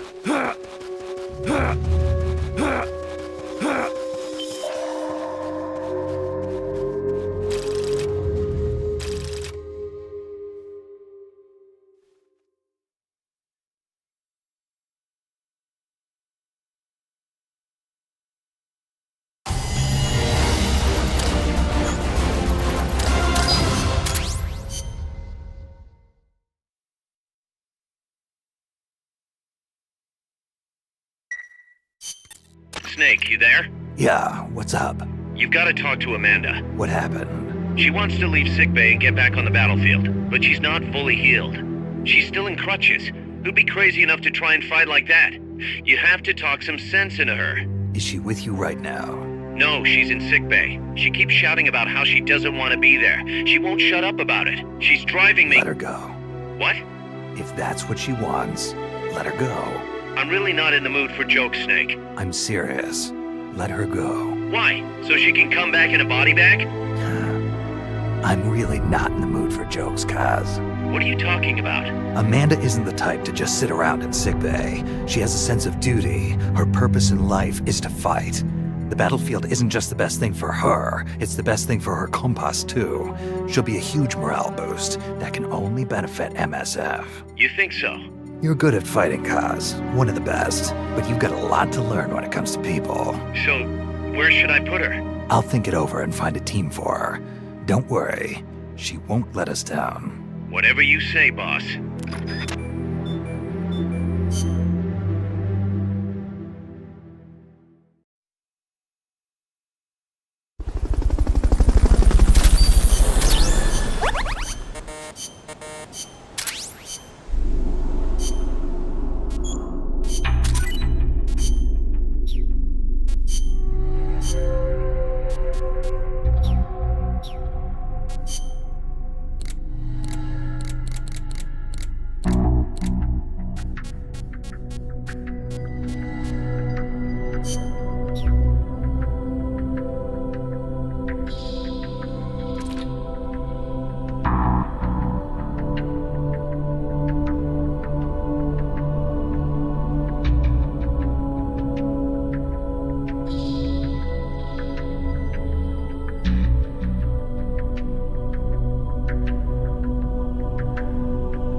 Snake, you just extracted DSP! Fire him! Now!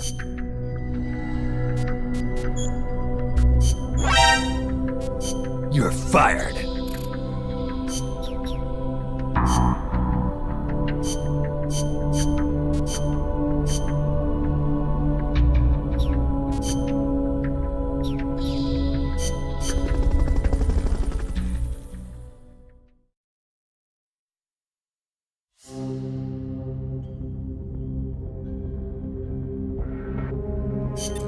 Snake, you're north of the village. The truck carrying the nukes is heading towards the heart of the mountain. That's its final destination. We've got no intel on what lies beyond, so stay sharp.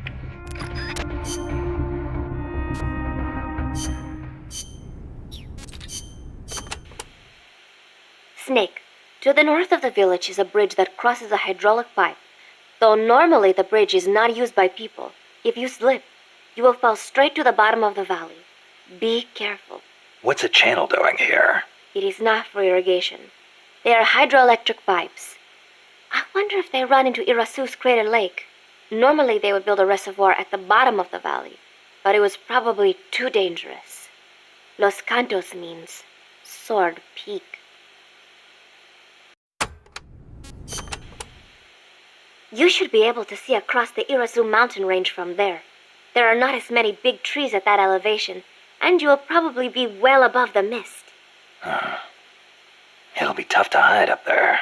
You're not thinking about the scenery right now, are you? Not while I'm surrounded by bad guys. You should have seen it when the country was at peace.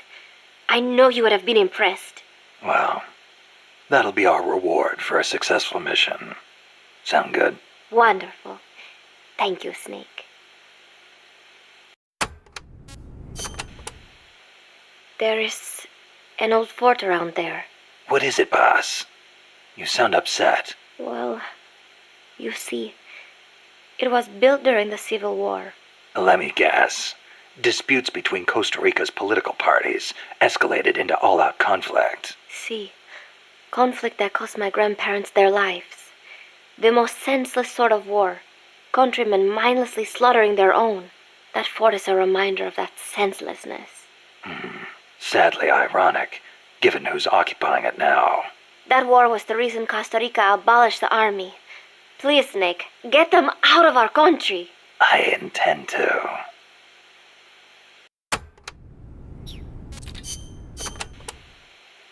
Chico says there's a bridge north of the village. Yes, a narrow one, for crossing the pipe. On the other side of that is the road the trucks use, though it's collapsed in places. I'll have nowhere to run if they spot me. They could be blocking the road, too. Is there another way? There is a path along the cliff. After you cross the bridge, there are ruins of a fort on the mountain. Going through there would be a little easier. Once you come to the end of the mountain path, you'll be at the fort. That fort was built during the Civil War. It seems La Cia's troops are occupying it now. This just gets better and better. They've got gun turrets set up all around from the looks of it. Attract too much attention, and you'll really stir up the hornet's nest. Maybe I'll try and find a way around. You could always commandeer one of the turrets. A little target practice, perhaps? Just like in Krasnogorye. Krasno what? Sorry, just thinking about old times.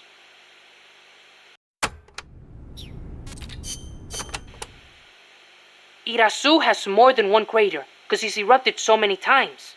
I heard most of them filled up with rainwater and became lakes. Calderas, huh? Calderas? Yeah, something like that.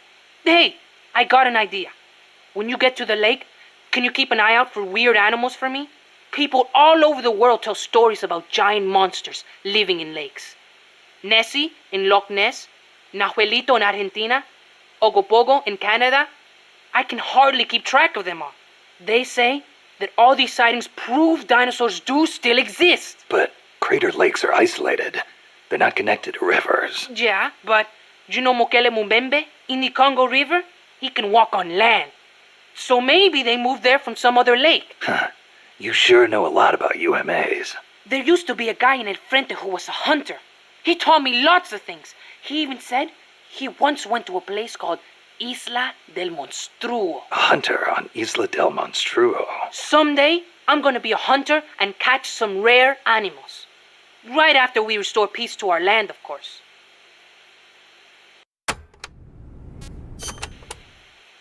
Did you ever hear of the Loch Ness Monster? Now that one I know. Pretty much everyone's heard of old Nessie. Great, so I don't have to explain. I think she's a long-lost dinosaur, don't you? Sure. Why not? One of the compas gave me a book about it, with photos. It looks exactly like the plesiosaur. Then why does it only live in Loch Ness? Well, it probably got cut off from the ocean. Back when Loch Ness was part of the ocean, some plesiosaurs became trapped there when the climate changed. There weren't any mammals there, so no natural predators. Today's Nessie is descended from those plesiosaurs. Then wouldn't it make sense for there to be monsters in other lakes with similar climates? Exactly. That's why there's been giant monster sightings in a bunch of other places. Like Nahuelito and Ogopogo. I don't know if there's one in Irasu too, but I know there's definitely something living in Lago Cosipolca. You mentioned the Nahuelito. What is it? It's a plesiosaur that lives in Lago Nahuel Huapi in Argentina. It's described a little differently, but I'm sure it's basically the same creature as Nessie. Except for one thing. What? Well, according to one theory, it's the result of a nuclear test back in the 50s. What? There's no record of a nuclear test in Argentina in the 50s. At the time, the president, General Juan Perón, was pushing hard to industrialize the country. I wouldn't be surprised if he conducted a top-secret nuclear test before he was overthrown in a coup. 28 stamens! You think? Then maybe Nahuelito really is a dinosaur. No, I didn't say that. I mean, it's really pretty obvious. Wait a minute. Thanks for clearing that up, boss. Dinosaur.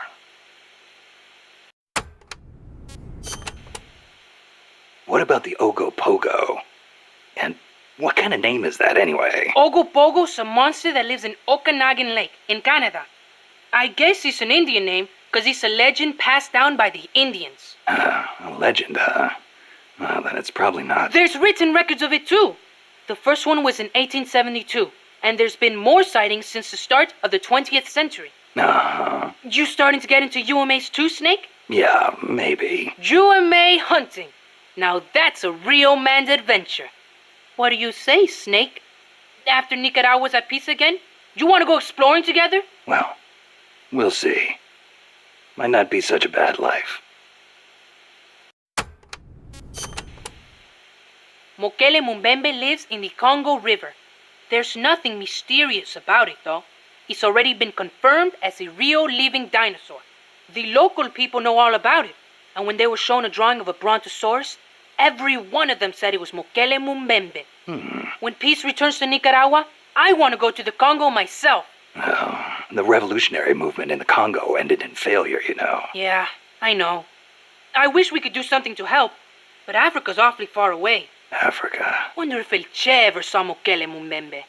I wonder if I will. Well, best to take care of business here before daydreaming about Africa. Yeah, I guess you're right.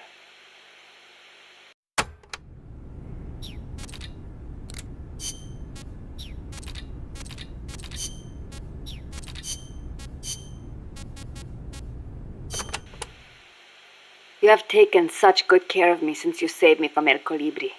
I want to return the favor. Just wait until you're healed up. Then we'll talk. I appreciate that, but you need all the help you can get. It might take a while for me to heal completely, but I'll be fine once I'm on my feet. Put me in a combat unit. I'll pull my weight. I wouldn't expect any less from a Sandinista Comandante. Enough flattery. But seriously, it does not feel right for me to be sitting here while my compas are out risking their lives. One thing's for sure. Having you out in the field would be a big boost to Sandinista morale. Of course, our ultimate goal is still the overthrow of Somoza. But until we get ourselves back in order, we will follow your lead, wherever it takes us. Glad to have you on board.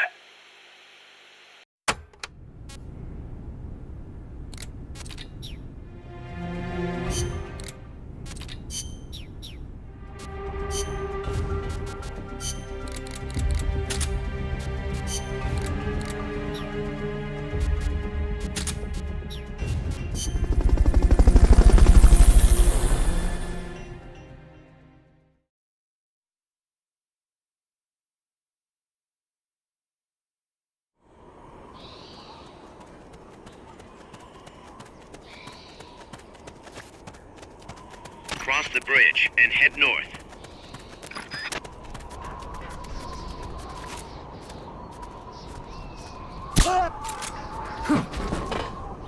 You could probably climb that if you had someone to lend you a hand.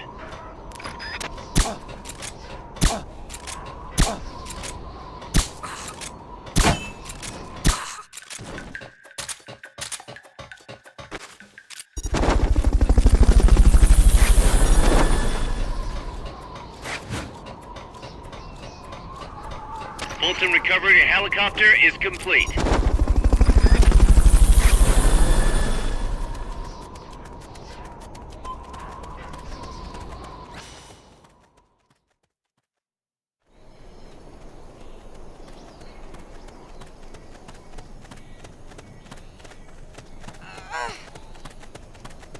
That's a truck route you're on. Their base is up ahead. Move out. Freeze. All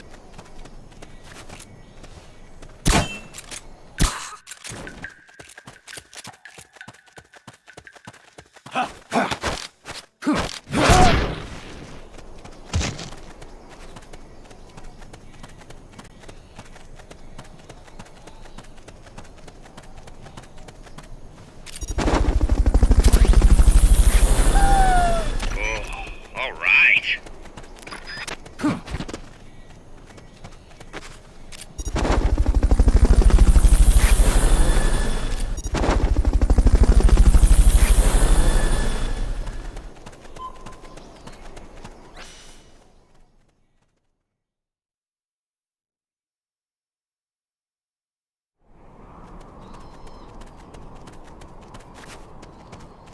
You have to get through that fort.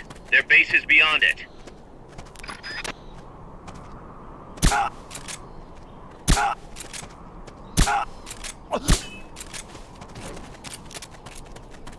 Wait.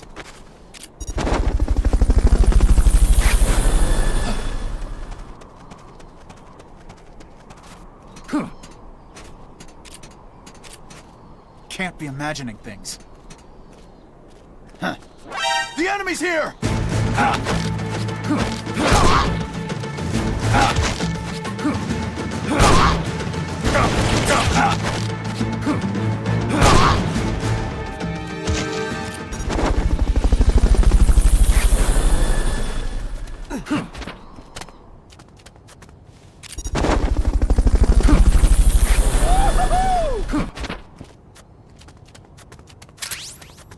Fulton recovery subject confirmed onboard helicopter.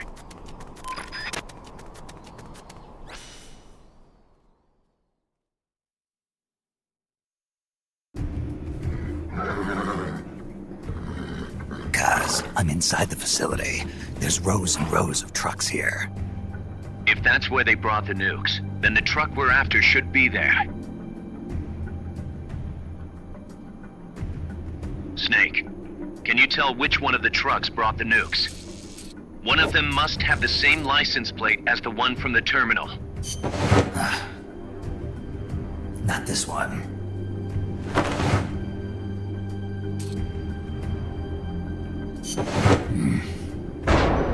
Metal Gear.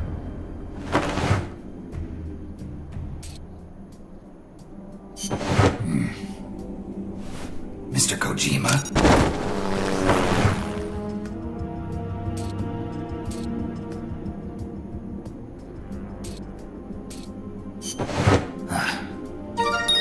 Sunlight!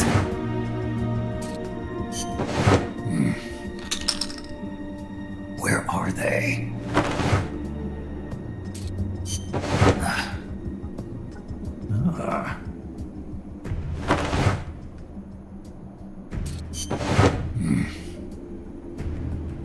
Nothing.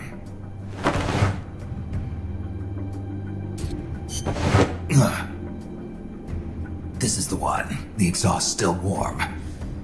But the cargo's already been offloaded.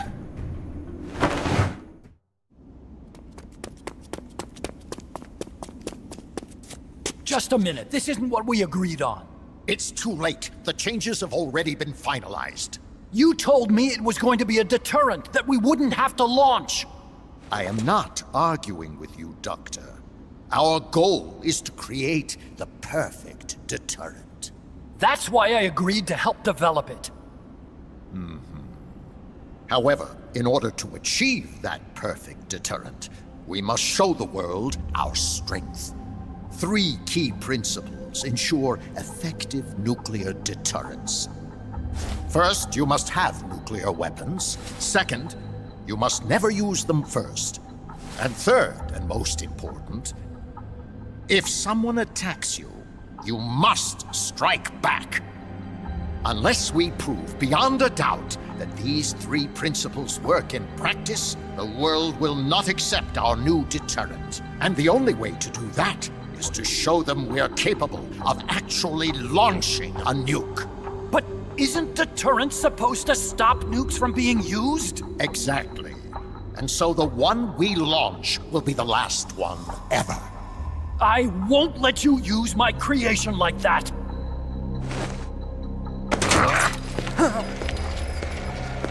Your creation? That thing wasn't even your idea to begin with. You stole it, didn't you?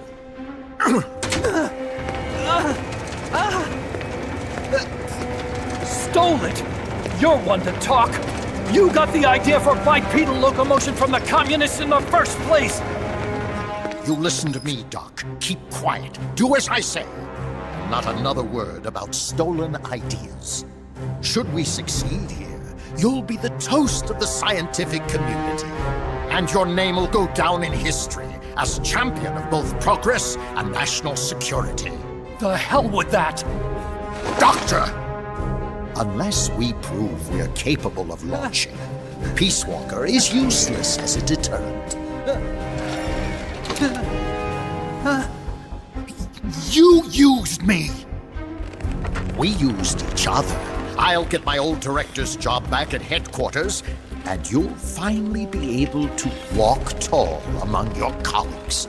I won't let you get away with this! How unfortunate. Guess I'll just have to take your legs for myself.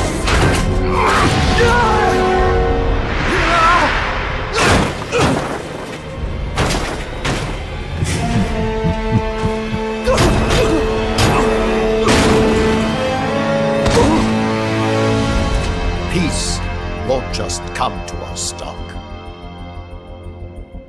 We are going to have to meet it halfway. V for victory.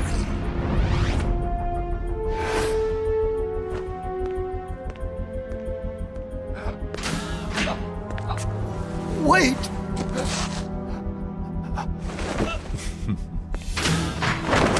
Hey, you okay? Don't do it!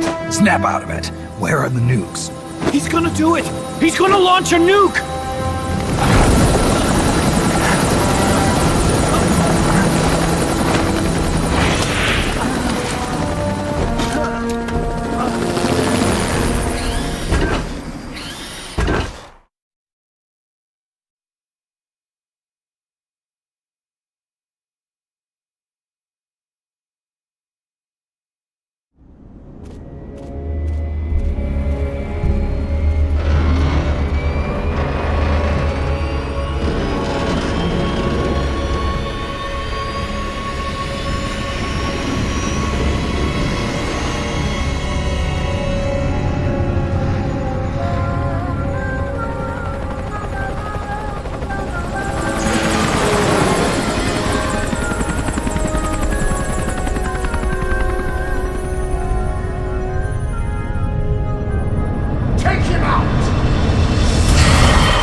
Did you see, chat? Did you see that handsome man that just appeared?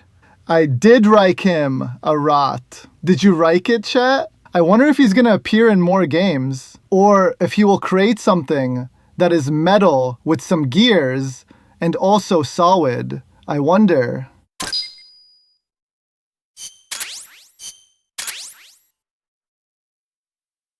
Cha! Cha! Cha!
Careful, Snake.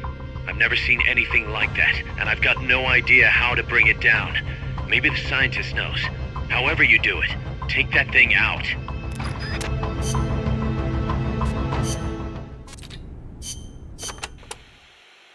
Paz, what was the government thinking building a power plant at the top of a mountain?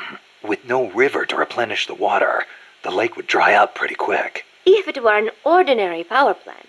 But the plan called for a pumped storage power plant. Pumped storage power plant? Kaz mentioned that too.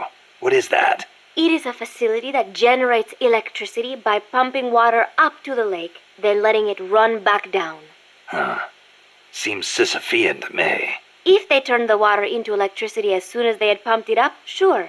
But a pumped storage plant acts as a kind of battery. A battery? For instance, they could pump at night, when there is surplus electricity, and store it for later use. If they need extra power during the day, they can generate it using water pumped up during the night. I get it.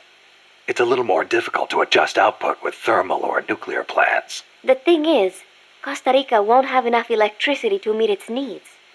Right now, there is no surplus. Maybe that's what put the brakes on the project. Must have played right into the CIA's hands.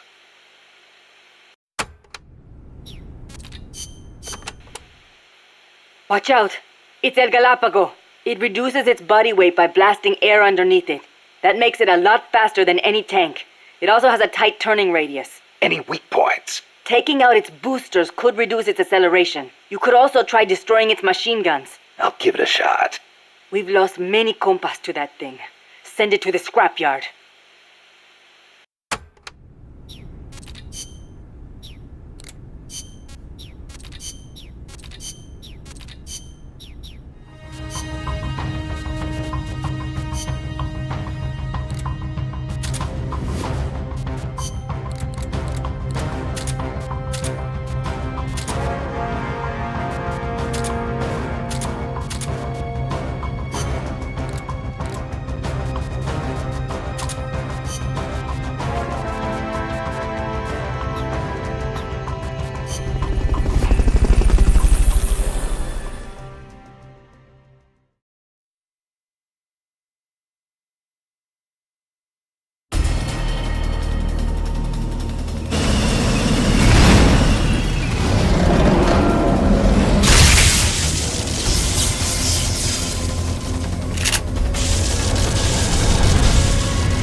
An AI weapon, the Pupa. It's fast, so be careful.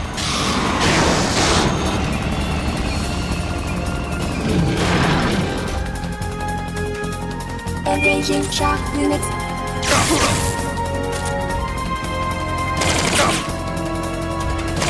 Lie flat to avoid getting hit when it charges. Firing boosters.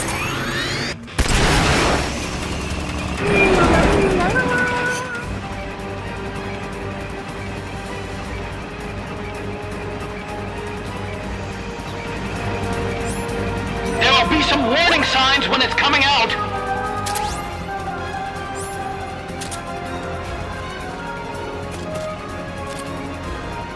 They've okayed your request for a cardboard box. It'll be sent out shortly.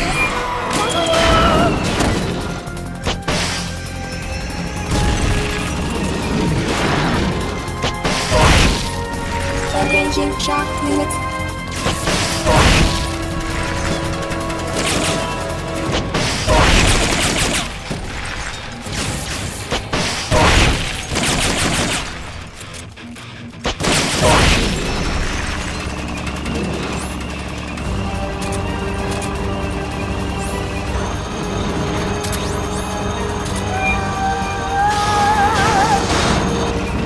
They've okayed the request for support. They're sending out a cardboard box as we speak. Take those lightning rods out. Redirect its electroshock attack.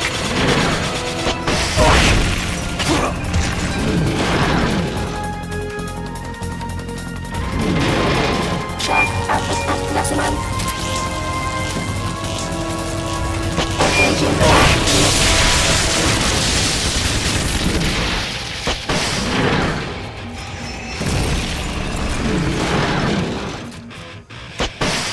High voltage incoming.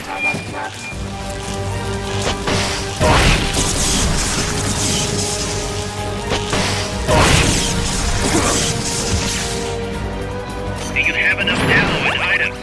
Send us a support request.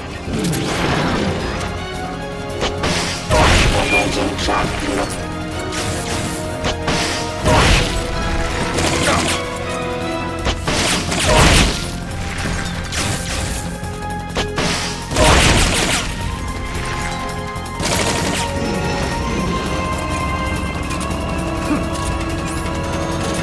They've okayed your request for a cardboard box. It'll be sent out shortly.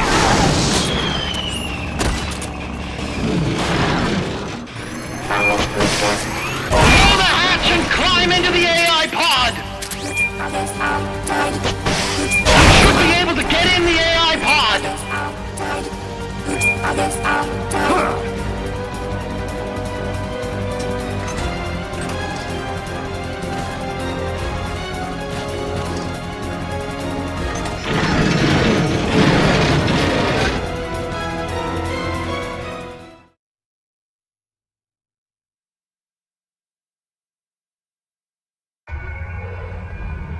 Pull out all the AI's memory boards before the pod's ejected. The black memory boards are locked. Go after the boards with icons over them.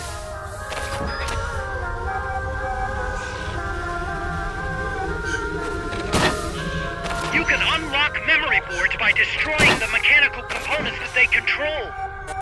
Any boards you remove can be used to build our own AI weapon. Memory boards have different functions according to the icons displayed over them. Go ahead and take whichever ones you want.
That was an unmanned weapon. A prototype. I made it myself.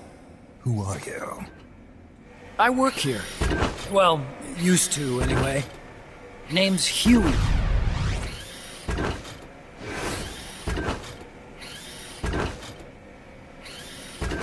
And who might you be? You don't look like one of those mercenaries. Me.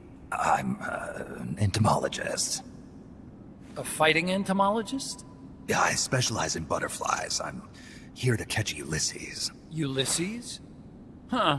I didn't think they lived in Costa Rica. Morphos, maybe? That's it. Need to get some before the Washington Treaty goes into effect.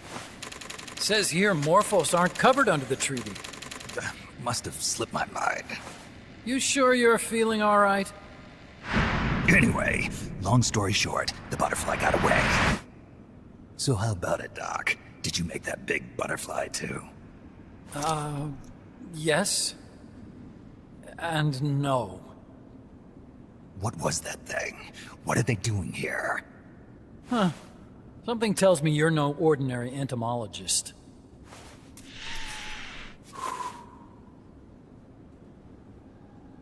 The nukes were loaded on that machine. The project's entering its final phase. Project? That's right. The thermonuclear warheads they brought in, the bases scattered throughout Costa Rica, the mercenaries, the AI weapons, the research we were conducting here. It's all for this. We used this facility to develop unmanned weapons. Unmanned? Robots. The one you just fought was a pupa. There's also a flying type called Chrysalis, and a treaded type, the Cocoon. Motor control, target detection, tracking, attack, capture, and transport functions are all controlled by an electronic brain. There's no need for a human pilot. They can only follow simple commands, though. Why build them here? For the CIA. They invited me here a year ago. That's who that guy was. CIA's station chief for Central America. Goes by the name of Hot Coldman. Apparently he was some sort of hero back at the height of the Cold War. He's the one running the show. We called it the Peace Walker Project. Peace Walker? They're going to deploy a new type of nuclear weapon along the Caribbean coast of Latin America. A mobile, unmanned nuclear platform. Unmanned nuclear platform? A failed deadly system that can automatically move into position and launch a retaliatory nuclear strike. It can move on its own, and stealth shields it from radar and satellite detection, drastically reducing the risk of it being destroyed in a preemptive strike. And this is the new deterrent? Supposed to be. The problem is the locomotion system. There's no dry season in the Caribbean. It rains all year round. The terrain is full of tropical rainforest. A lot of the time you can't even build a proper road. So I went back to where it all started. What's that? Legs. Walking power. A mobile launcher carrying a thermonuclear warhead even more powerful than the Soviet RDS-220s. That's Peace Walker. Chico's Basilisco. We did the assembly and field testing here. A walking nuke. I sort of borrowed the original idea from behind the Iron Curtain. The missing link between infantry and artillery. Metal Gear. Metal Gear. But they'd actually need to deploy dozens of them. Coldman needs funding for that. And to get it, he's planning a test, which will also serve as a demonstration for the folks back at Langley. Wait, he's launching a nuke to prove that his perfect deterrent works? In his words, to prove that if someone attacks us, we will strike back. Put simply, nuclear deterrence is the idea of using nukes to keep nukes in check. If one side launches nuclear weapons, the other is sure to launch theirs in retaliation, which makes launching an act of suicide. In the end, neither side can use its nukes. It's thanks to this doctrine that the world's two superpowers have avoided all-out confrontation. Nuclear deterrence has brought us peace. At the very least, it's prevented another world war from breaking out. But the theory of nuclear deterrence exists only on paper. In reality, there's no guarantee that either side would follow through with retaliation. There's the chance that a preemptive strike could destroy all the missile bases, render them unable to retaliate.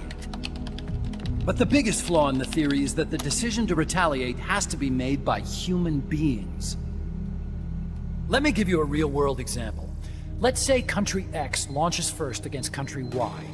If the people in charge of Country Y are like you and me, they're not going to be able to retaliate, knowing that they're effectively ending all human life. So then the weak link in nuclear deterrence theory is the uncertainty of retaliation. Bingo.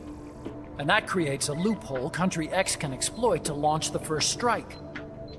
Which is why we designed the system to be unmanned. With Peace Walker, retaliation is certain. It chooses the appropriate target and launches a retaliatory nuclear strike, every time, without needing human input to make the call. Launching a nuclear strike against Peace Walker is tantamount to pushing the launch button against yourself. It closes the loophole in nuclear deterrence theory, rendering our friends in Country X completely unable to launch. What Coldman is saying is that to achieve this goal, we need to demonstrate that retaliation will be carried out by a machine. He will launch his nuke. And then his version of deterrence will be complete. And you believe him? I believe in peace through nuclear deterrence. Why? My father worked on the Manhattan Project. He put his whole life into that research. And all it created was this illusion of peace called deterrence. And then I was born, unable to walk. I had no choice but to face up to the nukes. But if they do end up launching, it'll all have been for nothing. They've got to be stopped. Where'd they take the warheads? To a base near the border. The final test is 5 days from now. Where's the base? You're gonna stop them? It's kind of a hike. And besides, there's a surefire way to halt the project. You see, Peace Walker isn't quite finished yet. What do you mean? It's missing one last critical structural component. The AI. Its brain. The reptile pod, the electronic brain I was working on, can only follow commands like, go there, attack that. I guess you could compare it to the human cerebellum. But for nuclear deterrence to work, it must function in place of a human decision maker. It needs something to analyze the huge volumes of data coming in and select an appropriate target for retaliation. Hence, it needs the high-level decision-making ability of a cerebrum. A mechanical cerebrum. The hardware configuration is modeled on the human brain, similar to the pod I worked on, but its role is completely different. Where's it being made? A research lab to the north. An AI expert named Dr. Strangelove is developing it. Very hush-hush. Dr. Strangelove? Strangelove was recruited from the States, too. In the field of AI, there's no one better, that's for sure. But man, what a basket case. She hates everybody. Go to the lab and destroy Peace Walker's cerebrum. I'm pretty sure they haven't finished the final calibrations yet. I'll lend you my ID card. It'll get you through security at the lab. Oh, and one more thing. What's this? A letter of recommendation? Yeah, it's from me to Dr. Strangelove. Don't read it, okay?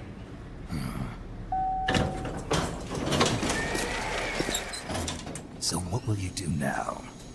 I'm done with science.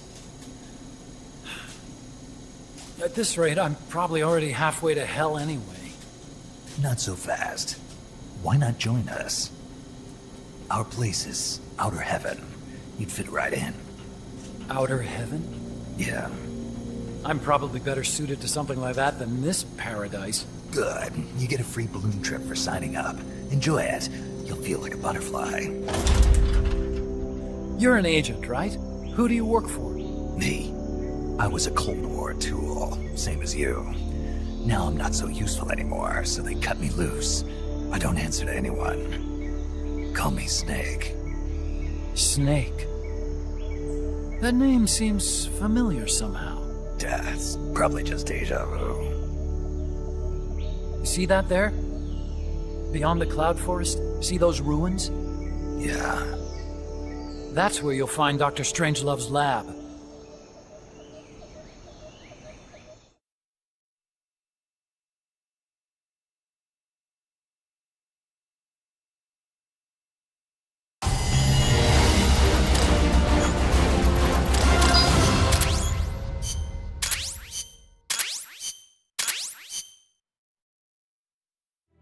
Snake, the doctor's safe here with us.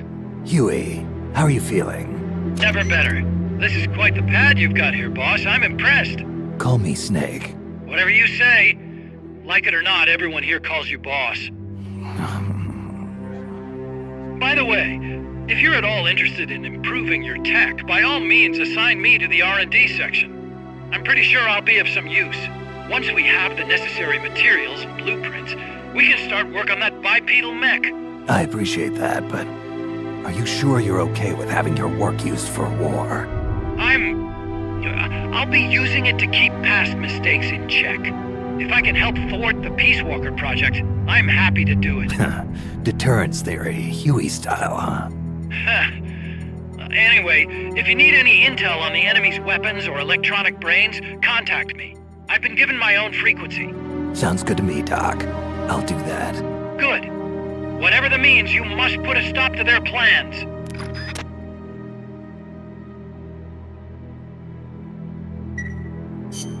Hey, boss, you mind if we powwow for a sec? What now? MSF brand rations? Actually, that sounds... No. With all the men we have now, it may be time we started sending some of them to other countries. You mean dispatching marks? How else are we gonna keep feeding the crew we have? I know. You're right. Okay, to deploy troops, select Outer Ops from the Mother Base menu. If it goes really well, we might even get new recruits, weapon design specs, or leads on new missions. We can deploy any vehicles or large-scale weapons in our arsenal as well. And if things don't go really well? Yeah, we could lose men. I won't try and force you. You're the one calling the shots here, boss.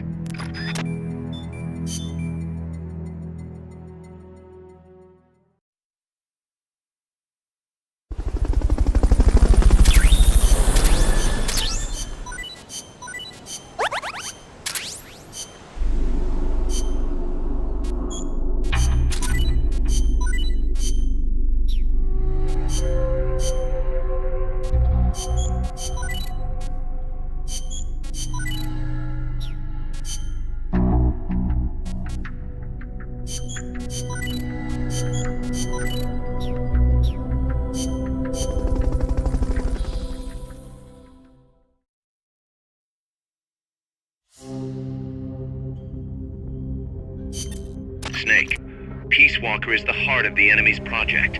To prevent its completion, you'll need to either shut down or destroy the artificial intelligence that functions as its brain. According to Huey, that AI is now undergoing final calibrations in Strangelove's lab. It's inside a tropical cloud forest. Slip in and terminate that AI before they ship it out.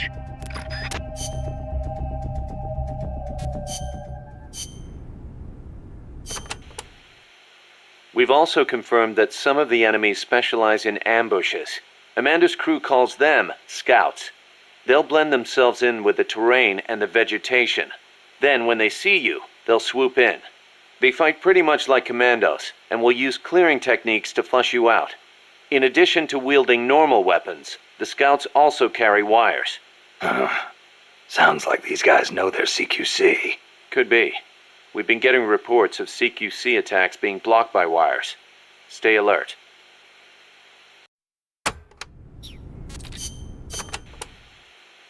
Are there any large-scale ruins in Costa Rica, Paz? There is a place east of Cartago called Guajabu. They have ruins there, but they're not especially big. Not the place I'm thinking of. Any others? Well, if you go a little way across the border into Nicaragua, there's a place called La Fortaleza de la Inmaculada Concepción. That is the only famous one. Then what were those ruins I saw from up on Irasu? There are a lot of things we still do not know about Costa Rica's ancient civilizations. There are giant stone spheres throughout the country. What they were used for is still a mystery.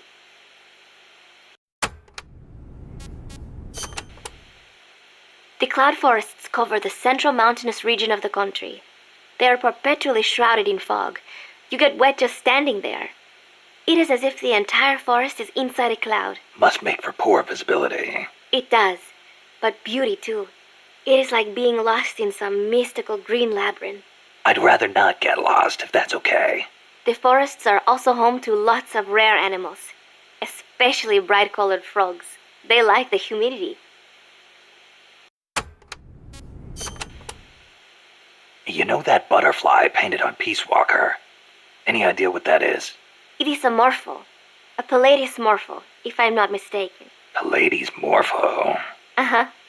It is the most common type of morpho in Costa Rica. Huh. It has these gorgeous metallic blue wings that shimmer in the light.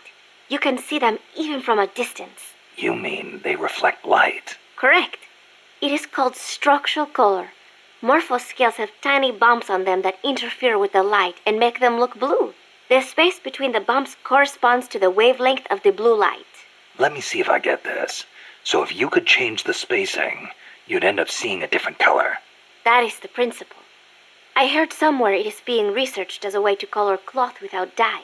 Think of the camouflage you could make with that. Is that all you can think of? Hey, it's important. What I don't get is why they'd put a butterfly on Peace Walker. Maybe because it looks pretty. I hope that's all it is. This area is a tropical cloud forest, continually covered in a thick mist. It is quite a mystical place. Selva de la Leche. Forest of milk. I can barely see in front of me. There you go again. The forest is basically sitting in a cloud, so of course it's going to be hard to see. But you know, the cloud forest is the only place many exotic creatures can live. Well, if they're not edible, I'm not interested. Snake, I'll have you know people travel from all around the world to witness Costa Rica's unique fauna. Snake, watch out for the frogs. Why? They bite? Relax. No frog's ever eaten a snake. Although, I've feasted on a few frogs' legs myself. But they are dangerous. They are poisonous. Poisonous? Poison dart frogs live up to their name, I assure you. Their poison is so strong. The Indígena use them to make poison-tipped arrows. Some secrete poison through their skin. Even touching them can be dangerous. So don't go petting them or anything. So I can't eat one? I am warning you.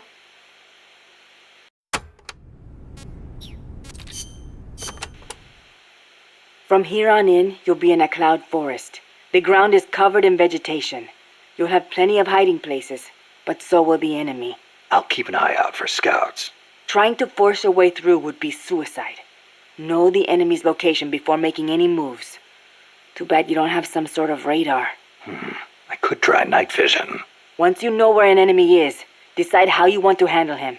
You could get into his blind spots. Or drop him from a distance before he even has a clue someone's around. An eye for an eye, all right?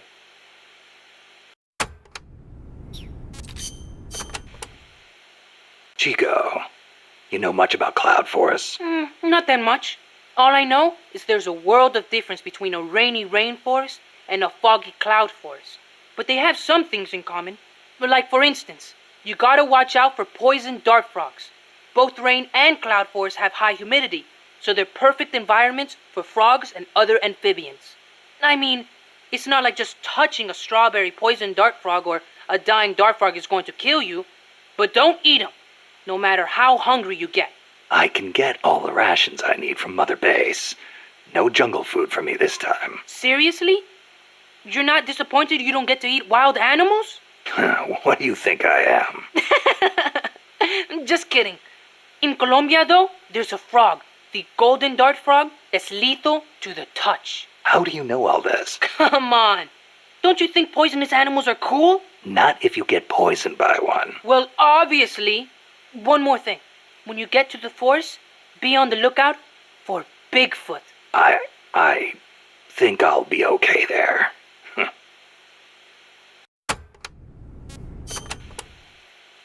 Bigfoot is an ape-man that lives in the Rocky Mountains. In the local Indian language, he's known as Sasquatch. And get this, he's over 3 vara. Can you believe that? So he's kinda like a gorilla? Completely different. Even the biggest gorillas only get to about 2 vara, and they walk on their knuckles. Bigfoot's big, and he walks on 2 feet, like people. So he's more man than ape? Probably. His ancestors must have split off from humans at some point. Like before they started using tools and stuff. Yeah, but aren't the Rockies kind of far away from here? Not that far. According to Darwin, humans came all the way over here from Africa. Plus, there have been sightings in Venezuela of an ape-man called Mono Grande. Costa Rica has tons of plant and animal species. So I'd expect there to be at least one kind of ape-man. At least. Gotta admit, I've never heard of Mono Grande. Yeah, he's not as famous as Bigfoot. He's similar, but he lives in Venezuela. He's not that big, less than 2 vara, but he's way more ferocious than Bigfoot. Huh. I wonder just how mean he is. Like when he catches his prey, does he punch it to death? That's the law of the wild. You catch your prey, you kill it, and you eat it. Yeah. But punching is way more ferocious than biting. Well, maybe it seems that way because that's what humans do. You really love UMAs, don't you, Chico? Do you know what I think? I think UMAs should be dangerous. Otherwise, where's the fun in hunting them?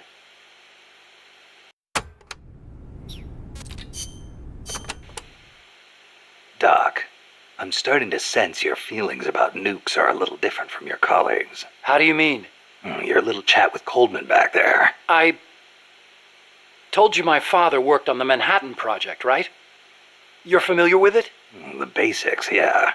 It was the project that kicked off the nuclear age. That's right. Some of the finest minds of the 20th century, including multiple Nobel Prize winners, worked on it.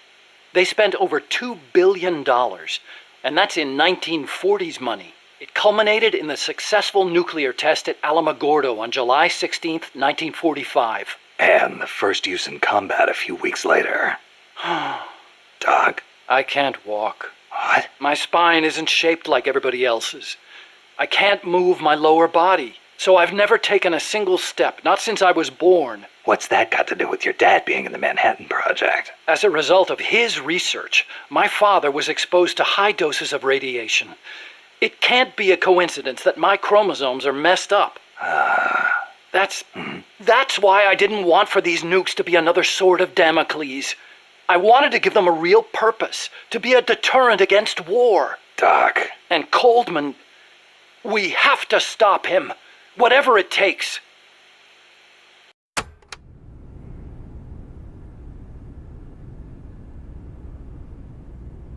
Wait, why the tracks? Why don't they use a walking robot with beautiful legs?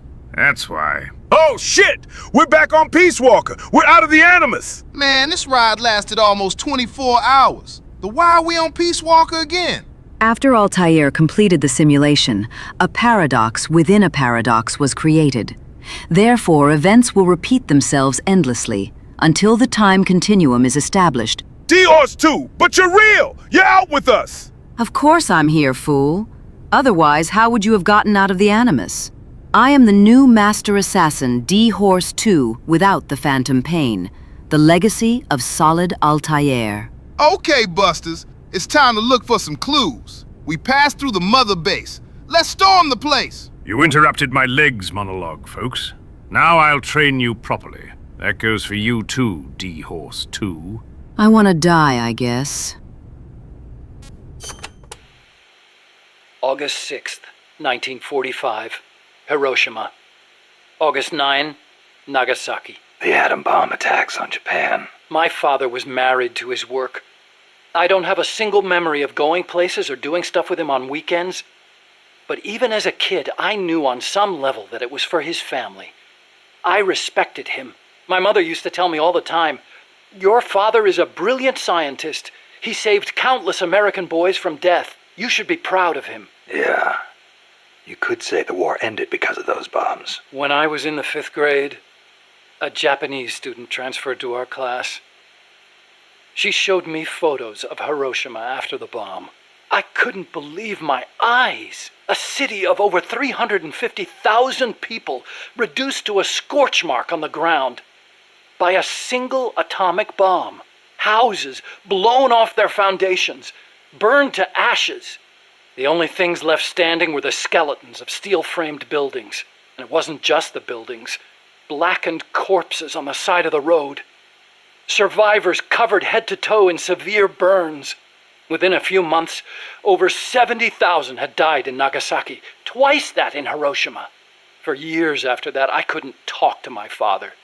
Couldn't even stand to look at his face. I know how you feel, Doc. But your father's your father. If he hadn't worked on that project, my body wouldn't be like this. I could be researching something else. I could have lived a normal life.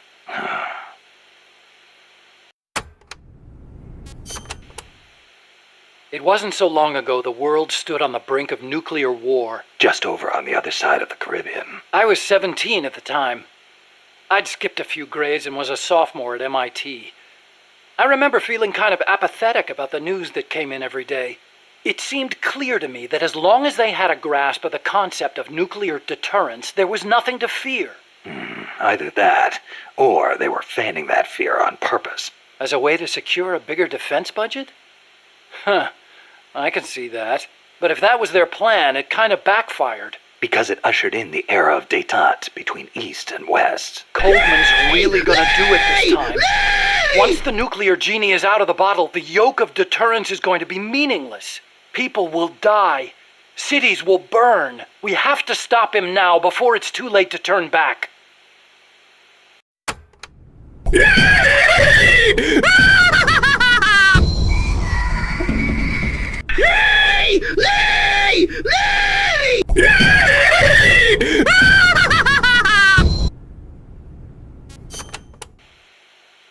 So you've been doing nuclear research your whole life? No, not really. At first I wanted to be an aerospace engineer. For me, the Sputnik launch was a good shock, not a bad one. I thought the age when science was used for war was over, and that a glorious age of space exploration was dawning. The year I skipped ahead and got into MIT, Gagarin went into orbit, which made me more excited than ever. Of course, even back then, I knew the space race was just another facet of the Cold War. Moscow had a leg up on us, and we were desperate to catch up. I know.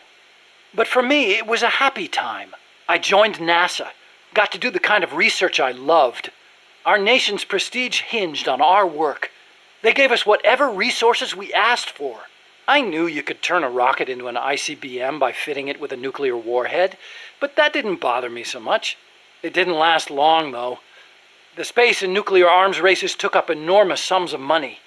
America beat Russia to the moon, but that's where it ended. Then came détente. Exactly. NASA's budget was slashed as a result. My father being a nuclear expert and all, they put me to work on a more obvious deterrent: missiles. At NASA, I'd been researching a locomotion system for lunar exploration. Tires aren't suited to driving around on the moon, you know. And that's how I caught Coldman's eye. The aim of the Peace Walker project is to achieve robust nuclear deterrence across Central America by deploying a new nuclear weapon system along the Caribbean coast. Peace Walker is also the name of the system itself. A nuclear weapon named Peace. I can just see the look on Kaz's face. So why exactly does this new system need legs in the first place? Because it's a walker, an unmanned weapon moving under its own power and capable of launching a deterrent strike from anywhere. That's the whole idea behind Peace Walker.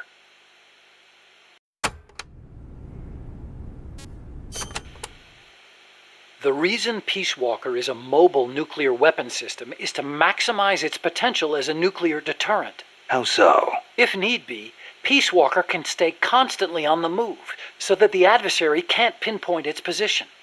That allows it to avoid preemptive enemy strikes. So you're saying it keeps the retaliation card in play? Coldman likes to brag about it in this way.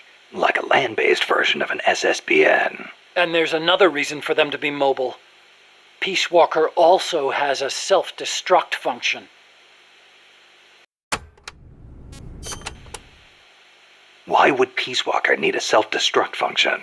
You saw it, didn't you, Snake?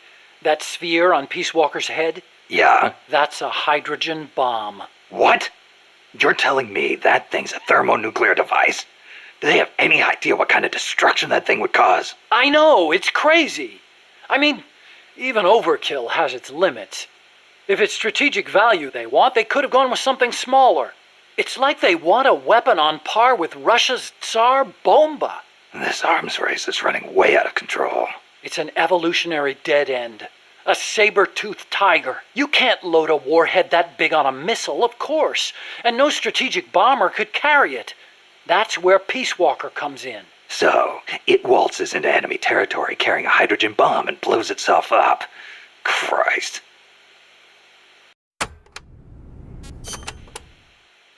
The biggest nuclear warhead ever actually detonated was the Soviet RDS-220, nicknamed Tsar Bomba. It had an estimated yield of 57 megatons, 10 times as much power as all the explosives used throughout World War II. The test took place on October 30, 1961, above Novaya Zemlya. The explosion is believed to have created a fireball over 2 miles in diameter. Can you believe that? Like a miniature sun. The explosion was seen as far off as Finland, 600 miles away, and some people even reported windows shattering. The shockwave traveled 3 times around the Earth. 3 times? Peace Walker is armed with a massive hydrogen bomb, even more destructive than Tsar Bomba. It can sneak into enemy territory, lie low, and in the event of an enemy nuclear strike, detonate itself in retaliation. And the locomotion system that lets it do that? My research. Snake, those legs were supposed to make my dream come true. Now they're about to jump the fence of nuclear deterrence. You have to stop them. I'll apply all my energy into developing weapons and equipment to help you do it. Sounds like a deal. What made you put an AI into Peace Walker? Well, for one thing, because it can't be manned. Peace Walker's designed to enter enemy territory and blow itself up, if necessary. You can't put a person inside a weapon that could blow at any time, can you? So we equipped it with an AI instead. That's strangely humane of you. And besides, Peace Walker was designed as a bipedal weapon system. You can't imagine how hard it shakes when it walks. It'd turn a man into mush. Plus, when launching a nuclear missile, it has to perform ballistic calculations in real time. See? Because it's always moving. Hold on. If that's all it does, then a high-performance computer ought to do the job.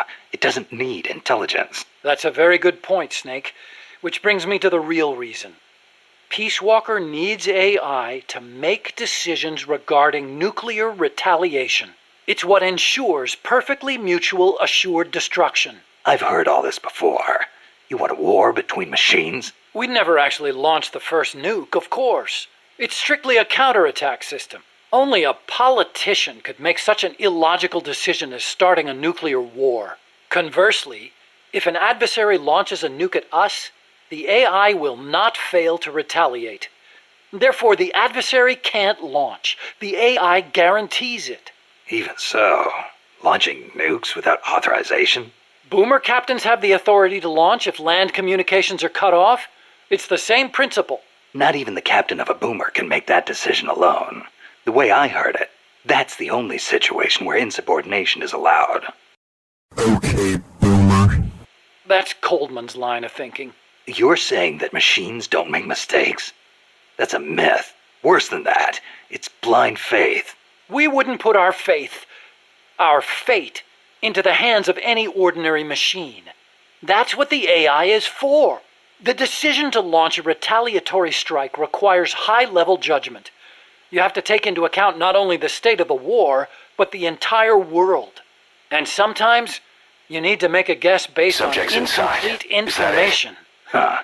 You think an AI can do all that? Yeah. At least Dr. Strangelove does.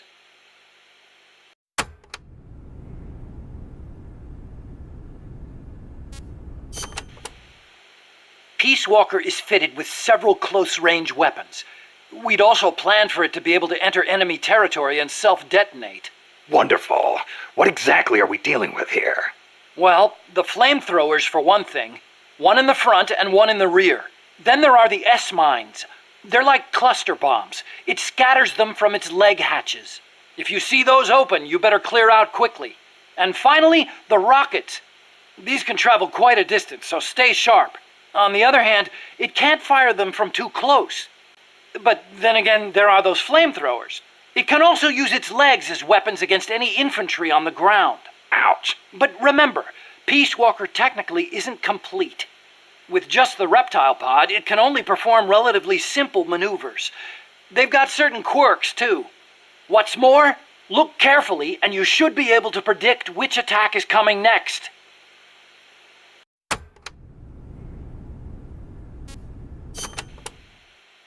Okay, but why does Peace Walker need to walk on two legs? I'd think treads would be good enough. You'd be wrong. As you know, the terrain in Central America is rugged and complex, especially along the Caribbean coast of Costa Rica. You've got jungles, swamps, mountains, and the only way to get across all that terrain, no matter how rugged, is on legs. Yeah, but wouldn't it be tough to cross a swamp, even on legs? It wasn't easy, that's for sure. The reason we picked Costa Rica as a proving ground is because we can test it on every type of terrain.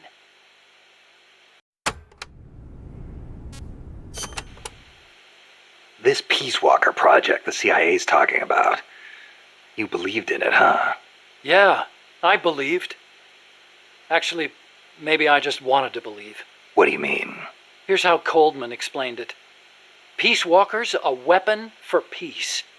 One to ensure true nuclear deterrence. It'd be the anchor to bring stability to Central America. He told me, the nuclear weapon system you've built will never be used. It will forever stand vigil as an icon of peace. And to achieve that, he needed my bipedal locomotion technology. To be honest, I was flattered. Flattered? Wouldn't you be? My colleagues in the scientific community have never taken me seriously. They told me bipedal locomotion was a pipe dream, that it'd never amount to anything. It was the first time anybody recognized my work. How could I not be happy?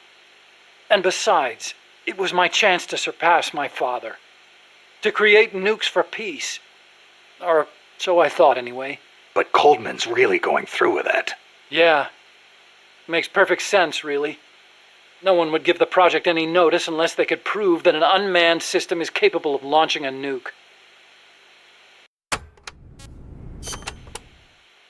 Why is Coldman going to launch a nuke? If all he wants to do is prove the AI retaliation system works, he doesn't need to put a live warhead on it. I agree. He could demonstrate the system by launching the missile alone, without a warhead. I asked him the same thing at first. He said there was no point in using a dummy missile. That it'd take an actual nuclear launch to deter potential enemies. Launching the real deal gives him a leg up in negotiations with Langley. That's what he's really after.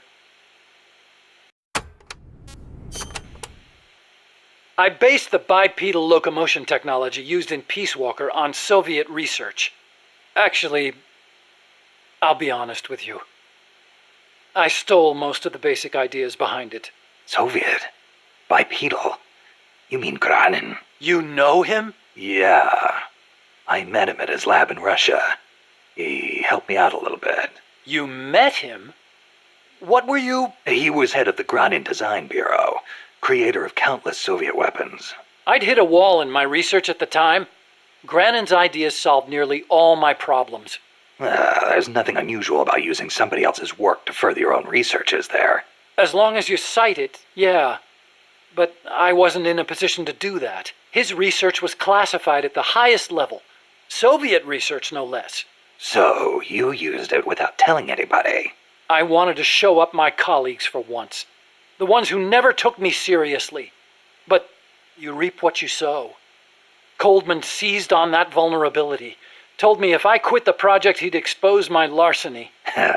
He had you by the balls, Doc. How'd you get your hands on Gronin's research? That was also Coldman. He used his agency contacts to get a hold of it. Giving you stolen information, then using it to blackmail you. Damn. I knew it was Gronin's work the minute I saw it. See, I'd been corresponding with him for a while. Corresponding? Letters. Between scientists doing the same kind of research. He always complained that nobody understood his ideas on bipedal locomotion. Ah, so you're the American friend he was talking about. Obviously, he didn't write a word about the technology in his letters, except for one time. If by chance anything should happen to me, I entrust my research to you. Better that than handing it over to these ignorant so-called scientists. Sounds like him, all right. Then one day, his papers actually came. It wasn't hard for me to imagine what had happened to him. I felt it was my duty to carry on his work after him. And also... What? I thought maybe combining his technology with mine could be a way to bring East and West together, like the docking of Apollo and Soyuz. It'll never make the history books, and it's still not a reason to plagiarize. You're right. You're absolutely right. I never had the courage to tell the truth, that's all. I always looked for excuses to cover it up. Until now. Huh? You told me everything. You're no longer a coward.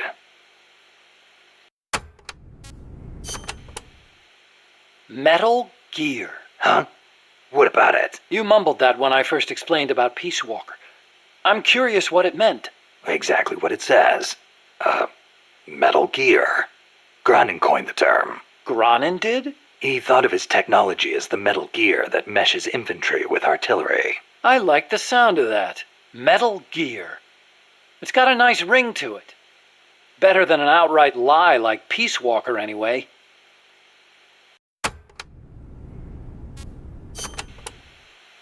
Those papers the CIA gave you, was there any data on the Shagohod in there? Shagohod? A nuclear tank that launches IRBMs. It competed against Gronin's system for approval. Oh, the thing with the rockets. Designed by a guy named Sokolov, right? What's so funny? No, I was just remembering some of the commentary Gronin added to the Shagohod papers. You should have seen the way he badmouthed it. It was too conservative, too ugly. I can imagine. He was so angry when he wrote that, he smeared up the ink. And you know how shoddy the paper is over there to begin with. I'll bet. That's Gronin, all right. Imagine accelerating the launcher itself to 300 miles an hour to extend the range of an IRBM. As stupid as it sounds, it's a hell of a concept. Who but the Soviets would think of using a tank as the first stage of a rocket? I actually took a cue from the Shagohod when I developed the Pupa. That hovercraft thing? You stole that one too? Give me a little credit. I only borrowed the concept. The technology is original. As it turned out, hover technology wasn't enough to handle all the terrain in Central America. It relied too much on brute force. But the Shagohod was a major threat. That thing could corner like you wouldn't believe. Built pretty tough, too. You sure know a lot about it. It almost did me in. I couldn't forget it if I tried. Did you in? So you were the one who took it down. Wow! You really are amazing. I didn't do it alone. No, seriously, thank you. We might not be here today if they'd begun mass-producing that thing. Then again, they're hard at work now miniaturizing nuclear warheads. Pretty soon they won't even need an accelerated launcher like the Shagohod. Great. That means they're that much closer to being able to launch from anywhere in the world.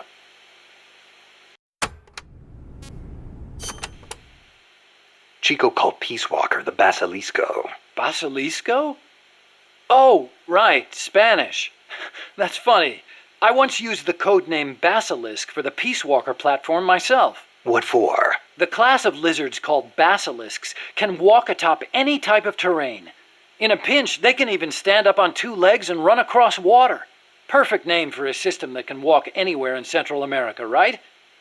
Plus, there are the legends. What legends? The basilisks of legend were highly venomous creatures. There's a story told by the ancient Romans. A knight slew a basilisk by piercing it with his spear. The creature's poison seeped up the spear and killed both horse and rider. Remind you of anything, Snake? Nuclear deterrence. Bingo. Kill it, and you die along with it. Your hands are bound. I wanted Peace Walker to be like that. You should know that people aren't that rational. Sometimes people do things that don't make sense, even when they know they're going to die. Or maybe it's because of that. Maybe you're right. But that's exactly what I don't understand.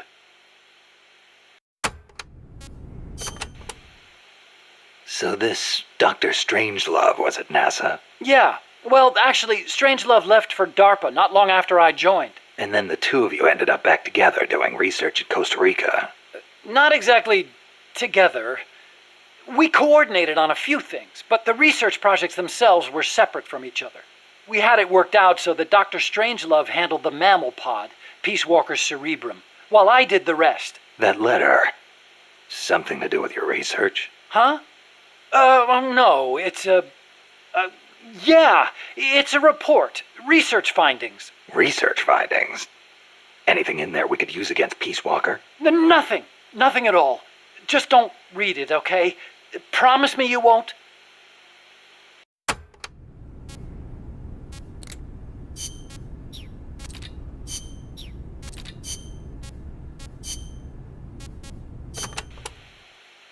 La CIA calls their new toy Peace Walker, eh?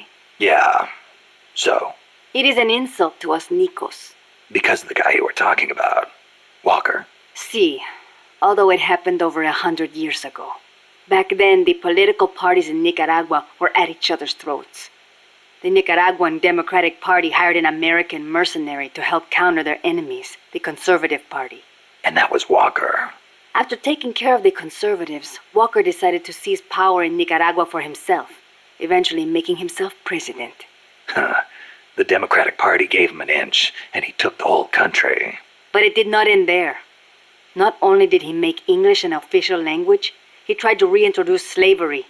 Walker's goal was to build a Caribbean empire, centered on the American South. Caribbean empire? Sounds kind of like what Coldman is trying to pull off. The gringos are always like that.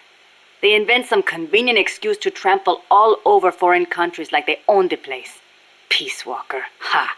What happened to Walker, in the end? A united Central American army led by Costa Rica kicked his ass and sent him running back to America.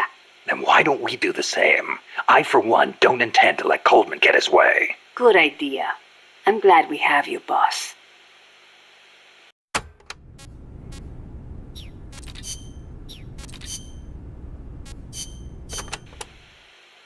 Let's speak in hypotheticals for a minute. Say you wanted to make a clone of yourself. A clone?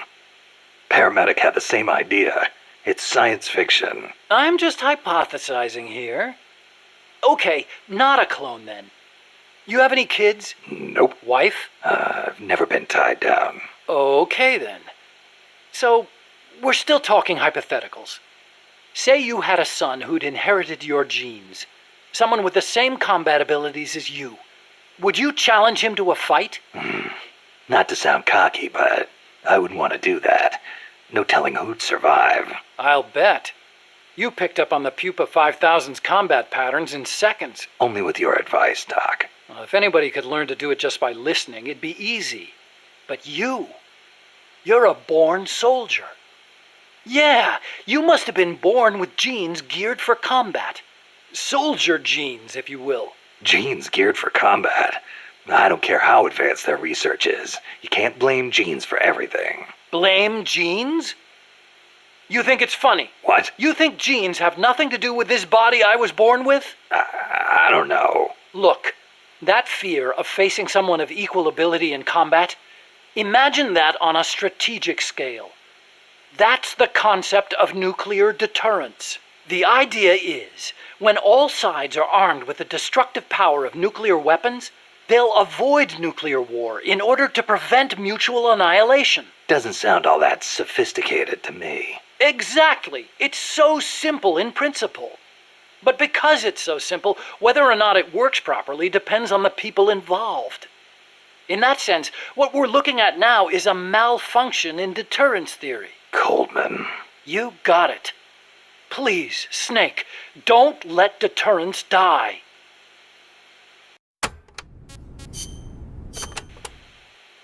Hey, Doc, what was that you were smoking in the lab? It looked like a cigarette, but it wasn't lit. Oh, it's an electronic cigarette. I designed it myself. Pretty neat, huh? Electronic cigarette. Yep, a liquid in the filter that turns into vapor, and you inhale the microparticles. So that was vapor. I'd actually rather be smoking normal cigarettes, but not in that room. The smoke would wreck the precision equipment in there, ruin all its wiring. But the vapor is just steam.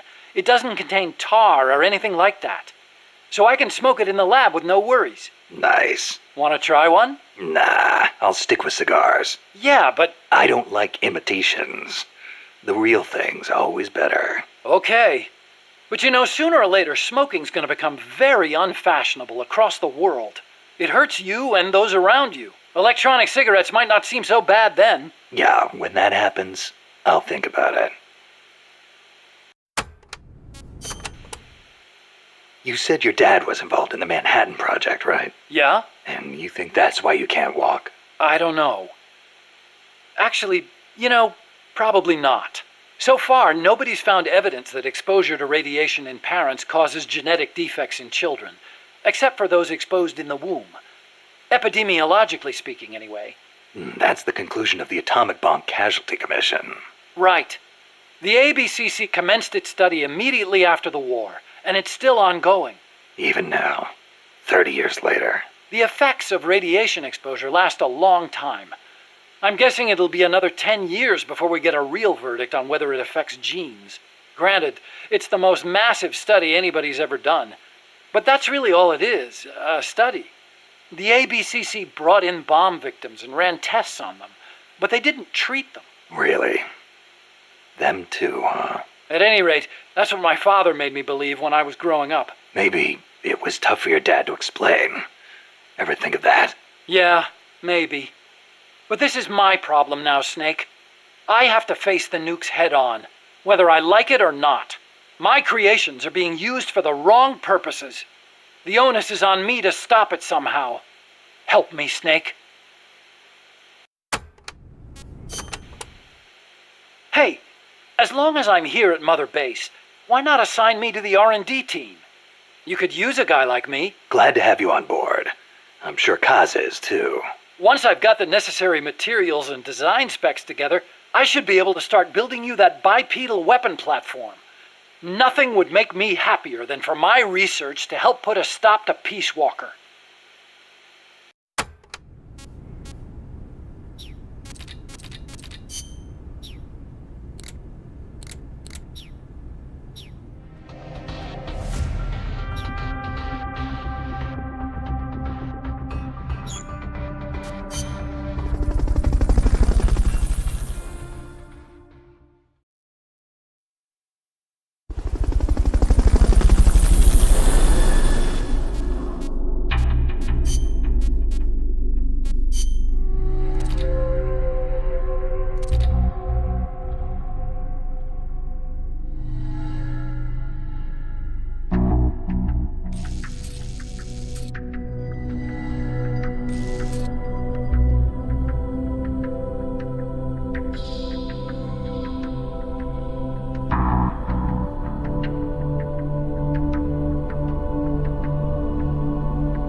Hey, do you wanna, like, have sex or something? Hey, do you wanna, like, have sex or something?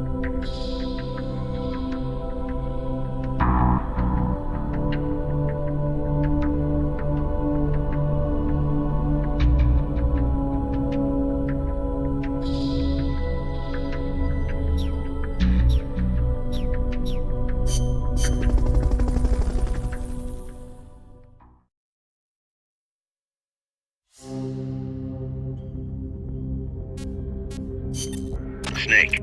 Peace Walker is the heart of the enemy's project. To prevent its completion, you'll need to either shut down or destroy the artificial intelligence that functions as its brain. According to Huey, that AI is now undergoing final calibrations in Strangelove's lab. It's inside a tropical cloud forest. Slip in and terminate that AI before they ship it out.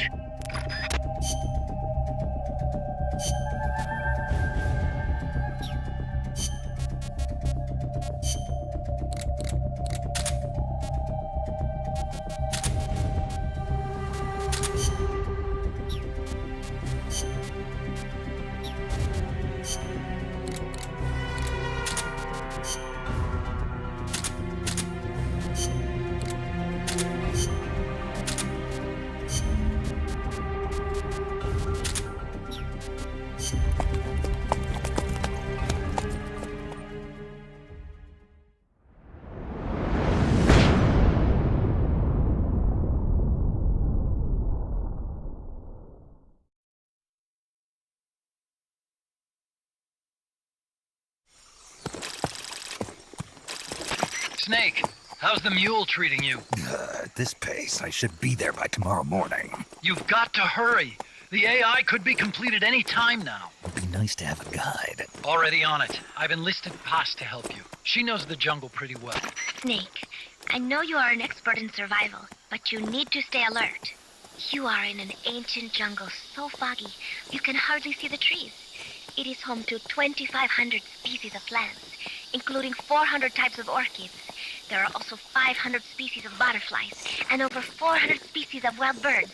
The bedrock is solid enough that Mayan ruins have miraculously survived centuries of earthquakes. An AI lab in a Mayan ruin. Who'd have thought, hey, Huey? My sentiments exactly. That doesn't mean security's any less tight, though. You still have the ID card I gave you, don't you? Got it right here. That'll get you through the gate, no problem. After that, you're on your own.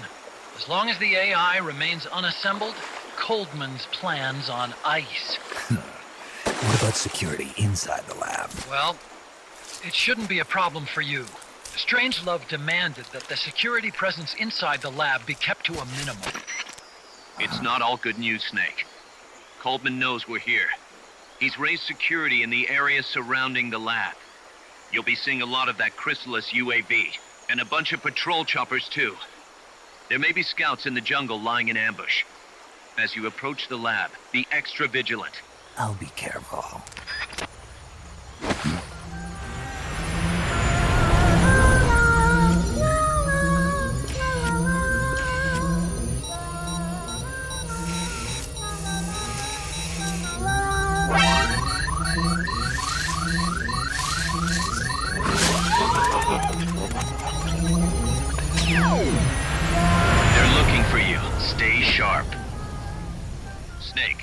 Strangelove's lab is a few miles to the north. It won't be long before the AI is complete. Don't let that happen.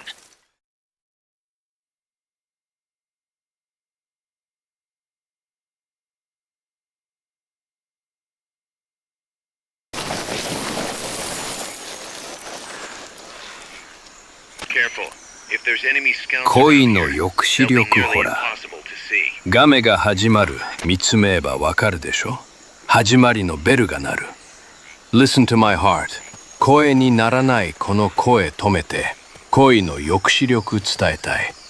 私のすべて何気に髪を切ったけれど本当は君のせいなんて言えない嘘ついて、逃げてばかりでもうこのままじゃダメだよ。他の人わざと見ているそんな強がり知らない。ママですぐそばを過ぎてく。背中が痛いほど遠く感じた。君は誰を思うの？教えて二人はいつまでこのまま続いてゆくの？キュン、キュン。恋の抑止力ほら。ガメの始まり絡み合う。思いはもうほどけない。動き始めた。Listen to my heart. もっと素直になれたら止めて。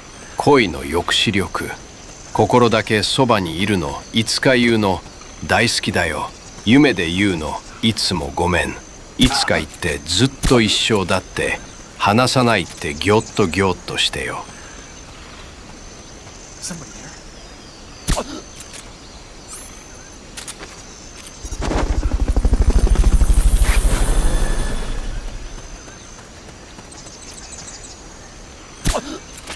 Fulton recovery subject confirmed onboard helicopter.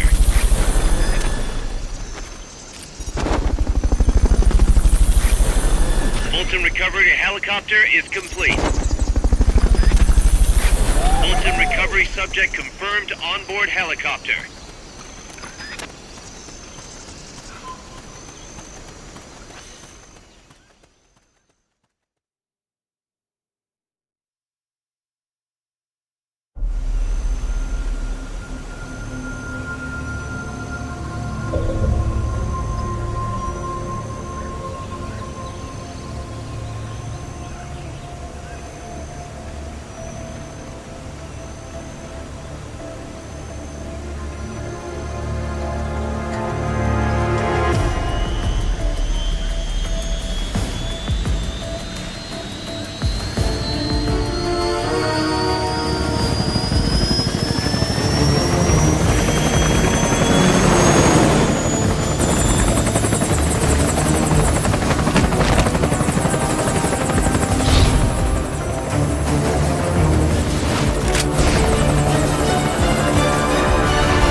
Thanks for putting me on the R&D team, Snake. I'll cut to the chase. We've commenced development on our own bipedal weapon. The only thing is, we don't exactly have easy access to resources here. Yeah. Unfortunately, we don't have the budget of a defense department behind us. I understand. That's why I want to ask you something. If you fight any more AI weapons, could you try to gather as many of their parts as you can? That would really make things go a lot smoother. Again, easier said than done. If anyone could do it, you can, boss. You single-handedly took out the pupa. True. Look, if you're not interested, I can just work with what we have here. I'm not trying to force you to take unnecessary risks. You're the boss around here. All right. No promises. But I'll think about it. Great. Also, each AI weapon has a head part that serves as the core of its armament. Recovering a head part will allow you to use the weapon associated with that part. You gotta be kidding. But those guys won't go down without a fight, so don't get too preoccupied with this stuff. Don't worry. I'm not about to risk my life for a bunch of scrap. I would hope not. One more thing. Our new bipedal weapon needs a name. Good point. We can't keep calling it our bipedal weapon. I had a talk with Miller, and we came up with Metal Gear Zeke. Metal Gear? Zeke? Yep. As you know, Metal Gear was coined by Grun. You gotta be kidding. Zeke? It's a name the U.S. military gave to Japanese aircraft that flew during World War II. Zeke was the Japanese Navy's best fighter plane. So are you okay with that, Snake? Sure. Fine by me. Miller was saying that an army without borders will need a deterrent against other countries. He's right. With Metal Gear, MSF can achieve true independence. Here's hoping.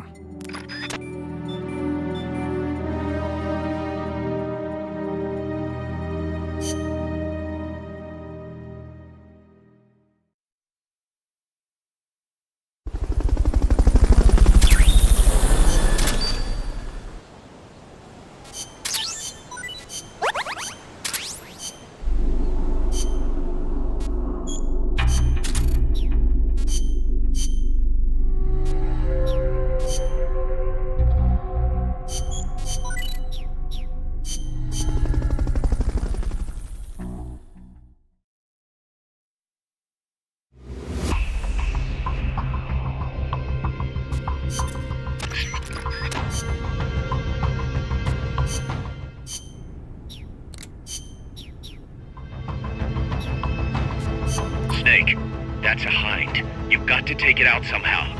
Either neutralize the soldiers or bring down the chopper. Good luck.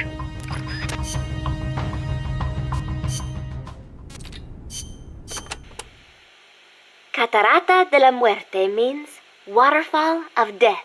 Huh. How cheerful. I am sure it will be no problem for you, Snake. Especially compared to all the dire situations you've faced in the past. Yeah, easy to say now. We'll see what really happens. Sorry. Still, you have surprised me. Everything they say about the legend is true. I'm neither hero nor legend. But for some reason, I don't mind you calling me that. Thanks. Be careful, Snake. Peace.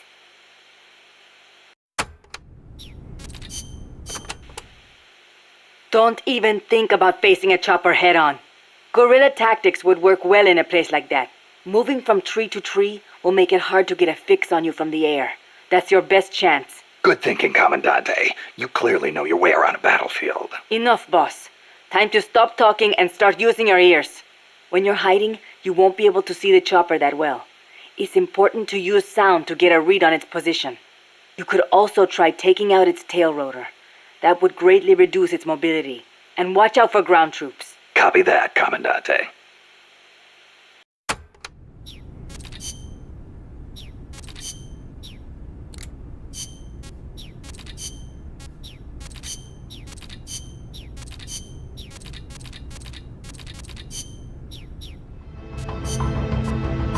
Survival.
Maybe you should pull back and reorganize things first.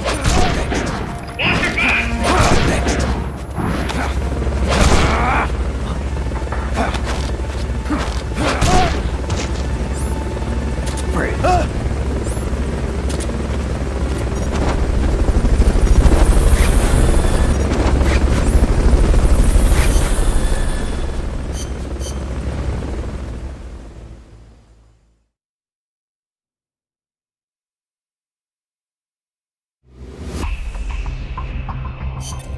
Snake.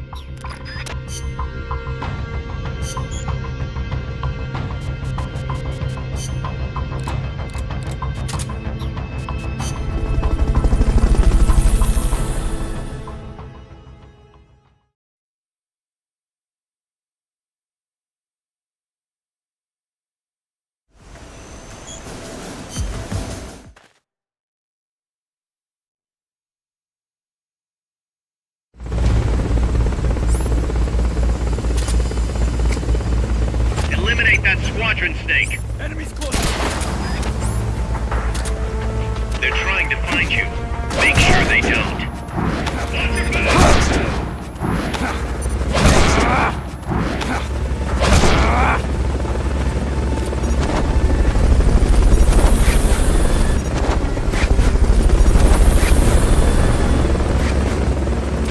Fulton recovery subject confirmed onboard helicopter. Backup units, deploy now!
cardboard box as we speak.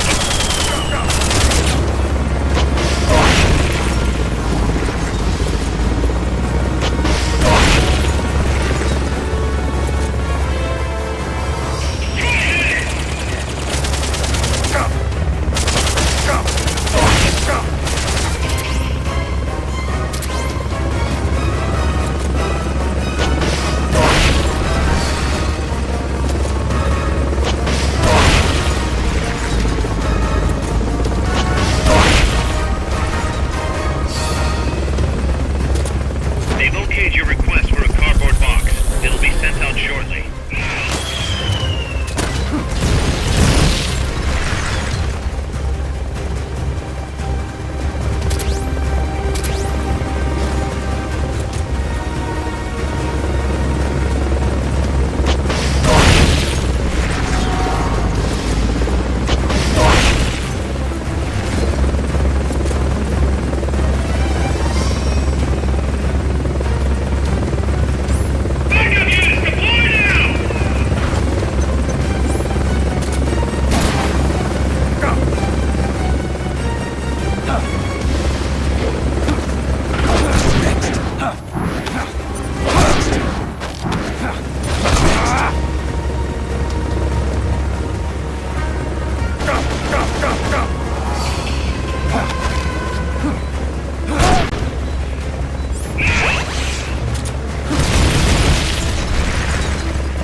They've okayed the request for support.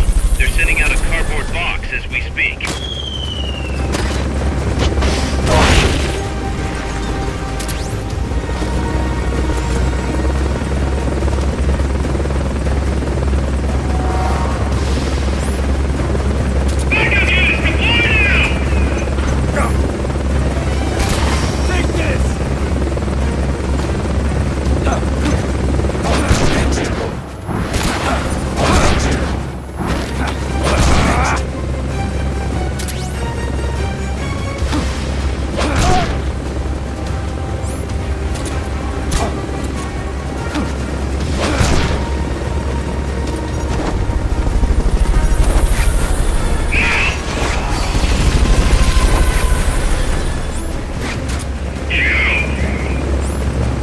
That's gotta be the leader. Can you take him down?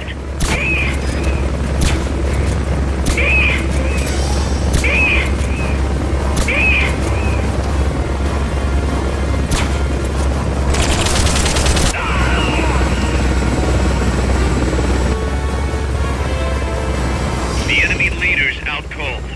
Bring him in.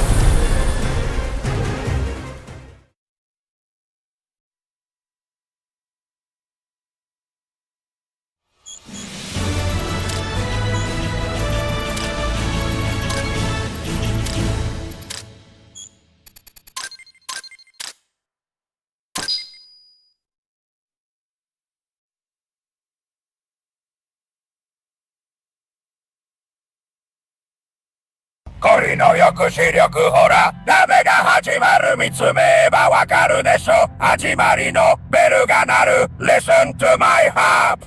声にならないこの声止めて恋の抑止力伝えたい。私の全て何気に髪を切ったけれど本当は君のせいなんて言えない。嘘ついて逃げてばかりでもうこのままじゃダメだよ。他の人わざと見ている。そんな強がり知らないままですぐそばを過ぎてく。背中が痛いほど遠く感じた。君は誰を思うの？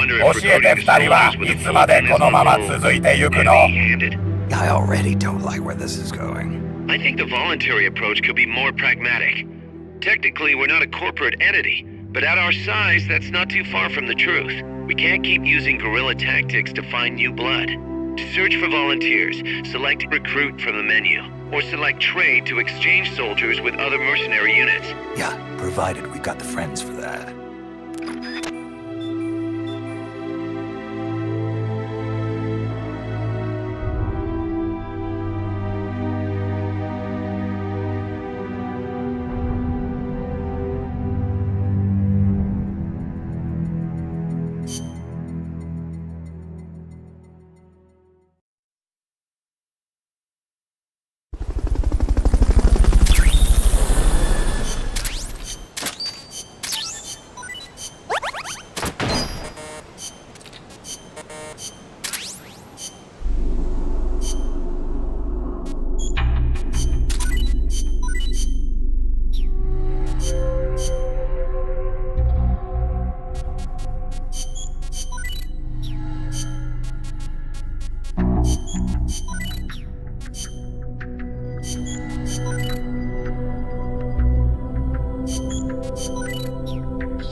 Snake, infiltrate Dr. Strangelove's research lab and either deactivate or destroy the AI. The lab's built into some ancient ruins, so find those first.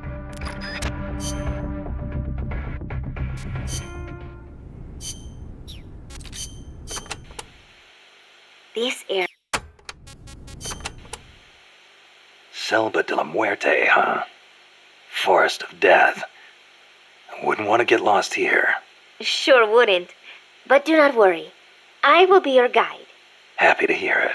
By the way, Snake, you know much about sloths? Just the name. They are amazing. Sloths spend almost all of their lives up in the trees, except for when they have to go to the bathroom. Plus, they barely eat a thing. What? How do they survive? Why do you think they are called sloths? They hardly move, so they hardly burn any energy. They are also able to maintain a low body temperature, lowering their metabolism further and allowing them to survive on very little. Wouldn't that make it easier for them to get picked off by predators? They stick to the trees, helping them blend in and stay out of sight. They say there are even some sloths that grow moss when they reach a certain age, like some sort of fairy tale forest hermit, huh? I knew a great old sniper once. Guess he was even more in tune with nature than I thought. Old sniper? What are you talking about?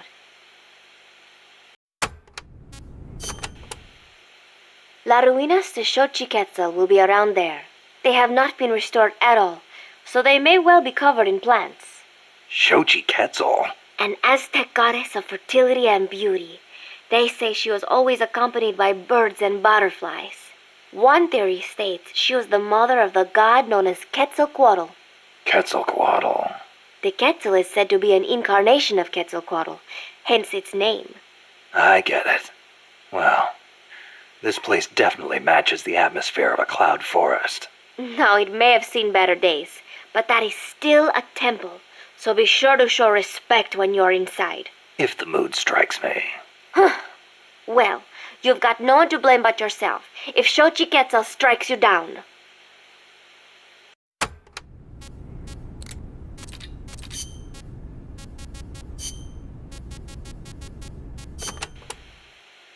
The sneaking suit is a specialized uniform for stealth missions. It provides excellent camo in any stage. Even better, You won't make a sound when you walk. Ooh, so I won't need to tiptoe all the time. And to top it off, it also makes your wounds heal faster. The fabric exerts just the right amount of pressure on your body to help stop bleeding. Huh. Not a bad little trick.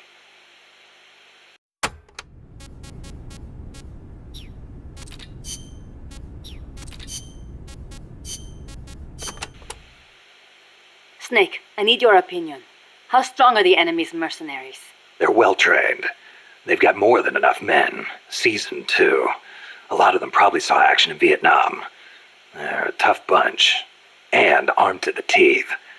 I don't think I've ever seen a mercenary force field that many tanks and attack choppers. It shows how much cash they have to throw around. And connections. How did they get access to such weapons? How do you think? They're backed by the one and only CIA. And here we are. Half of us farmers, and the other half students. Children, even. And weapons. We're so short on guns, we have to steal them from the enemy. As much as I hate to say it, we're always going to be on the defensive. I know. And mi viejo. Without him, we... Yeah, I know. I don't know if we can win. Can we, Snake? Stop feeling sorry for yourself. But... Amanda. What? Listen to me. Don't ever let your men hear you talk like that. You're their leader, and a leader has to stand tall, even when times get tough, when it feels like the fear and uncertainty could crush you. You're the one your comrades look to for reassurance. That's what a leader is. Don't forget it. Snake. If you're looking for comfort, go find a church. That's all I've got to say. You are right. I am sorry. I need to pull myself together. You'll be fine. I know you have it in you. Thank you, Snake.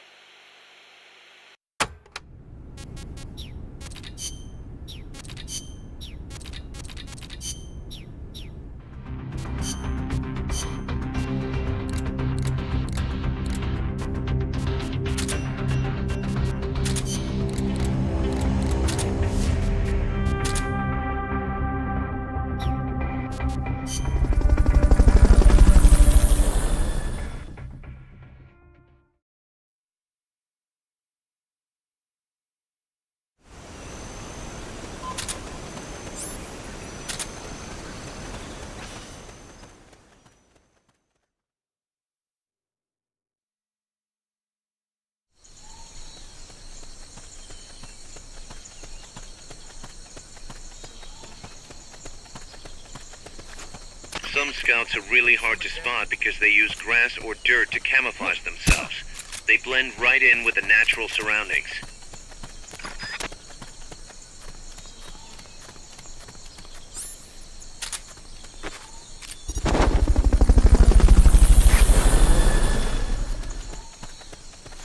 Footsteps!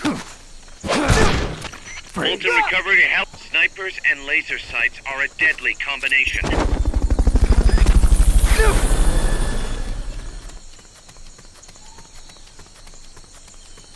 Bolton recovery subject confirmed onboard helicopter.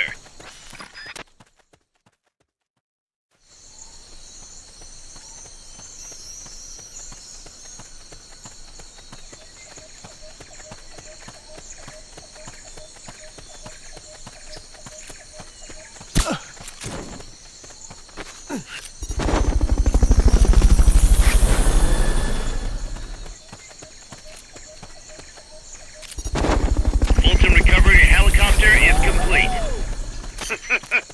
What do you know? A love letter. Never thought he had it in him. First, cut over to the east. You'll be difficult to spot it. There could be enemies in here. That flower that looks like a crab's claw? It was a love letter? Oh, you'll have to show it to me sometime. That flower that looks like a... You'll be difficult to spot it. First, cut over to... We had a mule in my house once. He was a real hard worker. First, cut over to the east. I cannot believe you would poke your nose into someone else's personal life like that. That flower that looks like a crab's claw is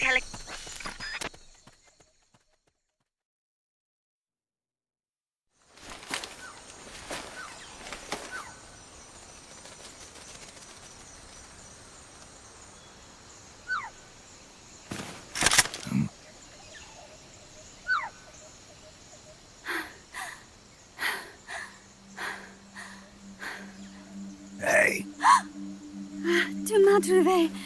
C'est moi, le loup. French. Fini de jouer à cache-cache. Dis-moi qui tu es. Please, do not kill me. You know, soldier. I am a tourist. What's your name? Please. What are you doing here? Cecile. Cosima. Caminada. You're not one of the soldiers? Please, lower your gun. Who are you? I'm an ornithologist. A poacher? The gun's for self-defense. I'm looking for that one rare bird in Costa Rica. Which one? The quetzal? Right, the quetzal. They're rare, but they're not covered under the Washington Treaty. The resplendent quetzal is red-listed. Really? You know your stuff. I am an ornithologist myself. Well, we'll have to compare notes later. Here, drink some of this.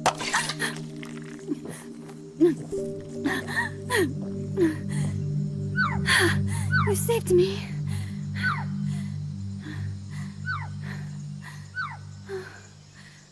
They told me this was a paradise. That there were more rare birds here than anywhere else. That there was no war here. That it was safe. They told me it was every birder's dream. But they were wrong. What happened? If only I had not recorded that stupid voice. Voice? I was trying to capture the quetzal song. Making my way through a thicket, I saw immense runes towering before me. I chase it away. It will bite you unless you kill it. Go home. You're the one who made the tape. I am loyal to myself. Who's there? I was captured by that woman. But she was kind. She gave me food to eat and even bathed me herself each day. But she said I could go home in a month. So whatever you do, don't take off the blindfold. Do so, and you will never leave here. Guess you didn't listen. How'd you escape? I waited for an opening. Stole an ID card. They almost caught me, but I managed to elude them. You made it this far and then succumbed to exhaustion. I was barefoot, with no supplies.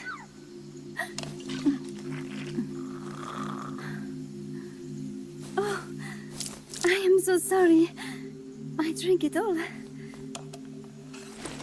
That facility. Did you see anybody else in there? Well, there was another woman, but I never saw her in person. Because, you know, the blindfold. Oh, yes. She often sang. Sang? It was such a strange song. What kind of person was she? Could you tell anything from her voice? I don't know. I don't even know why I was held a prisoner. They confiscated my equipment, my supplies, my passport, money, everything.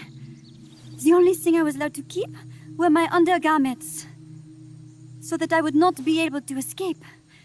And now, I am without even the means to prove who I am. I will not make it home to Paris like this. In that case, come to our place. Huh? You don't need a passport there. Don't even need a name. If you want to go back to Paris, we'll take you there anytime. What I want is a shower, a change of clothes, and a cigarette. I've got a cigar. It's Cuban. No French cigarettes? I prefer unfiltered. Fresh out. But come back to my place, and you can have all the French cigarettes you want. It sounds like heaven. Close, but not quite. Outer heaven. It is sounding better all the time. So, you must have gotten a look at the facility when you escaped, right? What's in there? Lots of machinery. A big computer, like you would see in a university. What about the room where you heard the voice? Anybody in there? I don't know. There was a tube. A large tube in the back. When I approached it, I heard a voice. What did it say? Jack. Yes, it simply said Jack over and over. Jack. Listen, you've got to get me out of here. I really need a shower. Wait here. I still got business to take care of. What? You're not thinking of going in there, are you? You can't leave me here. Relax. I'll have some friends pick you up. This is Miller. One for recovery. A civilian. Snake, we don't have room for any more civilians here. Not even for a blonde Parisienne. A what? So she's, pretty foxy? See for yourself. If what she's saying is true, I think we've found Paz's friend. The missing one? I'm thinking that she's the one that made that tape. Have her listen to it when she gets there. So she's safe then. Good news. I'm sure Paz will be glad to hear it. You bet. Snake, the ruins are just up ahead. Head north. On my way. What about me? Stay put. Ever wonder what it's like to be a bird? Huh?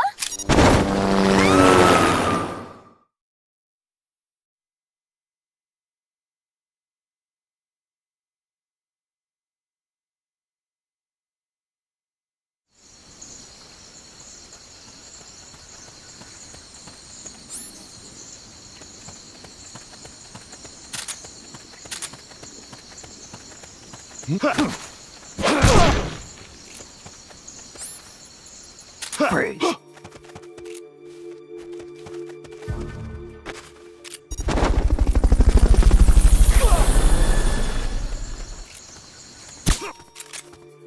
Someone's firing at it! Bolton recovery subject confirmed onboard helicopter. We have a situation. Backup team, head over and investigate.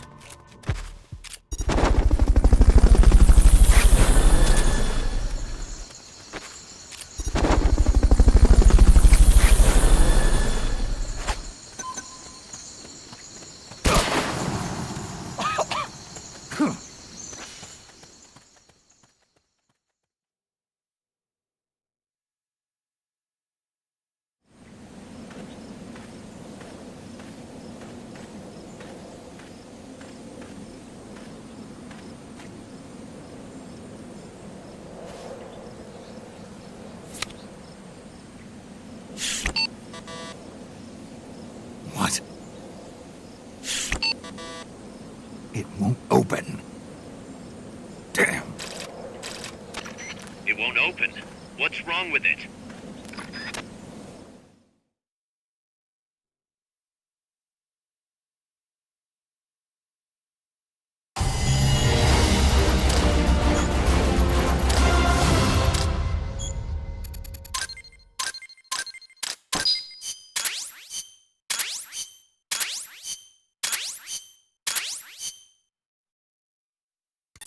Snake? Huey, your ID card isn't working. It won't open the lock. It can't be. What's going on? She hates me that much? Strangelove's in charge of authorizing IDs. Sometimes a working card has its privileges removed. Say, if she decides she doesn't like that card's carrier. You think that's what happened? Well, I was never exactly her favorite. Well, this could be tricky.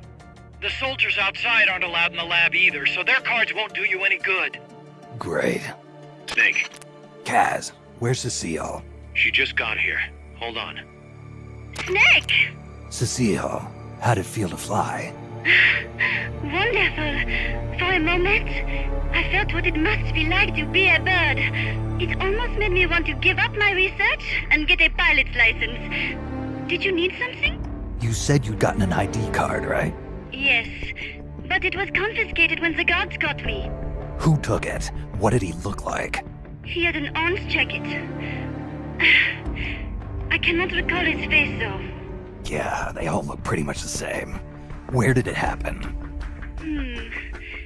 Let me think. Ah, yes! I do remember hearing the song of a nearby Quetzal. Just what I'd expect from a birder. Would you like to hear it? Huh? What's that song? It's my Quetzal. I took it with me when I was rescued. Didn't you say something about them being covered under the Washington Convention? Just kidding. That was just me. An imitation. An essential skill for any ornithologist. Pretty good, no? Damn good. If you want to hear the Quetzal song again, just let me know. I can tell you all about the birds of Costa Rica, too. Yeah, will do. Thanks, Cecile. No. Thank you, Snake. Talk to you soon. Kaz, did you play that tape for Cecile? I sure did. It's hers, all right. Then she must be. She's not. Cecile said she's never even met Paz. What? She's at least 10 years too old. But I'm guessing Paz convinced herself that it was the tape her friend made. But never mind that. Let's go over what we know so far. The soldier with the ID card is wearing an orange jacket and is in a location where you'll hear Quetzal singing. Find that soldier, retrieve that card.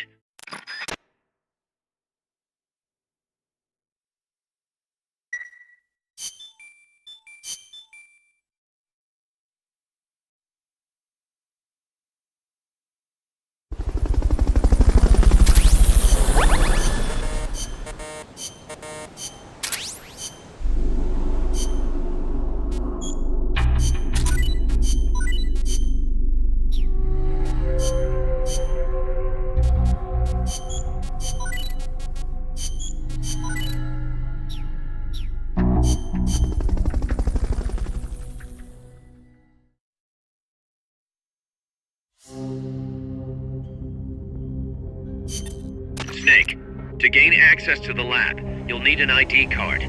You can get one from a guard in an orange jacket stationed in an area where you can hear Quetzal singing. To get the ID card from the soldier, do a body check. You've got to get inside that lab before the AI gets shipped out. Get a move on.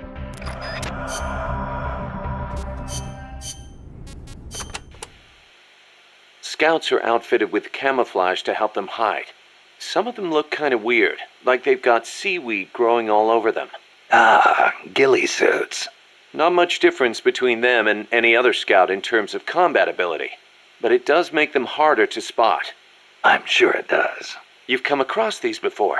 Yeah, the Soviet Union. The first time, it took me a full hour to find the guy and take him out. Kaz, do you know what they shine? Shine? Like how? Like, from their heads. Their heads? How about their hair? Do they have a lot of it? What are you talking about?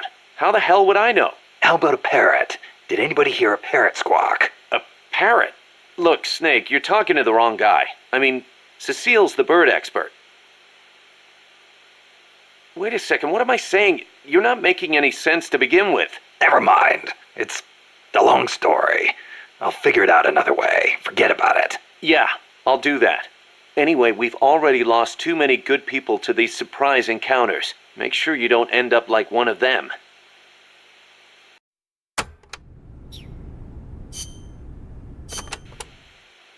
You can steal items from soldiers by putting them to sleep or knocking them out and then doing a body check. Get close to the unconscious soldier and press the action button when you see the icon. Or you can sneak up on them from behind and do a hold-up.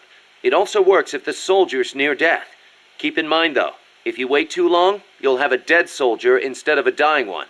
And you can't do a body check if you're holding the Fulton recovery device either. So don't try.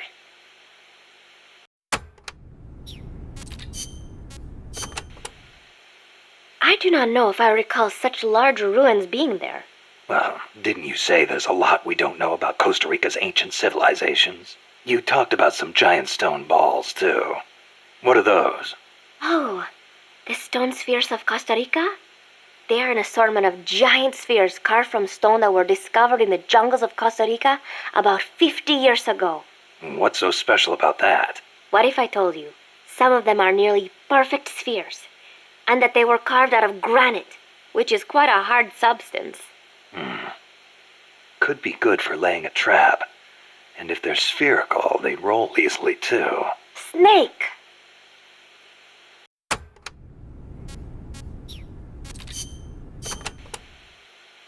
Snake, be careful when going through areas you've passed through before. The enemy could be waiting to ambush you. And do you know how to identify the soldier with the ID card? Yeah, Cecile told me. He's in a forest with some Quetzals wearing a orange jacket. He'll be from the lab, probably out on patrol. Do a body check to see if he's got the card.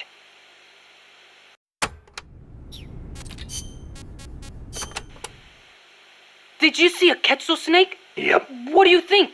Did it look like a snake? Huh? No, it didn't look like a snake. Oh, really? Must be different from the Quetzalcoatl then. Quetzalcoatl. A winged snake from the Mayan and Aztec legend. A winged snake. Weird, right? I bet it's UMA. Amanda and everybody says Quetzalcoatl is a Quetzal in the form of a god. But there's no way anybody mistake a snake for a bird. I think the legend of Quetzalcoatl came first. Somebody saw it and adopted it as their god before they saw the Quetzal. After that, somebody saw a bird that looked like the image of the god, and so they named it Quetzal. You mean it happened the other way around? Well, if you ask me, the Quetzalcoatl was probably a pterosaur that survived. I mean, it's got wings and it's a reptile, so it probably looks kind of like a snake, right? Pterosaurs live on in Africa even today. They're called the Congamato and the Elitziao. So it makes sense that there'd be pterosaurs on the American continent too, and that they survived until the Mayan and Aztec eras. Wow. Lucky for us, they're not still around today. Who says they aren't? The dinosaurs supposedly died out 65 million years ago, and the Aztec civilization only rose about 600 years ago. If they managed to survive 65 million years, surely they couldn't be wiped out in 600.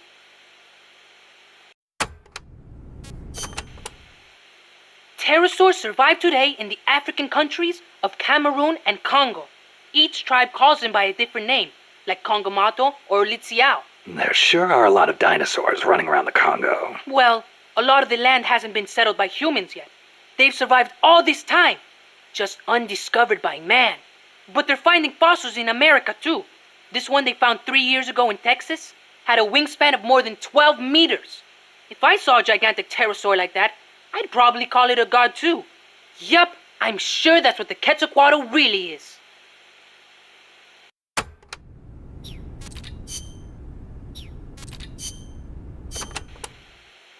That was some escape you made from Strangelove's lab. Security inside was not so tight. The door to my room was locked from the outside, of course. But she took off the blindfold at bath time, so she could wash my hair. Huh. Pretty luxurious treatment for a prisoner. Wasn't it? She wouldn't undo the handcuffs, but she washed my body for me instead. And with such gentle care. Why'd you run away? Didn't she say you could go home in a month? If your escape attempt failed, you'd be in greater danger than before. I was supposed to be giving a presentation on the distribution of Costa Rican bird species at a conference. The date was approaching quickly. So, I pretended I had to use the toilet and made my escape. I found an ID card and searched everywhere for my equipment and my tape. But a soldier saw me. It was a miracle I managed to get away. There was no time to find the tape. I do not care about the conference. I am lucky enough to still be in one piece. You bounce back quick. You don't? Not sure. I try not to dwell too much on the past, but... Then don't. There is no point. I'm so glad to be out of there. I never felt safe, you know? Tell me about it. Well, I think she's interested in women. And I think she took a fancy to me. Oh, well, that's, Besides, it is much nicer here.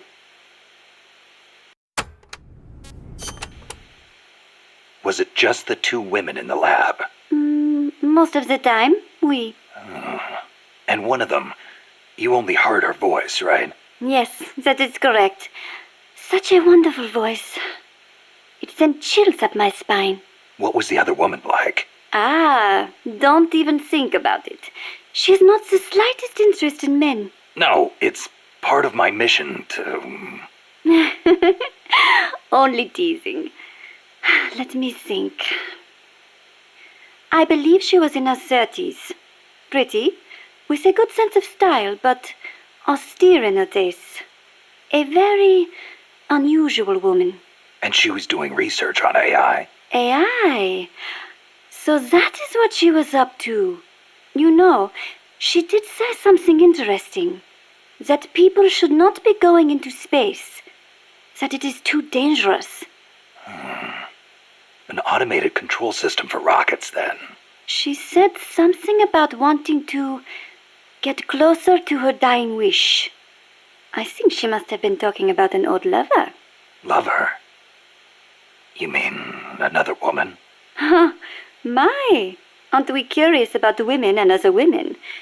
You want to hear the terrible things she tried to do to me? That's not what I meant. It's all right.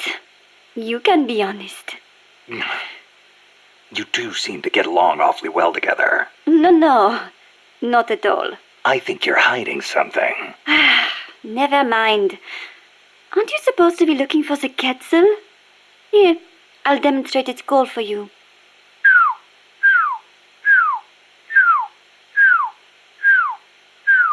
I knew it. Let's go over this one more time. First, I need an ID card to get into the lab. That is correct. From the outside, it looks like any other rune. But on the inside, it is a state-of-the-art research facility. And your ID card got taken away from you by some guy in an orange jacket. Exactly. I had a Quetzal singing nearby. It has not been that long since it happened. It could be tricky if he's out on patrol, but if he's a stationary sentry, you don't think the Quetzal's moved? Its nest is probably nearby. I do not think it will go away anytime soon. Good. I'll get on looking for that soldier. If you forget what it sounds like, I will do the call for you again. Just give me a call anytime you'd like to hear it. Yeah, I'll do that.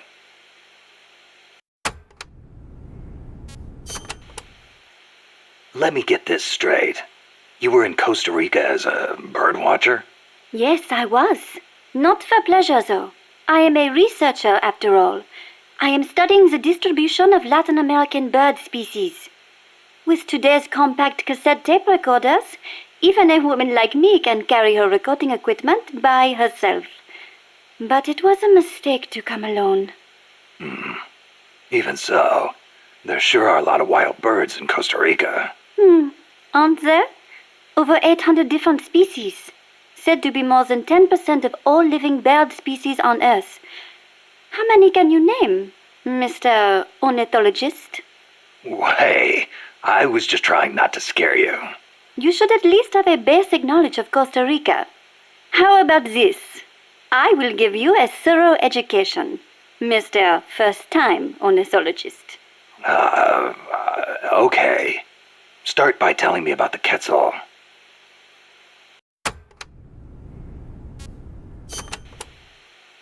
Cecile, what's that machine you said you used to make those recordings of yours? Cassette, something or other. A cassette recorder, or a cassette densuke, as they say in Japan. Yeah, that. What is that thing anyway? A portable recording device released last year by a Japanese company, Sony. It uses compact cassettes, making it far lighter than open-reel machines. It still weighs 5 kilograms, but the exercise won't kill me. It is user-friendly too. All the buttons have markings on them, allowing you to operate it without looking at it. Can you imagine missing the shot of a lifetime simply because you blinked? Oh, that would be devastating. But where'd they come up with Densuke? Sounds like a Japanese name. Allow me to field that one. Kaz? Densuke is a nickname that comes from the name of an old manga character. Was he some recording nerd too? Don't give me that. Recording atmospheric noises is an exhilarating art. There's nothing like capturing the real world in action on tape. It's just like taking pictures with a camera, only with a microphone instead of a viewfinder. Oh, sure. Listen to a tape with your eyes closed, and the scene just bursts to life in your mind's eye. Tell him, Cecile. Absolutely. When I listen to the sounds of the birds in my apartment, it is like I am back in the forest where I recorded them. See? She's a Parisienne. She knows what's chic. If you say so. And what do you like to record, Monsieur Miller? Me? Steam locomotives, no question. The roar of the engine, the throaty steam whistle. More animal than machine. Don't get me started. Steam locomotives are a dying breed in Japan. I wouldn't mind going back for a bit and making some new tapes while I still can. Ah! You are less civilized than I thought. You fucking degenerate! Oh, man! You fucking degenerate! Frightens off all the birds. Then there is the smoke. I much prefer the peace and quiet of the forest. Cecile, wait. That came out wrong. Sure it did.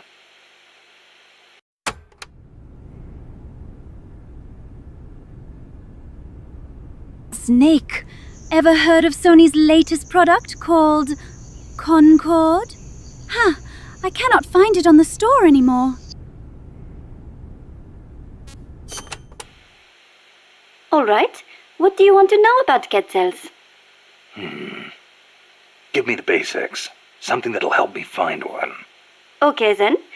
First of all, as I'm sure you remember, the Quetzal's wings and back are emerald green, a dazzling blend of viridian fading into blue.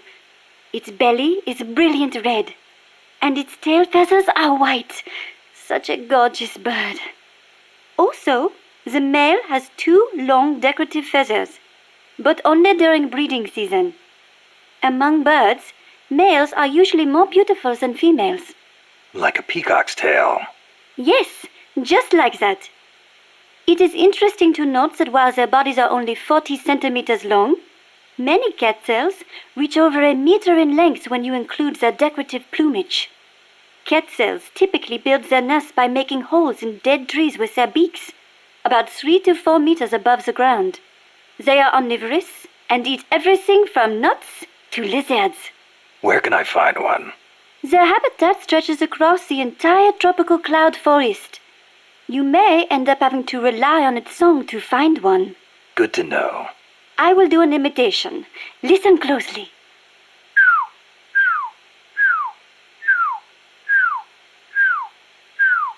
Hey, not bad. Shall I do a chicken next? Cluck, cluck, cluck, buck, buck, buck. No thanks. That's enough. Are you sure? How about a monkey? Yeah, don't need that either. Oh, all right then.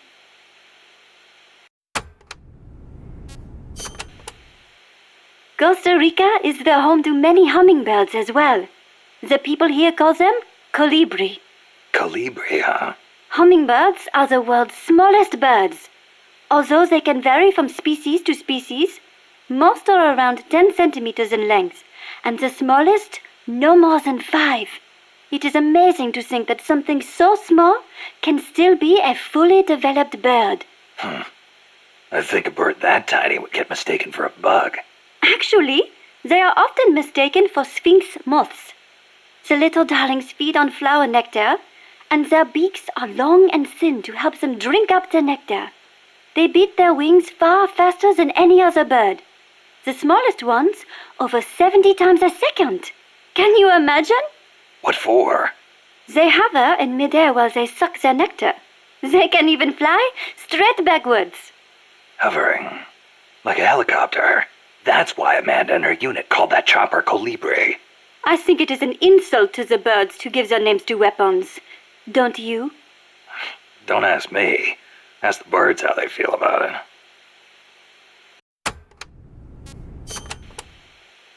Have you ever heard of the mannequins? Never. Unbelievable! You came all the way to Costa Rica and you've never even heard of them? I didn't come here to look at... Mannequins are known for their beautiful courtship dances.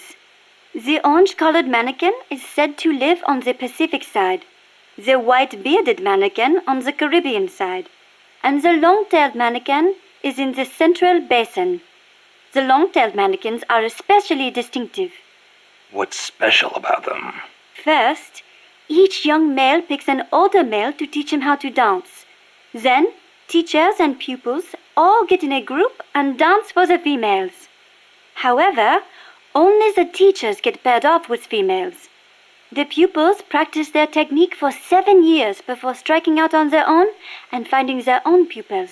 I guess it takes time to get good at anything. whether it's dancing or soldiering. Mannequins always have plenty to eat. Apparently, that is why they have so much free time to practice dancing. Unlike us, obviously.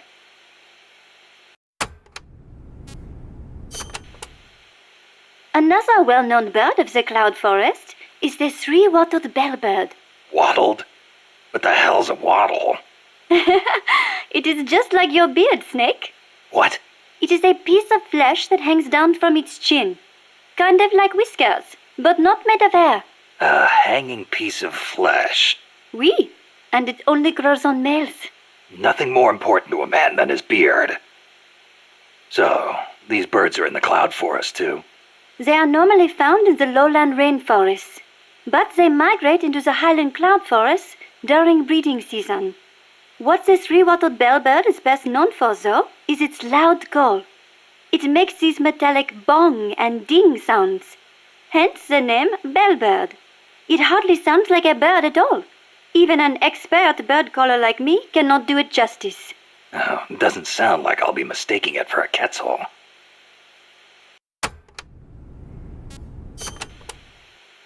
Do you know the national bird of Costa Rica? Honestly, and you call yourself an ornithologist? The national bird of Costa Rica is the clay-colored robin. It's a plain-looking brown bird found throughout the country. Why'd they make it the national bird then? Are there all kinds of better-looking birds like the quetzal? Ah, the clay-colored robin has the most exquisite song. And I think it is part of the Costa Rican national character to choose a bird everyone knows and loves over prettier ones. Somehow these people don't strike me as being very Latin. Speaking as an ornithologist, I am rather happy with that choice. Not all birds have to be pretty. Oh, and just so you know, the quetzal is the national bird of Guatemala. The scarlet macaw and the great green macaw are also representative birds of Costa Rica. Macaws are a type of parrot, enormous, stately birds. Macaw. I think I've heard that name somewhere before. But of course you have. You are an ornithologist, no? Stop it! So, tell me, where do macaws live in Costa Rica today? Oh, come on now. I am only teasing you. Macaws live not in the cloud forests, but in the rainforests on the Pacific side of Costa Rica. In the past, they were a common sight all across the country. But lately, the population has decreased dramatically. One possible cause is the pesticide sprayed to facilitate large-scale banana cultivation. Evicted from their own land, huh? Thankfully, conservation efforts have been gaining some momentum lately.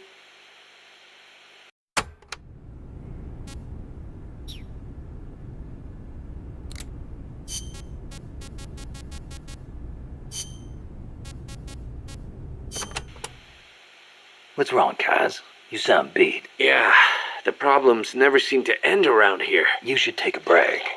Share a cup of mate with the other guys. It'll give you a chance to connect with them. I wonder if Che and his men ever sat around and drank mate.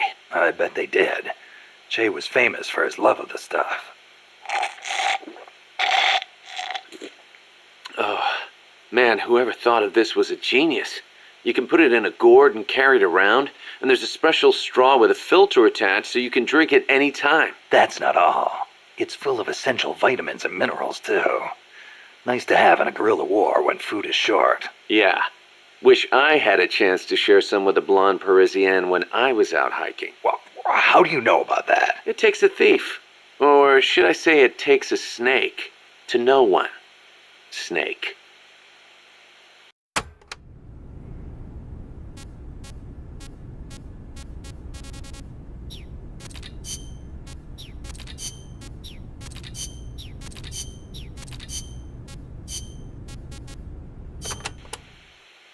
You said you could do a monkey call. Yes? Want to hear it? Yeah, I won't be able to get it off my mind until I do. All right, here it is then. That's pretty good. I can do others too, like a sheep, a pig. Yeah? Wow. What about a pig? That's uncanny. Oh, I can do a rabbit as well. A rabbit? Rabbits make noises? Certainly, but they are very faint, so perhaps only someone who has owned one would recognize them. I see. So, what do they sound like? Listen very carefully. Okay. Seriously? Rabbits sound like that? I assure you they do. Listen again. Never heard a rabbit do that before. They do, I swear.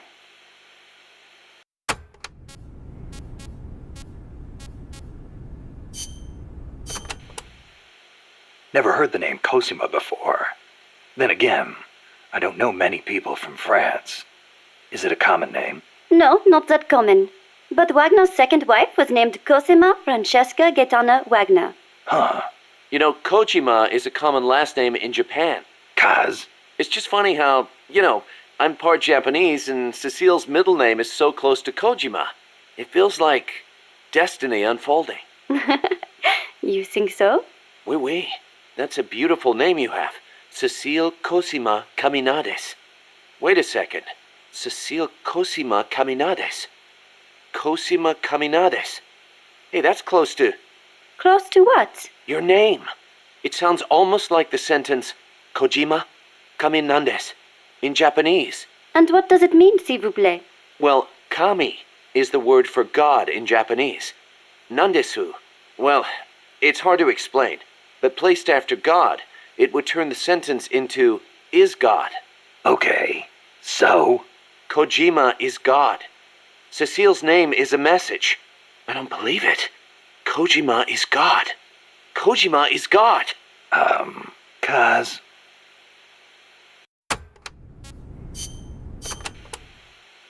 Did you live in Paris your whole life before coming here? Ah, yes. It is my favorite city. Paris is the world capital of art and culture. It has the latest fashion, the best cuisine, and the most elegant, refined people. The beauty of the Champs-Élysées at night is almost unearthly. The name comes from Elysium, the name of paradise in Greek mythology. Heaven, in other words. Must be nice for some people. Not for me. Are you saying the cultured life does not appeal to you? I'm saying I never had a chance to lead one. Not that it appealed to me anyway. You prefer war? I don't like war. Life outside heaven just suits me better. That is a hard way to live. But if you do ever come to France, I will show you around Paris. Then you will see what heaven on earth is really like.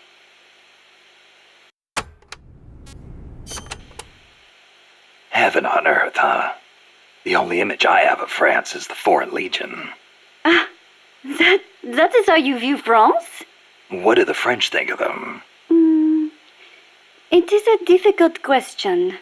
We normally don't think about it so much.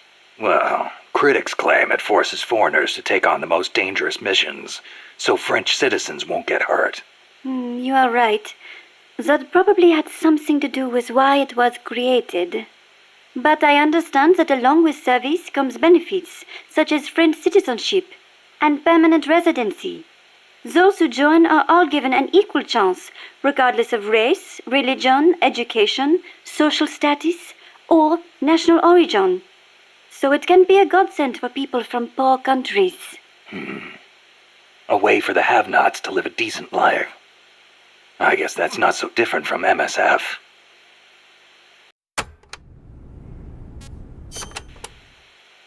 There's one other image I have of France. The national anthem. Ah, La Marseillaise. Not everyone is a fan, of course. The whole, to arms, citizens, may an impure blood water our furrows thing, eh? The song was composed right after the French Revolution. Fearing what the tide of the revolution represented, the ruling classes in neighboring countries applied all kinds of pressure on the young government. La Marseillaise became the anthem of the volunteer armies that sought to protect constitutional rule against that pressure. And they couldn't do that without armed force. Oui, I agree, some parts are a little belligerent. But we must not forget that if it were not for them, France would not be the democracy it is today.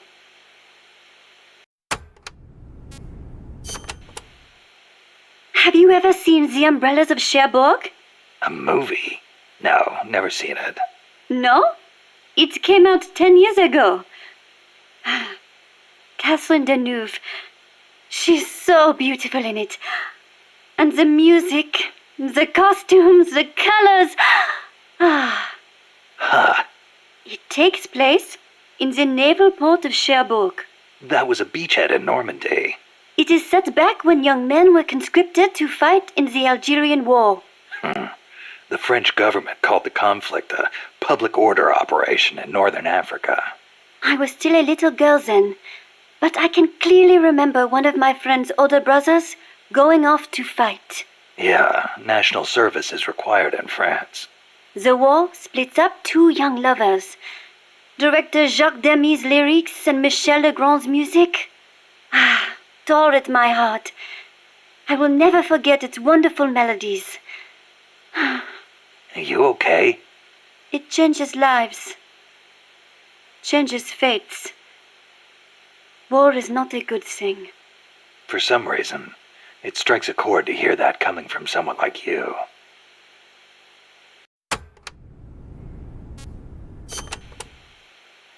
Speaking of the Algerian War of Independence, you ever hear of the Day of the Jackal? Ah, you mean the novel that was made into a movie last year? The OAS, a militant French underground group, plots to assassinate de Gaulle, hiring a hitman known as the Jackal. Readers know that de Gaulle was not killed, but it is still so exciting. If someone was going to try to eliminate me, I would hope they would be as thorough as the Jackal, to know everything about me without me suspecting a thing. Oh, yeah? I wonder if my birds feel the same way. I wonder.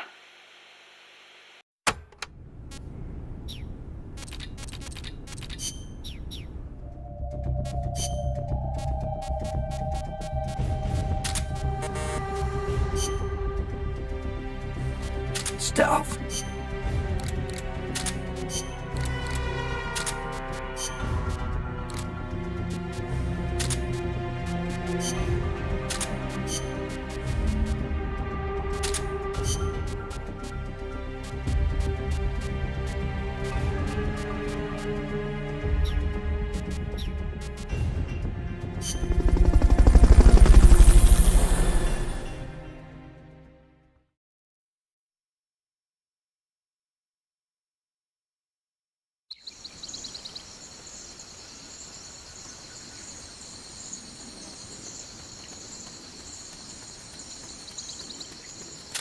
There's supposed to be a Quetzal singing close to where your target is located.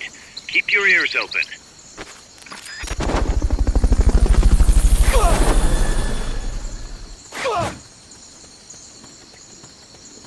Fulton recovery subject confirmed onboard helicopter.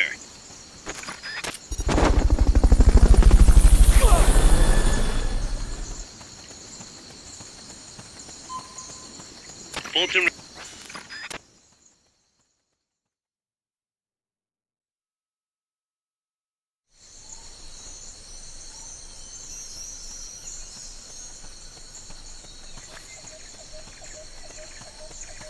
Once you know which soldier has the ID card, do a body check. To do a body check, first knock the soldier out, or put him to sleep, or hold him up.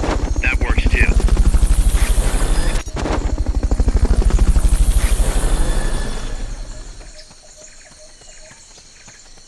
Freeze.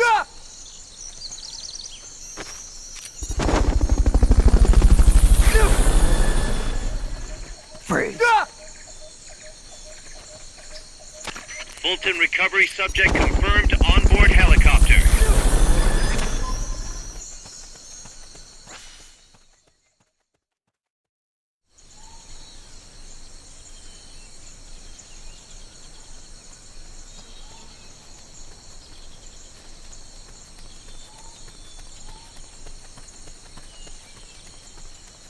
somebody there? Huh, nothing.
Somebody there? Here he is!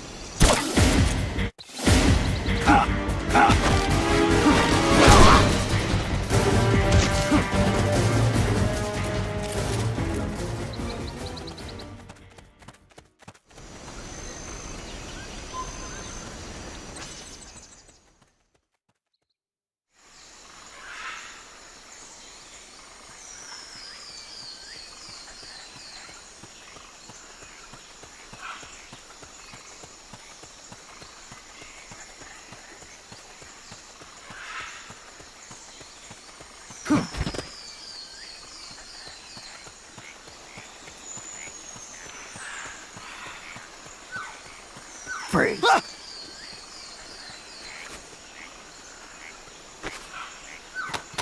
Snake, pick it up.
Excellent. It's open.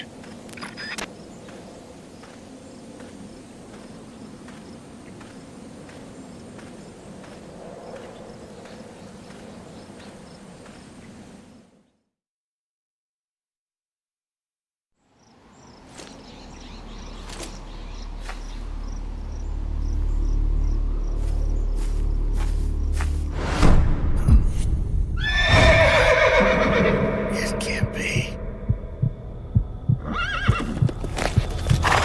Looks like death wasn't ready for you yet. Boss, And who might you be? you. Dr. Strangelove, I presume.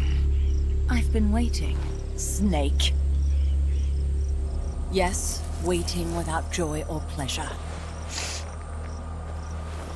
Waiting for the one I despise. Don't move! Don't move. You men and your guns. You all say the same thing.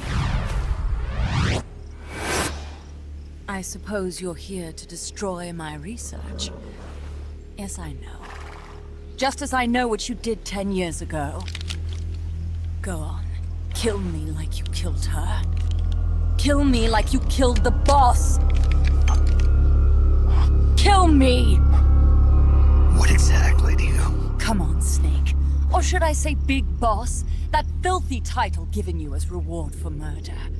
Do you still wear it with pride? You chose Surprise, a shabby motherfucker. country over the mentor who made you what you are. You brought despair to good soldiers everywhere. You used the pretext of a mission to kill a true hero. Is that what you call loyalty? Answer me! The boss. Well, what do you have to say for yourself? She betrayed America. She stole a Davy Crockett and then defected to the other side. She used an American nuclear weapon to attack Soviet territory. The only way for Washington to prove its innocence to Moscow was to eliminate the traitor themselves. The boss's death was the only thing that could have prevented all-out nuclear war. Is that what you call the truth? It's the truth as it was told to me. So the truth is that you sullied the reputation of your mentor, the woman you loved most in this world, before you buried her. It was my mission. Huh. So that's the conclusion you came to in order to live with yourself. What's the boss to you? I'm the one she abandoned when she left this world. I won't rest until I get answers from the woman I loved. You and I are the same. We are the walking dead. Would you like to meet her? The boss is gone. Not so fast. You'd like to meet her, wouldn't you? I can arrange it. You took her life. I gave it back. You what? Care for a sniff? It's only snuff. You're a cigar man, aren't you? Well, there's no smoking in there, so if you want to meet her, you'd best partake now. Follow me. This is my baby, my Morpho butterfly. It's neither pupa nor cocoon, but an imago. A complete individual, in the fullest sense of the word. Is someone there? Boss. We have a visitor. I'll introduce him. Don't try anything foolish. As long as we're in here, I can reduce you to carbon at the press of a button. Who are you?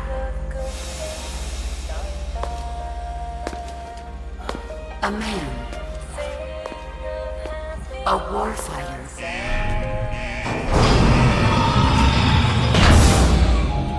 Boss. Is that you? I call it the mammal pod. Mammal pod? For my participation on the project, I demanded access to all information on the boss. Everything the CIA had. Her personal history, military records, physiological data, correspondence, the files for every operation she took part in, every decision she ever made at every possible turn, what she took and what was taken from her, her pain and her pleasure, her joy and sorrow, her life and death, and yes, even you. Why would you do that? Coldman sought an MAD-based AI that would deliver an effective retaliatory strike against the most appropriate target in response to a nuclear attack from a hypothetical adversary. An unmanned device to act as a deterrent capable of making the decisions and taking the actions that human beings cannot. I therefore concluded he required a cool, calculating machine programmed to inflict swift, sure, and utter annihilation upon the enemy. No retaliation. But he took it upon himself to come up with a different answer. He said he needed the thought patterns of the very finest rational mind, one that thought on a global scale, took both past and future into consideration, and reached the best decision, no matter how painful. And that's why you asked for everything they had on the boss. It was the logical thing to do. I knew of only one person who could be entrusted with the fate of the entire human race. What's your real goal here? To clear her name. Why was a legendary hero forced to betray her country? Why was she targeted for assassination by you, her most beloved disciple? I have no use for fabrications. I want the truth. The boss's last will. You must be dying to know yourself. No. She abandoned her country. Abandoned us all. Really? You think you understand her feelings? You're trying to recreate the boss's last will. Is that it? Why don't you ask her yourself, Jack? What? Jack? Boss. Jack! Boss. Jack! Go home. I'm not your boss anymore. Boss. Go home! No, Complete your mission, Snake. Extinguish that noble soul once again, if you can.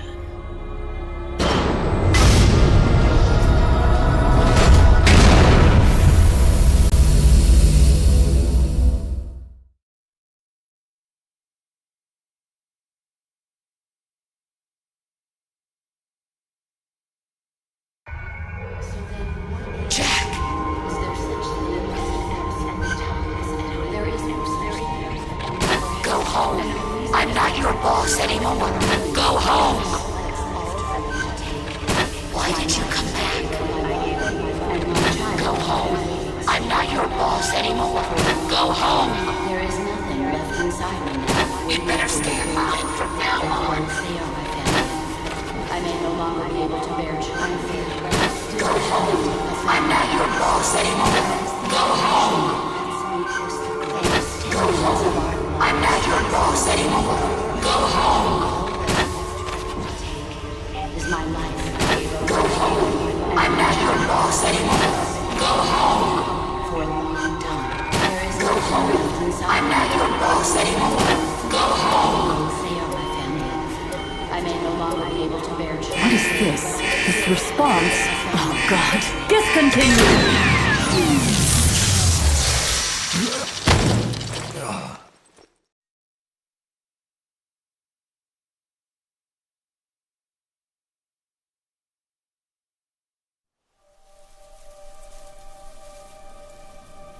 I taught you all I could. The rest you needed to learn on your own. Techniques, sure. But what about how to think like a soldier?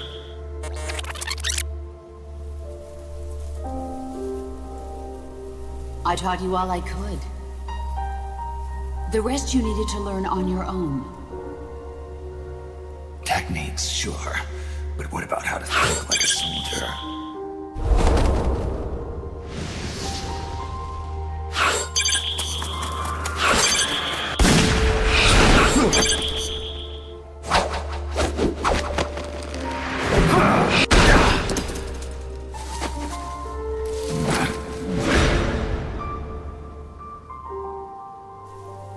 There's a saying in the Orient, loyalty to the end. Do you know what it means? Being patriotic. It means devoting yourself to your country. There's a saying in the Orient, loyalty to the end. Do you know what it means? Being patriotic. It means devoting yourself to your country.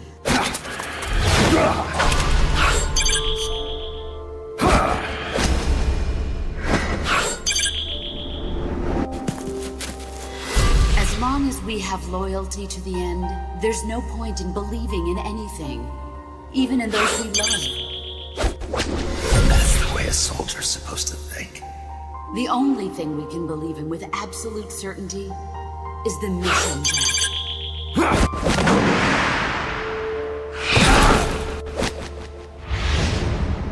I'm defecting to the Soviet Union. Jack, you can't come with us.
I got a report in from the R&D team. They finished plans for a new Hex-type plant, and today they're gonna start construction on the first block.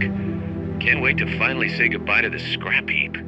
Only thing is, we don't have nearly enough GMP. We'll need to recruit more soldiers to get more GMP. You know what to do, Snake.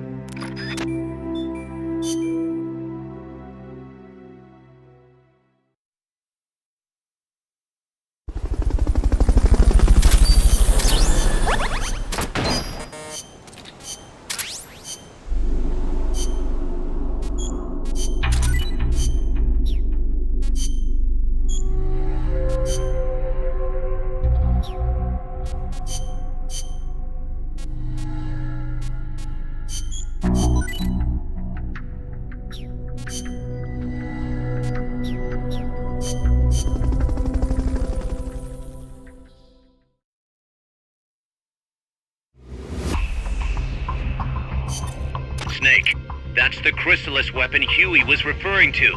You know what to do.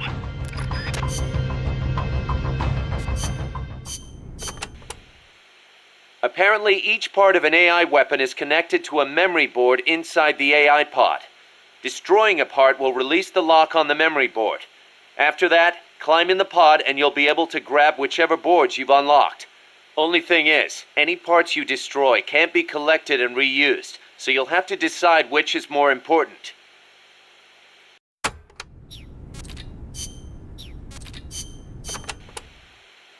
El Colibri may be powerful, but he can be defeated. Looks like you have a lot of places to hide there. Remember your fight with the other chopper. Guerrilla tactics will be key. Only this one's got a few more aces up its sleeve. Yes, it might try to crush you by taking out the pillars. Also, watch out for the smaller craft that abducted Chico. The Chico Libri. Chico Libri? It means son of Colibri. If it gets you, you'll just have to wriggle your way out. You might get away if you're lucky. I'd rather not have to take that chance. Indeed. That would be best.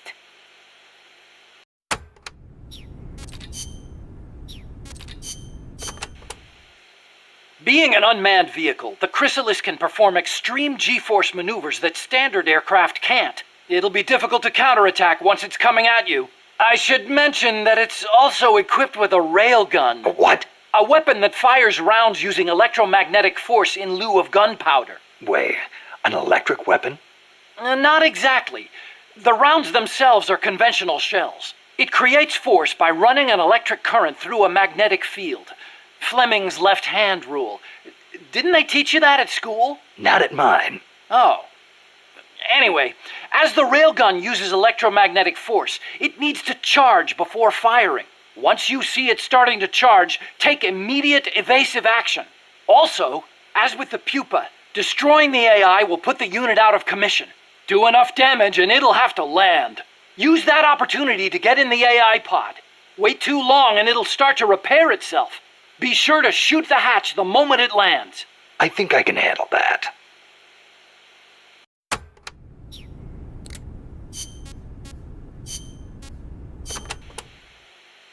The new plant is a hex type. That gives it more surface area than previous types, and also makes it easier to plan expansions.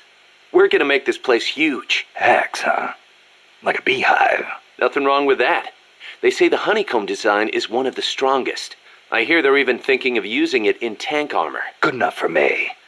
I'll see about finding us some worker bees. Appreciate it, boss.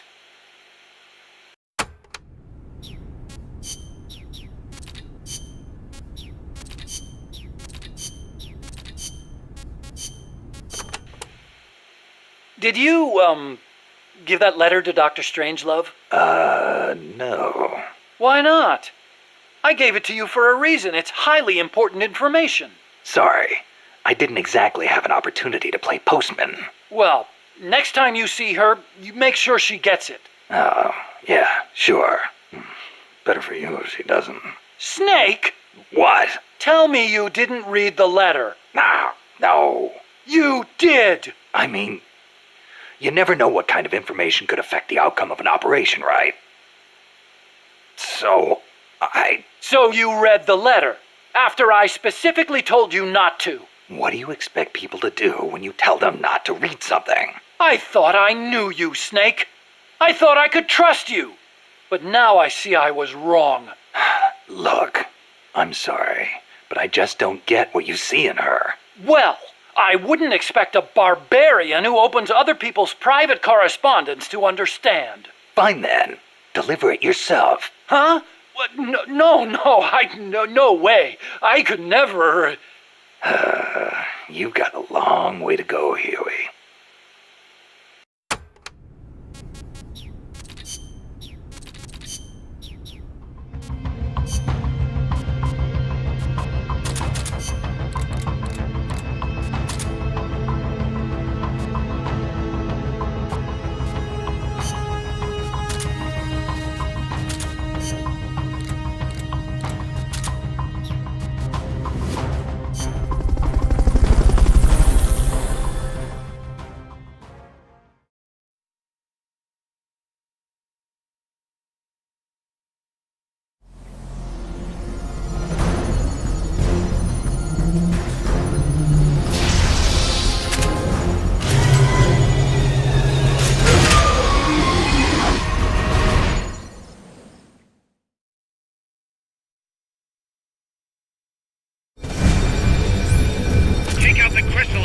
That thing needs to be eliminated once and for all.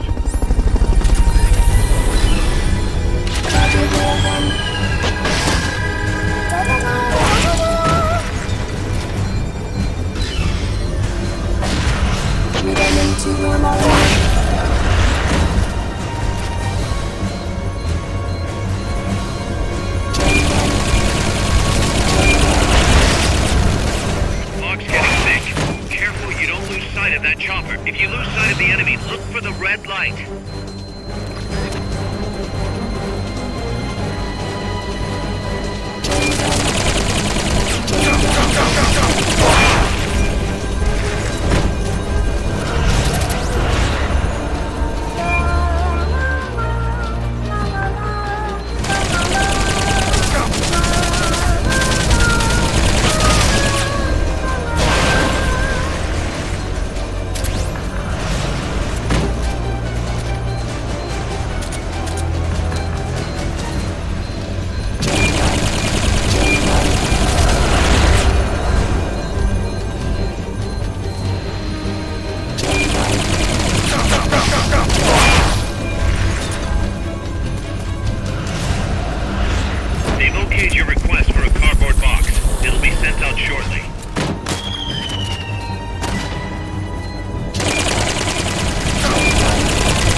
Unlocked memory boards. Pull out the memory boards. All the unlocked boards will have icons over them.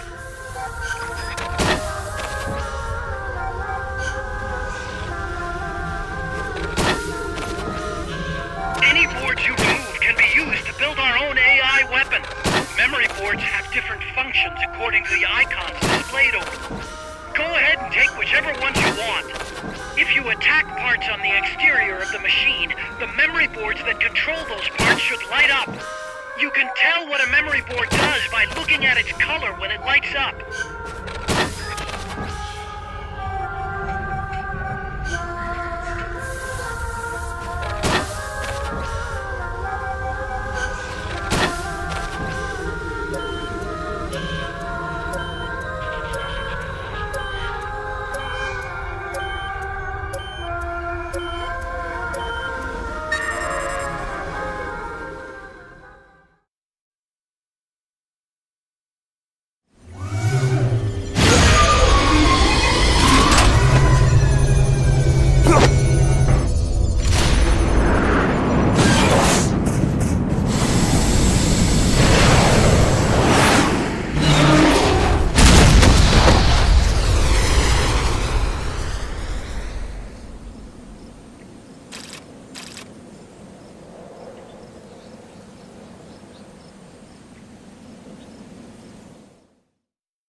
Snake. She played me like a piano. Forget about it. You'll get him back. That is, as long as you've got the will to do it. I am not giving up. All right, then. I confirmed the location with Huey.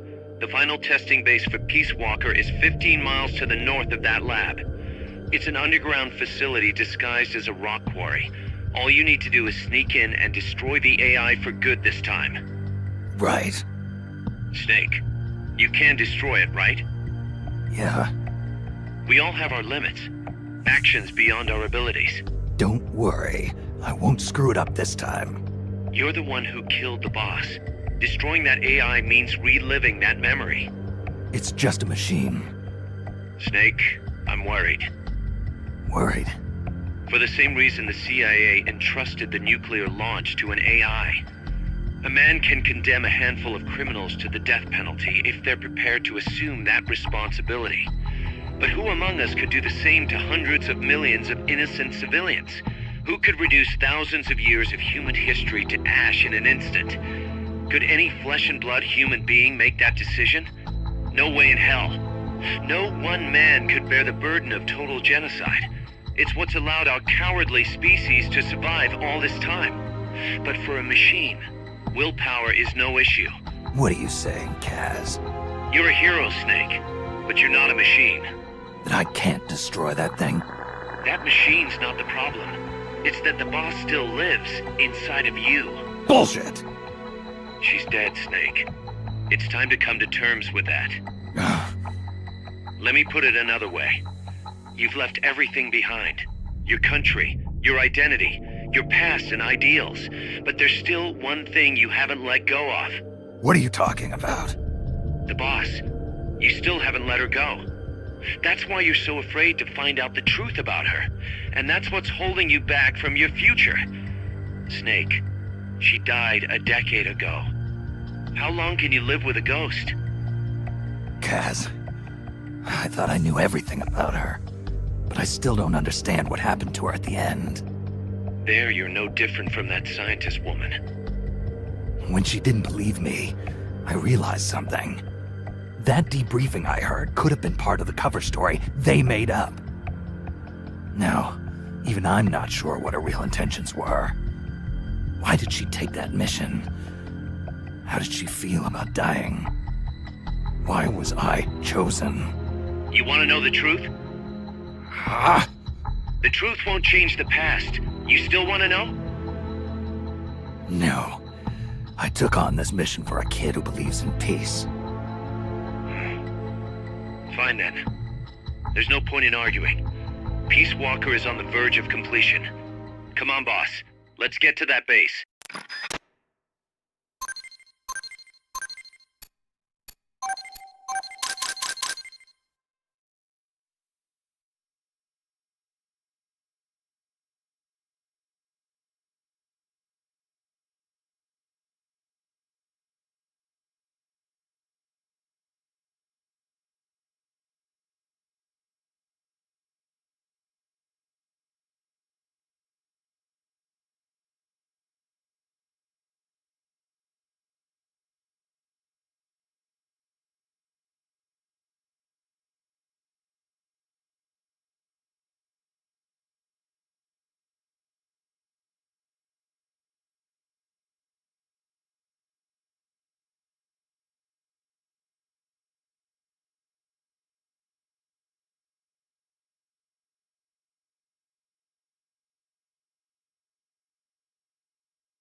Brothers!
Brothers!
You gonna extract him?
Good God, how long was I out?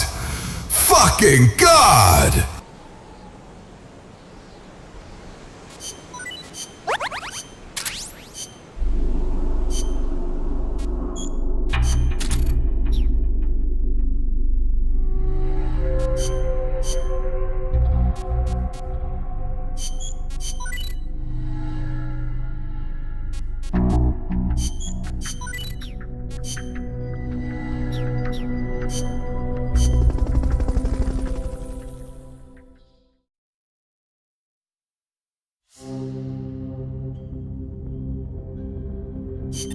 Snake, the Peace Walker platform and AI have been shipped to the final testing base. Once assembled, it's only a matter of time before they launch the nukes. Hurry!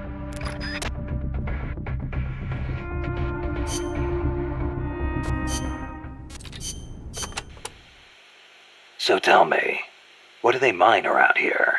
Gold, if I am not mistaken. Gold? No kidding. I wonder what would be the fastest way to... I do not know how much success they have had. You do not hear of anyone still operating mines around here. Oh. Generally speaking, people here are not too thrilled with outside capital coming in and taking away the country's natural resources. 4 years ago, a group of protesters hurled stones at the Parliament building when people found out the country had been bestowing mining rights to foreign companies. Brothers! I remember those barracks. They're full of crisscrossing pathways, so visibility is terrible. Perfect for sneaking. That may be true, but it will also be easy to lose your fix on where you are. You could end up bumping into enemies when rounding corners, too. I'll be careful. You'll get a better view on the roof, but naturally you will be more easily spotted, and there are few places to hide. If you are going up there, get a quick lay of the land and then come back down. The soldiers there do not have access to many long-range weapons, most likely because of the terrain. A sniper rifle could be really advantageous there. I'll keep that in mind. Good luck, Snake.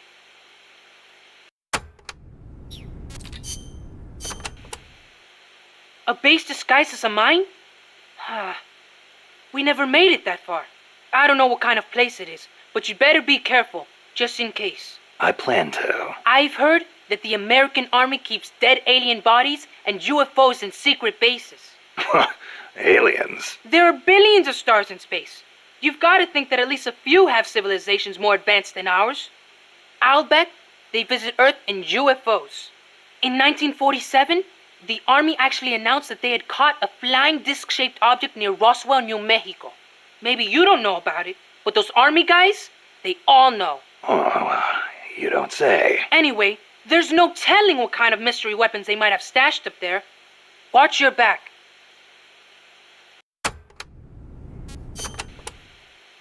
Apparently, UFOs are connected to cattle mutilations. Cattle mutations? No, not mutations, mutilations.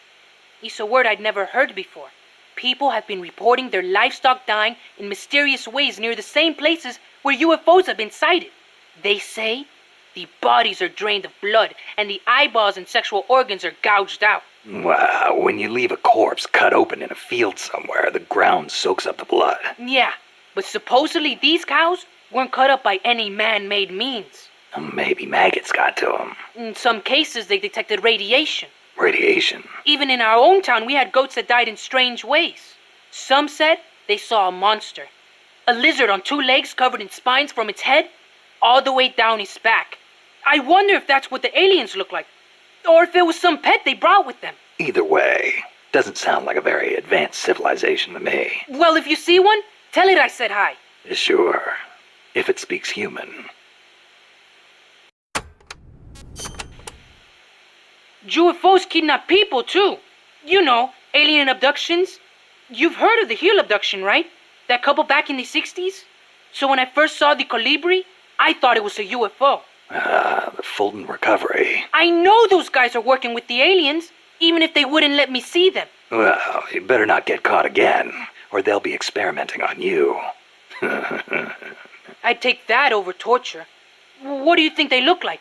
Completely bald, maybe, with gray skin and big black eyes? Or maybe they're 4 vara tall and wear skirts. I kind of doubt it. I'll give you one thing, though. I've never seen anything move like that. Maybe the CIA really did make contact. You see? It's true!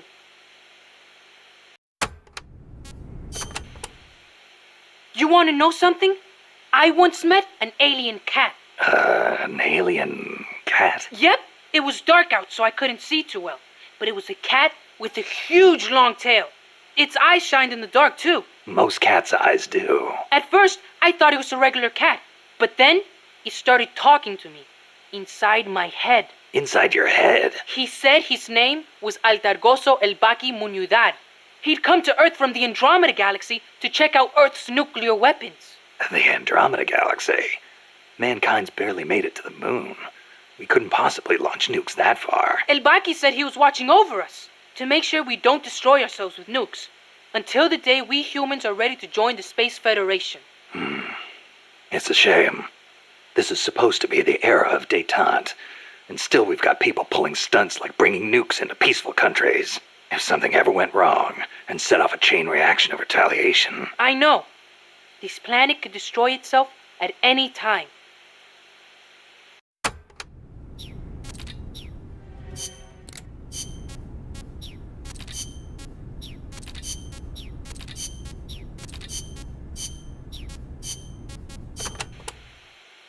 You ever see the movie 2001: A Space Odyssey? Can't say I have. Fantastic flick. The outer space special effects are incredible enough, but the depiction of AI is what really stands out. There's an AI? Yeah, a spacecraft pilot AI called HAL. It plays a major role in the story. Dr. Strangelove loves it too. Did I ever tell you about the time we first met up in Costa Rica? No. You know how she hates men, right? So we hadn't seen each other since NASA, and we just weren't hitting it off. Until we started talking about HAL. And then she started going off. The way she talked about it was so intellectual. The way she analyzed every plot detail, how passionate she was about the AI. It made me fall for her all over again. You know what? Here's to Hal for bringing her and me closer together. You should ask her about 2001 too. Then you'll understand just how amazing she is. Amazing, huh? Hal. Now there's a good name.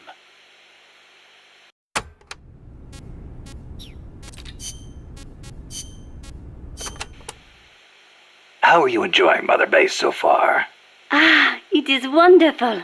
Good to hear.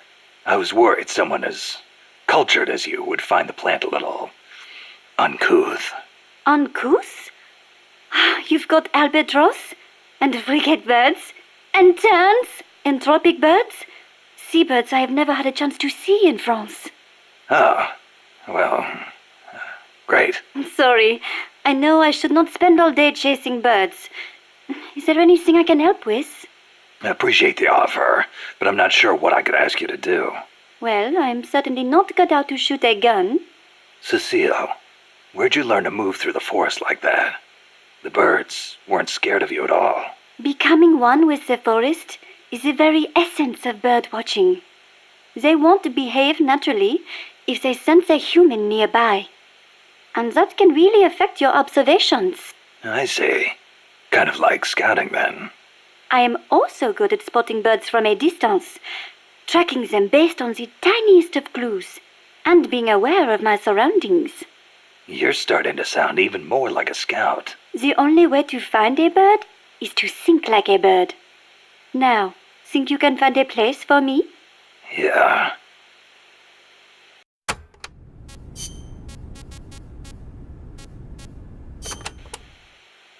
France has produced many philosophers over the years. Descartes, Bataille, Sartre, Baudrillard. Yeah, I'm familiar with Sartre myself. He called Che Guevara the most complete man of the century, didn't he? Smart guy. He does tend to sympathize with the left. And what else do you know about him? That's it. You know nothing else? Nope. Ooh la la! The man is one of the giants of existentialism, you know?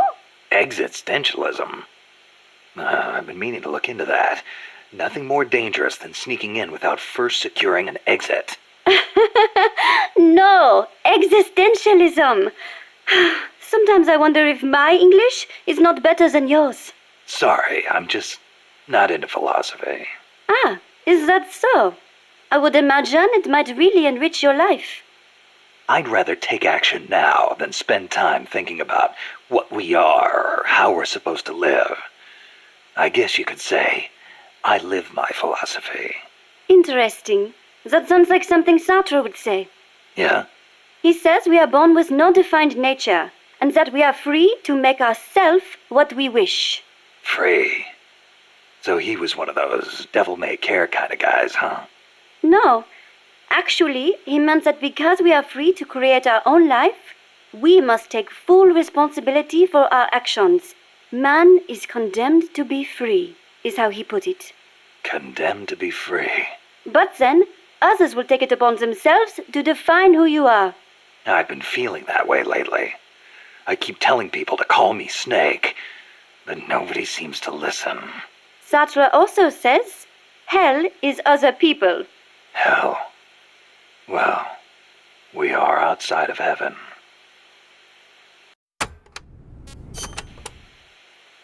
Do you have an interest in the visual arts, Snake? Not really. Please, no deep conversation. But you have heard of Picasso, yes? Yeah, I've heard the name. Sadly, Monsieur Picasso, co-founder of Cubism, passed away in the south of France last year. France was his home, you know. Huh? I thought he was born in Spain. Do you know his full name? Pablo Picasso. Anyone would know he's Spanish with a name like... Huh. Shows what you know. What do you mean? Okay, here we go.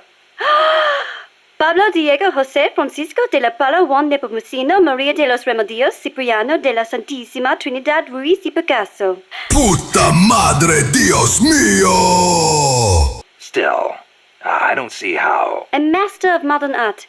A genius who crafted over 100,000 works in various styles, spending the greater part of his life in France. The man is a part of our culture. Yeah, that kind of stuff is of limited use in my field. But back to the point. Picasso was Spanish, right? Or am I missing something? He wasn't French, right? Right? Cecile. What difference does it make? It does not matter if he was from Spain or from Mars. Picasso is Picasso. It does not change the fact that he lived in France, nor does it take away from his monumental legacy. Why do you care so much about where he was from, anyway? Whatever happened to the sans frontière part of Militaire sans frontière? You started it. France was his... What was that? Nothing.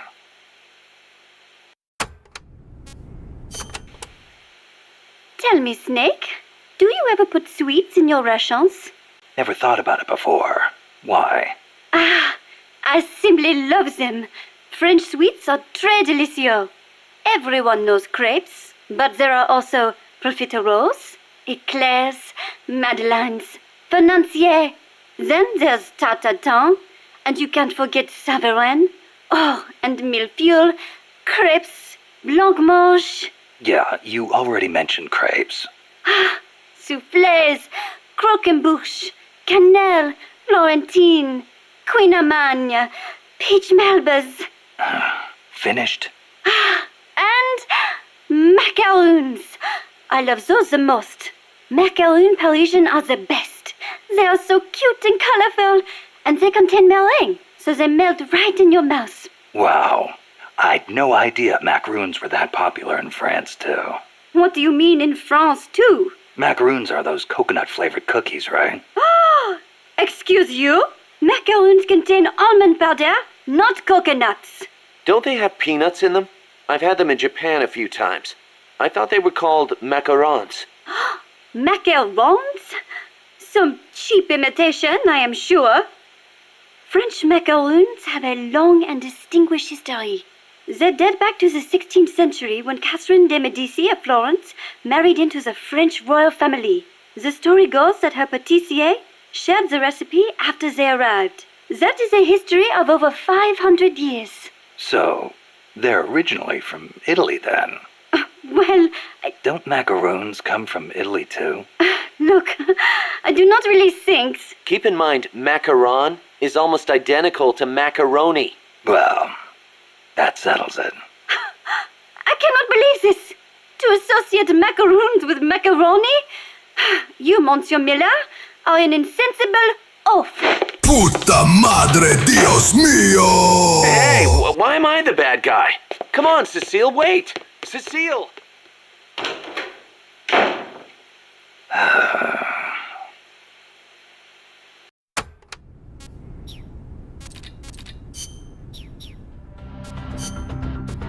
Stealth.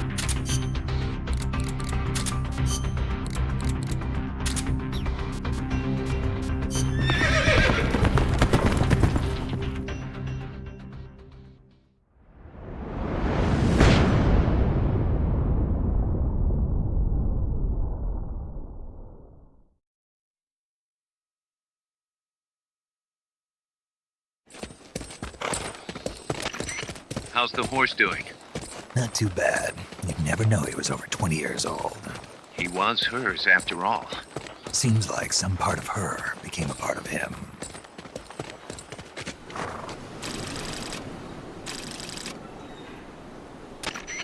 The platform and the cerebral AI are supposed to be assembled at an underground base disguised as a mine. If my guess is right, both of them have already arrived and are being readied for final testing. Destroying the platform will be difficult. I suggest getting up close and destroying the AI instead. Whatever you do, I'm begging you, don't let my Peace Walker launch a nuke. Hurry, Snake!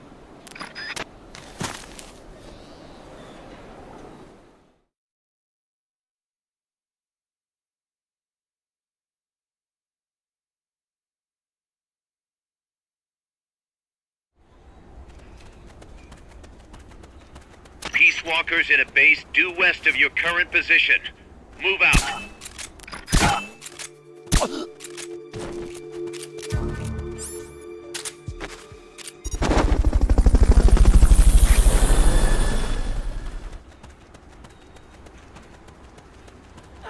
Fulton recovery helicopter is complete.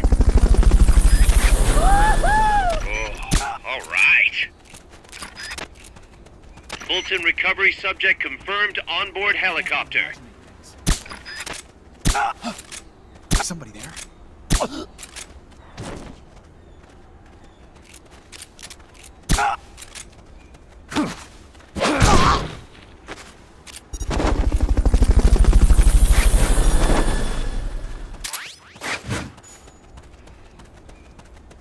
Fulton recovery helicopter is complete.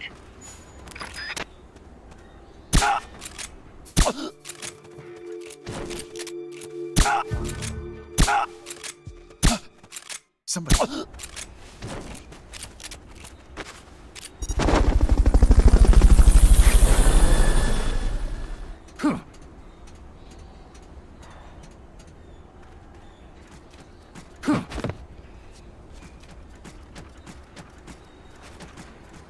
There's some straw below you. You can dive into it with the action button.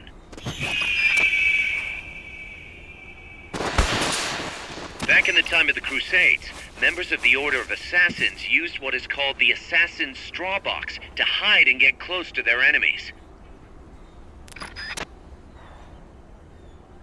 Lucy! Lucy, get me out of here! I don't want to be an assassin and shit! I want to go mix martinis in my local neighborhood! Lucy!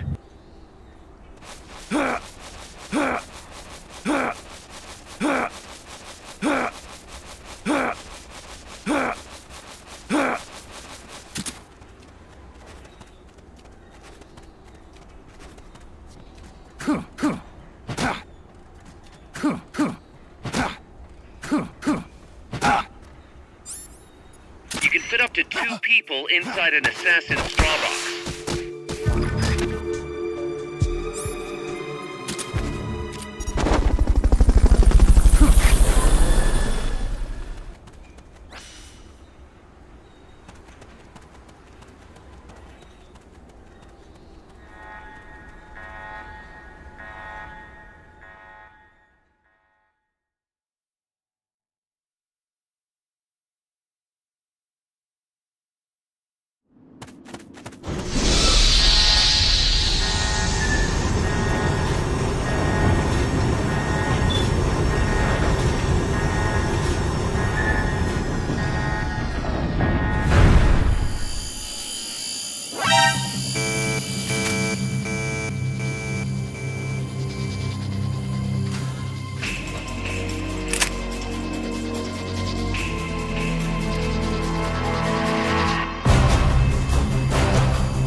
Damn it! You've been spotted by the guards. Take them out before they take you out.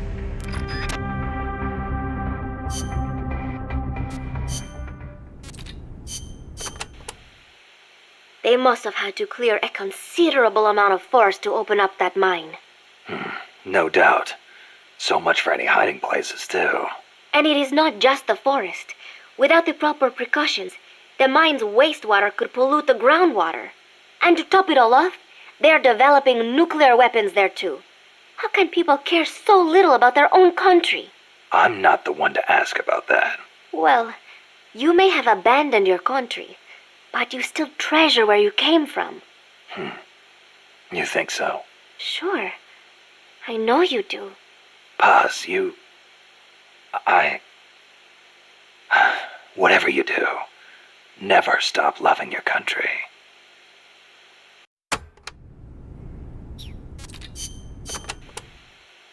Take a look, Snake. That place is as wide open as a soccer stadium. Best to use a long-range weapon you can snipe with. I can see several exits. Right. Don't get too focused on any one of them. Copy that. Go get 'em, Snake.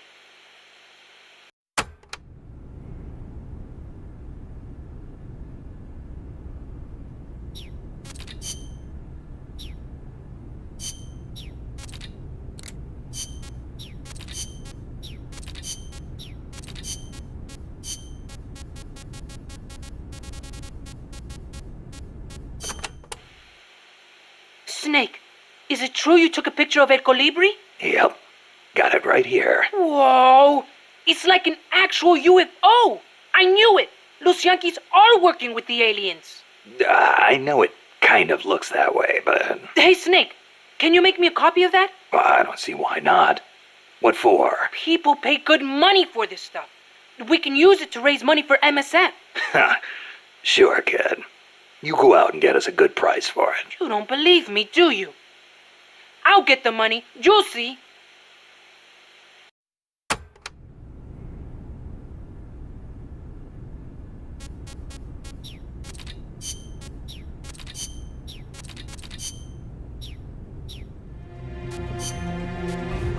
Stealth.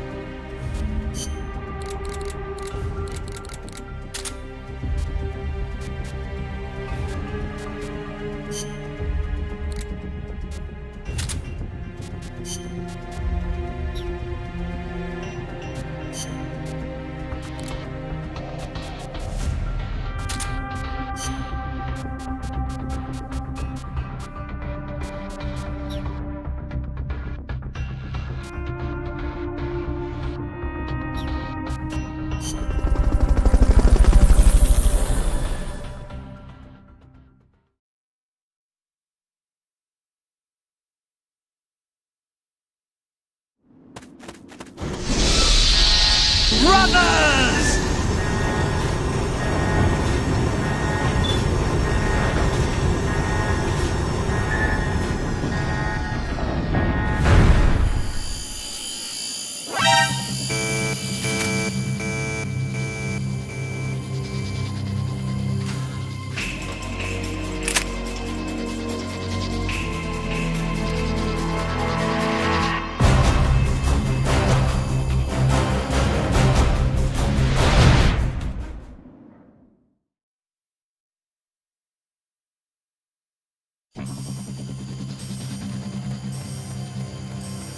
There's no turning back now, Snake.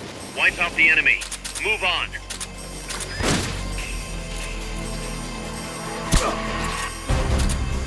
Snipers will get a bead on you from a distance. Just because you can't see them doesn't mean they're not there.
got rocket launchers.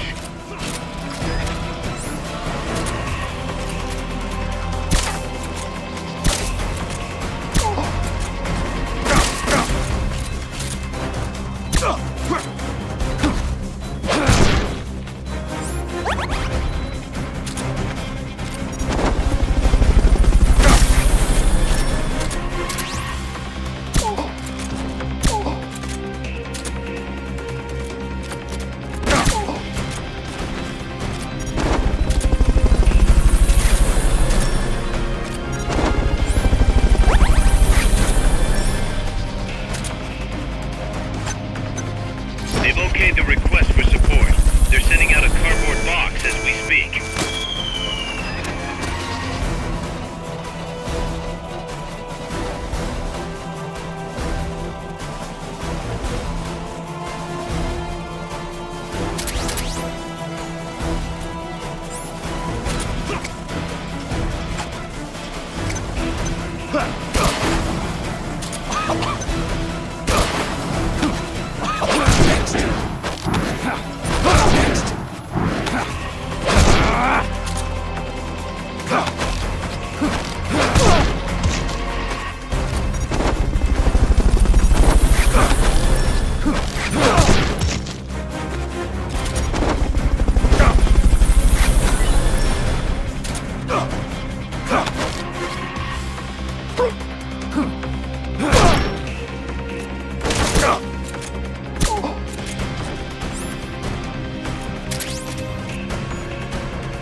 They've okayed your request for a cardboard box. It'll be sent out shortly.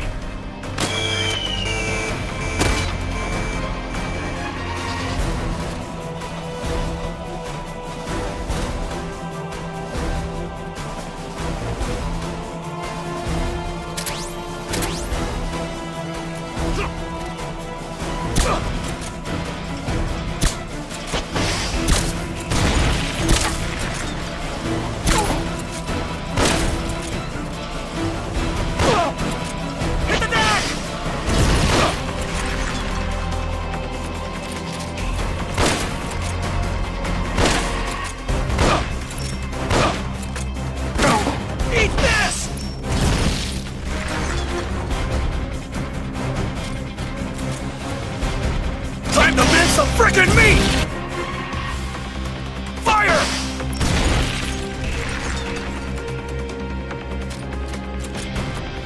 Time to mince some frickin' meat! Eat this!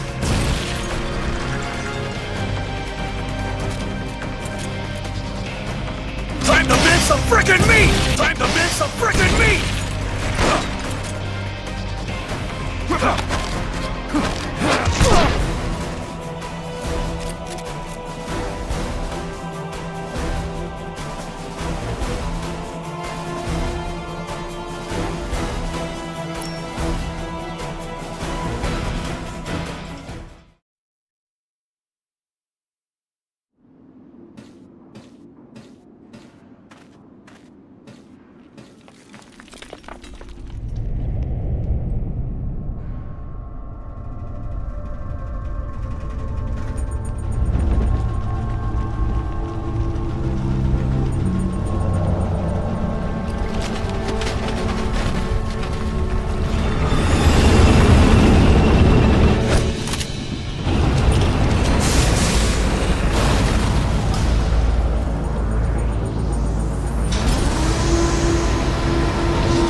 Huey's unmanned weapon, the Cocoon.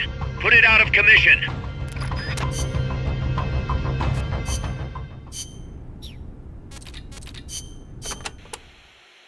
That is El Escarabajo, the beetle. Even we don't know the Escarabajo's weaknesses. That's not what I wanted to hear. You could try asking that scientist, Huey, right? This is just common sense, but once it fires a missile, it must take time to reload. And moving a machine of that size must require the release of considerable amounts of heat. Another option would be to take out its weapons. Sorry I wasn't much help. No, you've given me some ideas.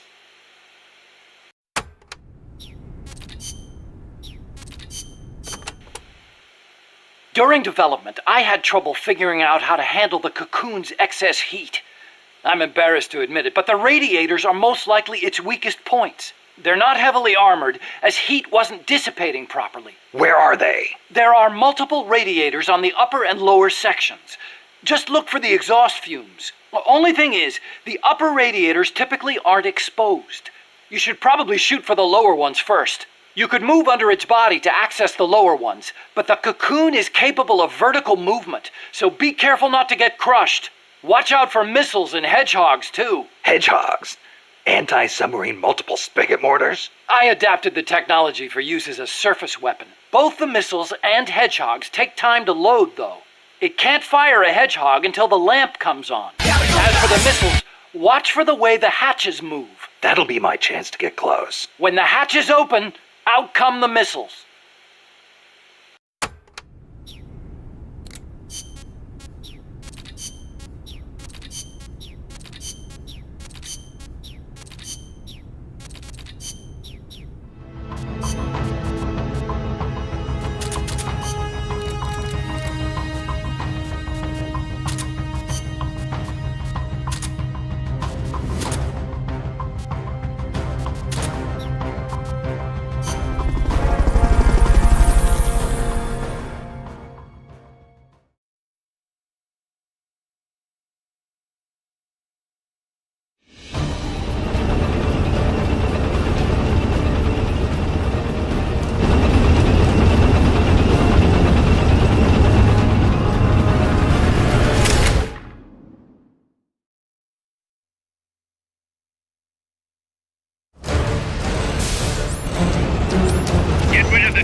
This big. It's you, boss. Get out of there. Run. Hiding won't do anything against a gun like that. Do you have enough ammo and items? Send us a support request.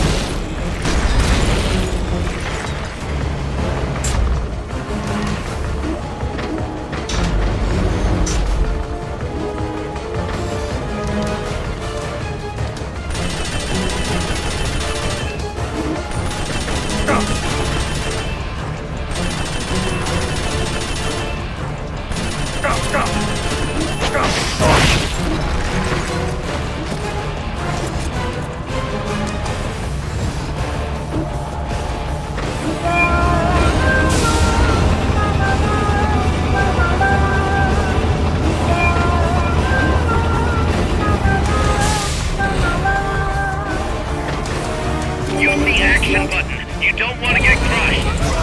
Bravo! Great job!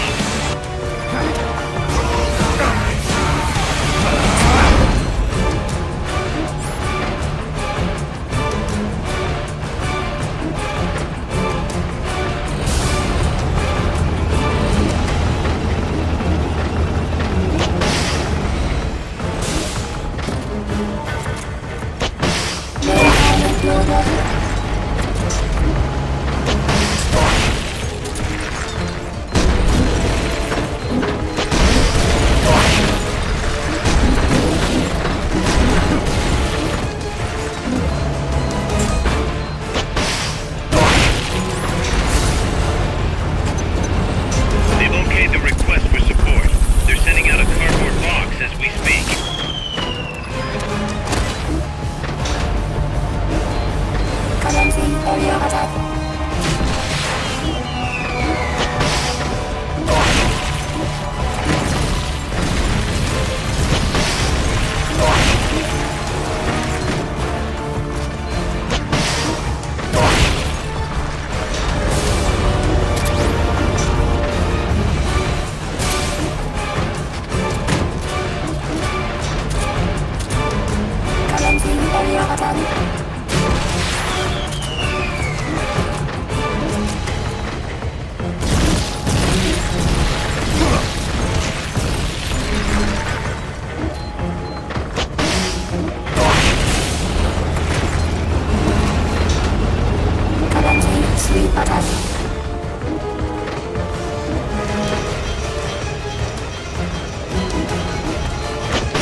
the treads.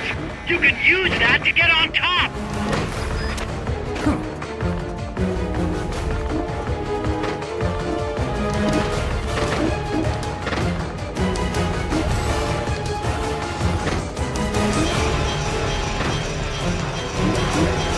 See the ladder on the turret?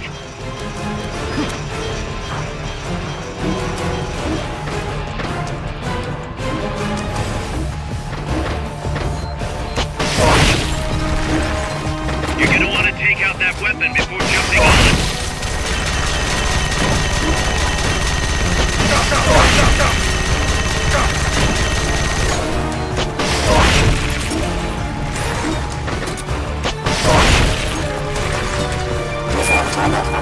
They've got a lock on you. Move it.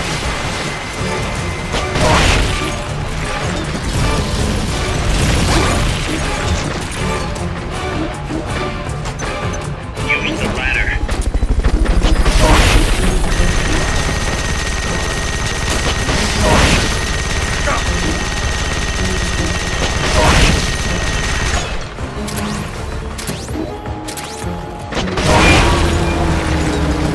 Attack the AI pod to destroy its hatch. It's the cylindrical structure. Hurry up and get in the AI pod.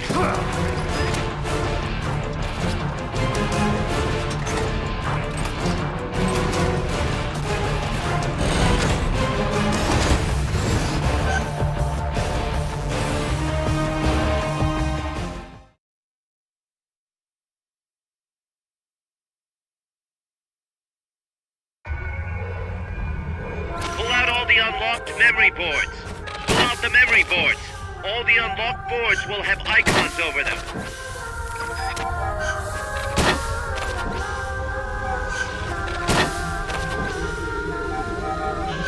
Any boards you remove can be used to build our own AI weapon.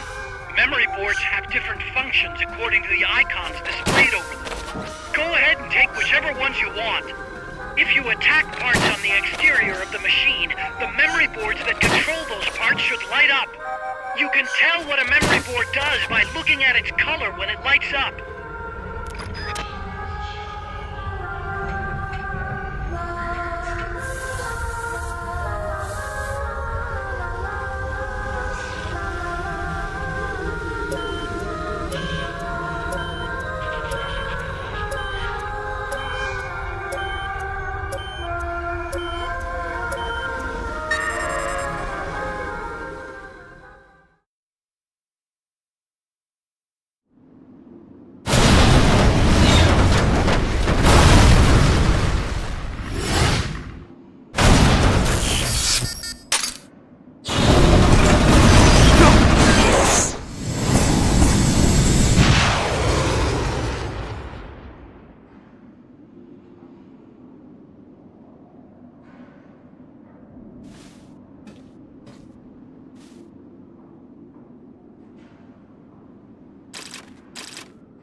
Snake, Peace Walker is in a hangar at the very bottom of the mine. Infiltrate the base and put a stop to the project by destroying Peace Walker's AI pod.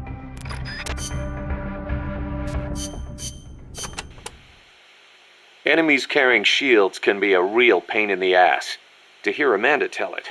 Trying to fight those bastards while they sit behind their shields taking pistol shots at you is enough to make you want to rip your hair out. Get around and flank them if you can. You might want to try blinding them with smoke or stun grenades first. Also, armor-piercing rounds should make it a little easier to punch through their shields. Use them if you got them.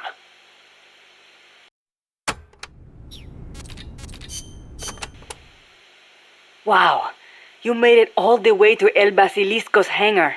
None of us has ever gone that far. I have no idea what the underground base is like. Wish I could say the same. It'll most likely be some kind of building, so... Plenty of places to hide. Right, but security will be extremely tight. Do not forget that the odds are stacked heavily against you. Yeah.